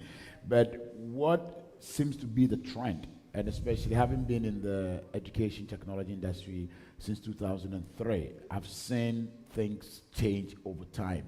When we were pushing for education technologies into our classrooms, computer penetration rates in 2003 were far lower than computer penetration rates today. Actually, there were no smartphones. There was Mobitel. So I've seen the transformation. I've seen the efforts that had happened with the help of private sector and some policy, intervention from government have gotten us to this place. One of the most critical one has been the ICT for Accelerated Development Policy. That was a role that during ex-President Kufuor's term as president, with the help of the World Bank, that diversified and changed a lot. That even brought about ATMs being a commonplace. Today people see ATMs all around and they think it was just common like that. those days it was only Stanchart and Barclays that had ATMs, and even at very vantage places. Today we don't even use ATMs anymore. So you could see now everything is what? Momo. So there is that trend. But what we've been doing in the education space with eCampus, we call them 3 hashtags. 1, hashtag Learn Smarter, right? I'll go into that. Hashtag employability, and then hashtag prosperity. You will see how AI can play a role in all these 3 happening. Now, for Learn Smarter, we are of the view that everybody has a way of learning, have their own way of absorbing content, have their own way of digesting it, and have their own way of applying it in their daily life. What we don't know is that way. So it's not the child or the learner that's wrong. It's we, the system, that is wrong, because we don't know how the child is designed to learn biologically. And instead of trying to find out, which is very difficult, we want a shortcut, so we assume that this is the way for everybody, because there is going to be too much work. It's like a father who doesn't have money to buy maybe chicken for the house, who says for this month, nobody's eating chicken. That's what we have done.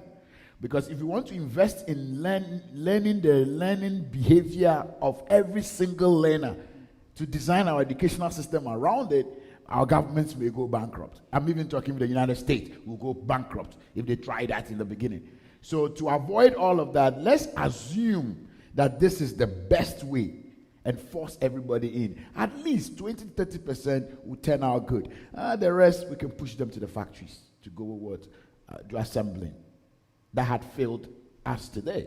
So we produce, and only 15% can actually get work, which is the hashtag employability.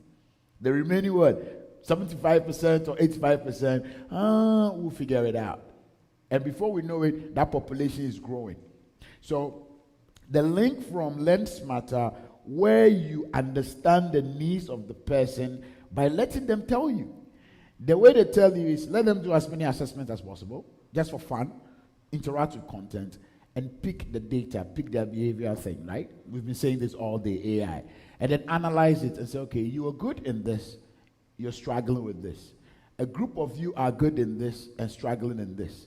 With this kind of information, you can scale it up to, gender, scale it up to the regions they are, the districts they are, which teacher training schools, or which teachers are posted to this district, which teacher training school are they coming from. So then you are beginning to influence policy or knowing where the problem is, how we can solve it. So that's the Learn Smarter.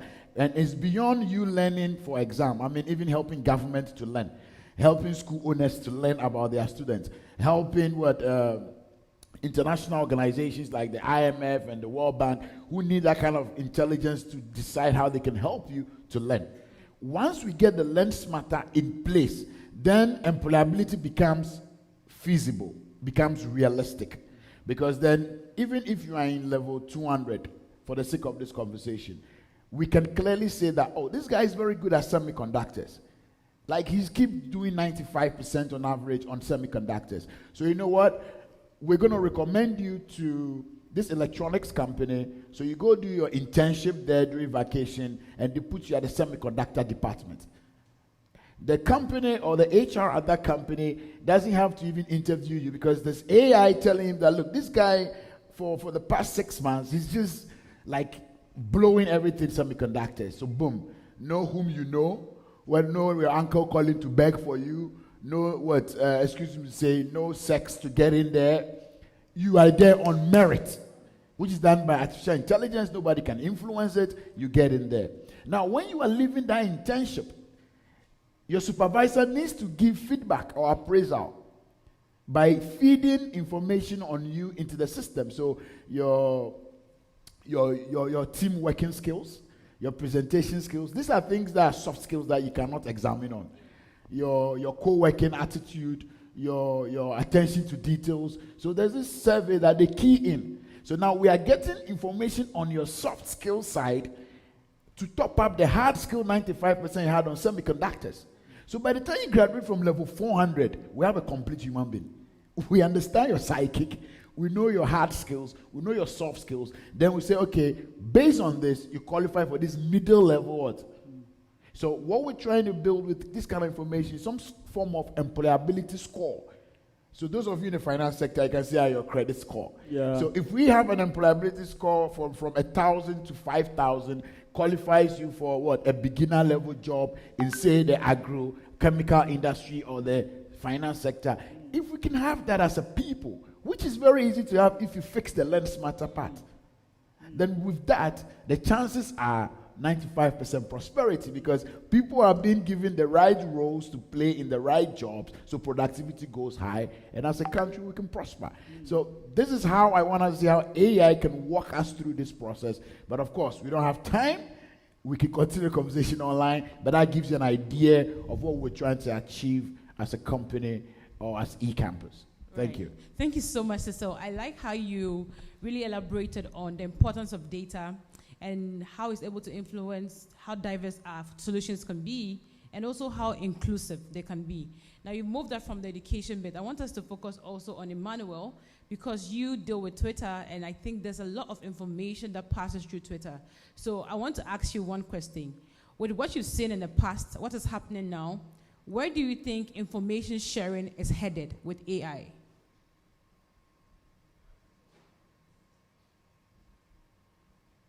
He didn't hear you. Emmanuel, can you hear me? He's muted. I think there's a lag. So Emmanuel, the question to you is this. Can you hear me, Claire?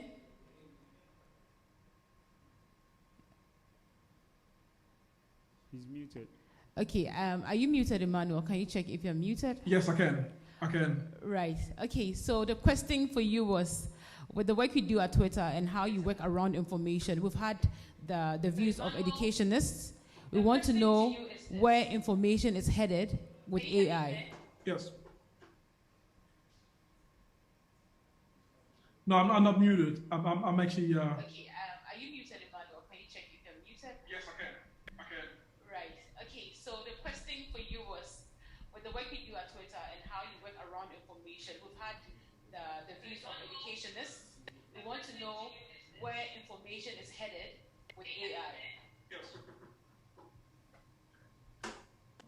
Okay. So it's you've asked the information regarding AI, because I'm hearing myself 3 times. Sorry. So I'm just trying to just wait.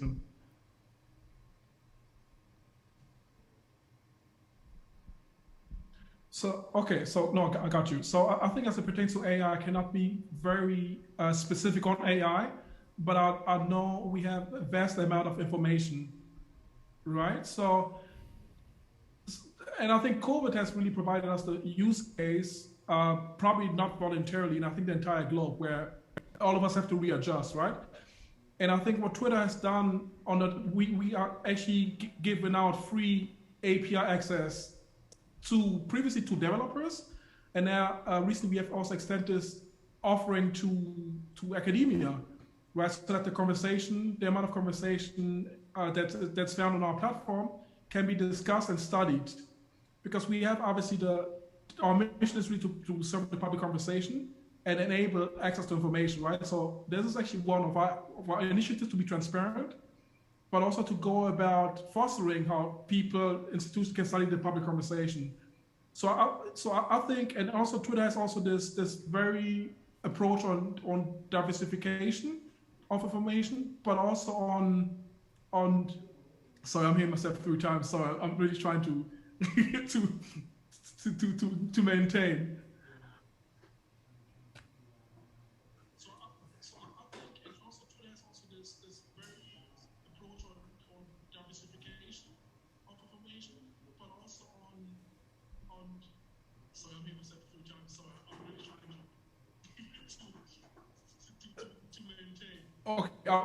Okay, I was just trying to really say, to briefly sum it up, Twitter has an approach of being transparent, but also providing access to information and free of charge, right? So, and COVID really provided us this opportunity to share, and we have enabled access to different data sets. So now qualified developers have access to our API, but also academia has access to our API, and we are entering partnerships with different institutions so that an institution can actually study our data set.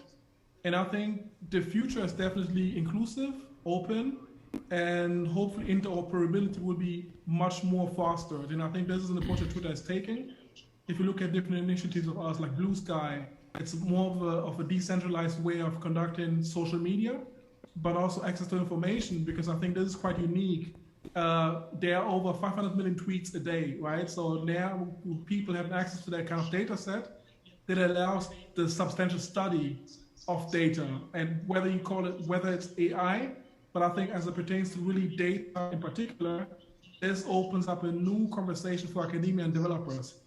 And yes, and I think this is definitely our approach as in regards to information, that it's open, it's transparent, and it's very inclusive. Yes. Thank you so much, Emmanuel. And I think not just standing on its own, this is highly very related to AI, because AI will write on data, and thankfully you have your data set and API that people can explore. I'm looking at the amount of information that passes through Twitter. It would be very important when it is studied, and I think this would be very important for the future of information also. Because we've moved through information, we've moved through policy, we've moved through education, I want us to look at what one recommendation you would give to stakeholders. So Emmanuel already works with a lot of stakeholders. Mr. Cecil does, Foster does. So I want you to say what one recommendation you would give to stakeholders. It could move from policymakers to users like us. What is the one recommendation you would give to actually advance the use of AI for education? So I think the first thing we need to start looking at is let's start demystifying this whole AI thing so people can relate. You know how it is when they pretend they understand, but they don't understand. They just don't want to feel embarrassed. Like, you get my point. This whole idea of technology, I keep telling people, look, before the blender, we had the greatest technology of Apotoiwa. We're able to grind our own stuff. Think of it. That's a piece of wood and earth clay, right? A pot made of clay and a piece of wood. And we grind just about anything, no matter how hard, and prepare the best meals, the best recipes. And those who were eating from that lived for 100 years, 120 years. Then you got the blender, that with the metal stuff in it, then you die at 40. They are all technologies. But when you make the technology sound like, okay, AI, and you expect a stakeholder who is at the district assembly, who is supposed to get you data to make decisions, to openly. So first, let's demystify the whole idea of AI. And this is how we can do that, all right? Let's call it decision-making assistant. Every single day, I personally make more than 100 decisions. Some consciously, some subconsciously, some in real time, some I have time to think through. And I am the results of all the decisions I've been making since I was born. I'm the results of the decisions my parents have made for me. The decisions my governments have made for me. The decisions the UN has made for me. The decisions that products like Vodafone, Stanbic, Twitter have made for me. That's the outcome of who I am. What AI does is to help make those decisions more accurate in the next decade or century. If they look back, was the decision useful? The decision my parents made for me to by force do science in school and become a doctor. 20 years now, was it really necessary to make that decision and force this guy into that lane? You cannot tell 10 years before, but with help of a decision-making assistant, which you call AI, you can at least see into the future before making the decision. Because there's a lot of data set. I'll end with this experiment or this, hypothesis I'm testing. So, those of you know me, today I look very on me. It was a hypothesis I'm testing. Yeah. I look very on me. The first time I'm wearing sneakers with pants and suits. The first time I'm going out without combing my hair. All right? So 2 days before this event, I'm like, okay, how should a CEO look like? How should a CEO look like? I'm not in Silicon Valley. I'm in Ghana. I've been doing this job since 2003. How should a CEO look like? Is he trim all your hair? Is he wear shoes? How should a CEO look like? There is no data for that. So today you look like this and you say, okay, will it affect my brand? Will it affect my product? How will my board react? How will my customers react? How will my mother react? Sometimes I go on a Zoom meeting and the first thing I have to say, are you standing to some Rastafarian? How does that have to? So how should a CEO, a startup CEO look? Nobody has an answer. So I'm testing a lot of hypotheses. So if there was data, because there have been CEOs before us, right, before we were even born in this country, where is the data on how they looked, how they carry themselves, how they conduct themselves, so that we can feed that data to an algorithm? So that 2 days ago, I will have an idea that if I should decide today not to comb my hair and wear sneakers with pantsuits to an event that the whole world will watch, my share price will drop by 10% or it will go up by 10%. Decision-making assistant, it is not there. The algorithm is there, but the data on how CEOs have looked for the past 10 years in this country is not there to what? Run the algorithm on. So I'm still trying my hypothesis.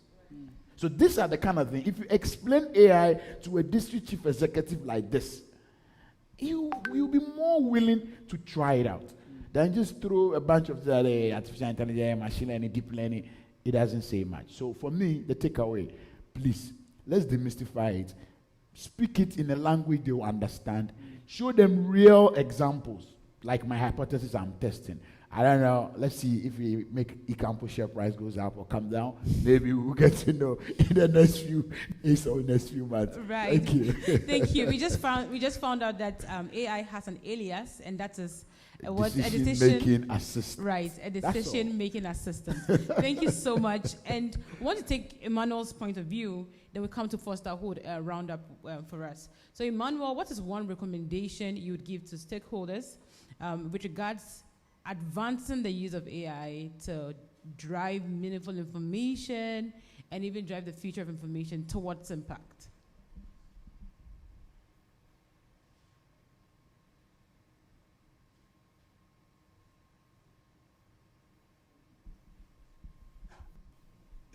Did you ask me the question? Because I didn't hear it, sorry. Right, so one recommendation, if you can hear me clearly, one recommendation you would give stakeholders, it could be government, it could be users like us, businesses, on how to use AI or use AI to drive information sharing and sharing of information for impact. What would be that one recommendation you would give? Yes, so okay, I got bits and pieces of it. So I think one recommendation, I would actually agree with the previous speaker to demystify data, AI, these fancy sounding terms, right? And I think oftentimes there's this black box around these terms where people hear AI and they say, okay, this thing will take over my job in 2 years. And I think there needs to be an understanding of what it actually is. And I think as it pertains to governments or even the public sector, there needs to be conversations.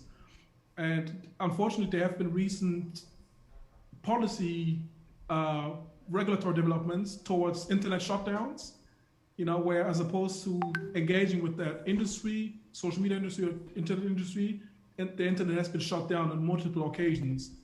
And I think if the continent or even beyond the continent, we are planning on having more unicorns coming out of the continent that we celebrate, that we love to celebrate, I think there needs to be an honest discussion on whether both the private and public sector are actually creating this enabling environment so that these unicorns can emerge.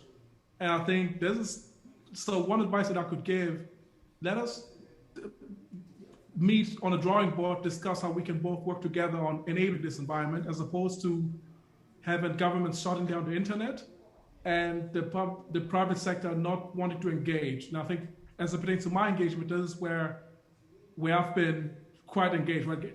Having discussions, conversation, explaining. I think this needs to be happening much more in order for us to having more unicorns coming out of Africa, more jobs being created by young entrepreneurs, or organizations like the Hacklab Foundation and stuff. So there's my multiple sentence advice. Right, very well said. And very interesting to know that it's in line with what Mr. Cecil also suggested. So we want to demystify it, we want to make the communication as clear as possible. And while we are doing this, we want to make it as inclusive and representative as possible by engaging as many stakeholders, thereby making it multi-stakeholder, efficient. So now, Foster, you are grounding up for us and want to also hear your one recommendation. What would you recommend? You sit in between education and information. What's that recommendation you give to stakeholders on how to use AI to drive some things happening in education and information sharing? I think collaboration is the most important piece in this transformation we are in, right? We need to establish proper grounds for which tech policy impacts the common person, right? And as Cecil rightly said and Emmanuel Butcher's done, it's very, very important for us to break these down to the granular levels where everyone understands what these jargons means to them and how it impacts where they are headed. If I wake up in the morning, or if I use any device I buy, any installation I make in my home, how does it impact my life? How does it impact my decision making? How much exposure am I giving to myself? Am I secured? Am I unsecured? What could be the adverse effects? What could be the advantages? So we need to have more and more of these forums and conversations and support each other as much as possible where we believe other partners fall short. Because for government to exist and be stable, it needs checks and balances. That means for any policy that is enforced, it needs agencies and institutions to check each other and collaborate with each other as much as possible to ensure that it's not endangering people, but rather advancing, informing, educating, enlightening, and making their lives easy. So that's basically what I'll leave us with at the end of this panel. All right, thank you so much. So very well said, and thanks to all our panel members. We also had panel members who were originally slated to join the conversation, but due to technical hitches and the time constraint, have not been able to join. I want to appreciate you. Thank you for your time. So here we've heard about demystifying AI. We've heard about AI being an end of many, many processes and how to piece all those together so that it's impactful. So the next time you hear about AI, think of your assistant. Think of things being efficient. Think of the future being more accurate based on certain things that have been learned over the past and now are able to give us data valuable for the future. Thanks all, and we are happy you joined us, and we'll catch you on our next. So this is the end of the session, the panel discussions for this day. We want to go on and have a brief wrap-up session, and then we also want to plead with everyone to just hang around a bit for our brief workshops, and then tomorrow we can continue with our program. So you have some information coming up on the workshops and also the start of the hackathon. Thank you so much, and enjoy your evening or morning, depending on where you are. Thank you. Happy birthday!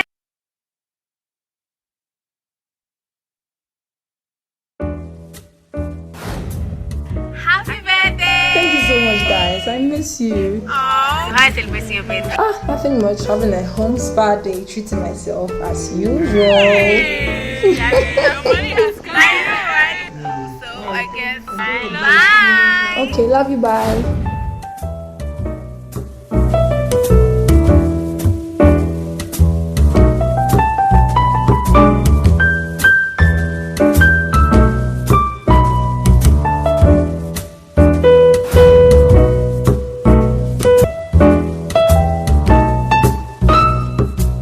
This is the best birthday ever. Me, myself, and my doughnut.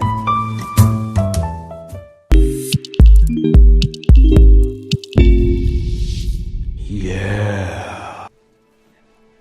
I have some questions. Some big questions. Can we hate less and share more love?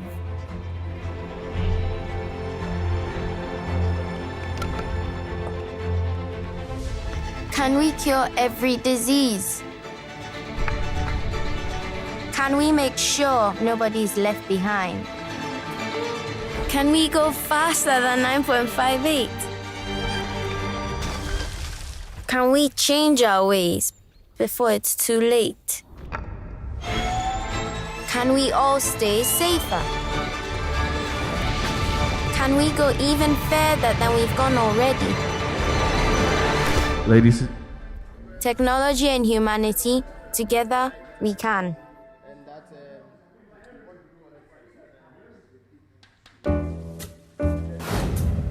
Happy birthday! Thank you so much, guys. I miss you. Oh, how is celebrating your birthday? Nothing much. Having a home spa day, treating myself as usual. Hey, money has come. I know, right? So I guess bye. Okay.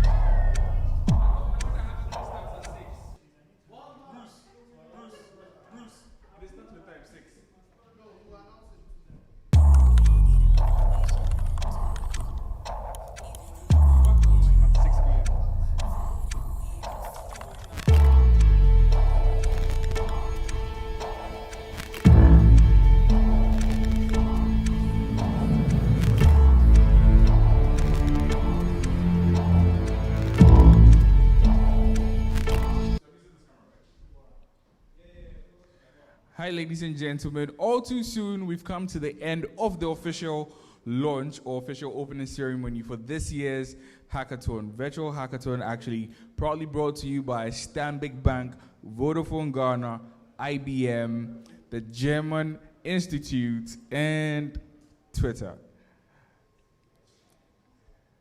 So all I just want to say is we want to say special thanks going out to each and every one of you that actually joined us. We are forever grateful. Now note that the actual competition would begin tonight. We are yet to find an appropriate time that we'll communicate to you guys. So do stick and stay tuned. I hope you enjoyed all the workshop sessions. We have lots and lots and lots and lots of packages installed for you. So thank you so much for joining, and catch you same time tomorrow. We're going full day, full out. Stay safe. Thanks.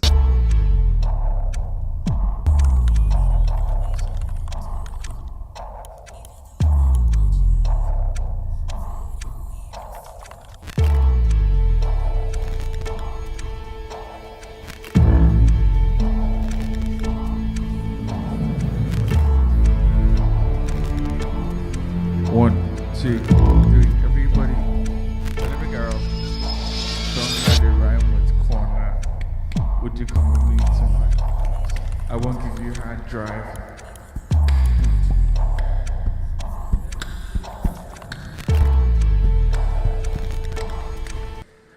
Yeah.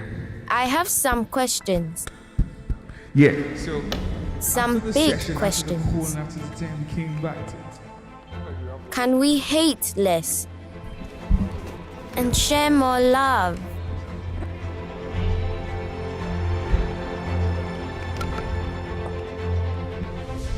Can we cure every disease?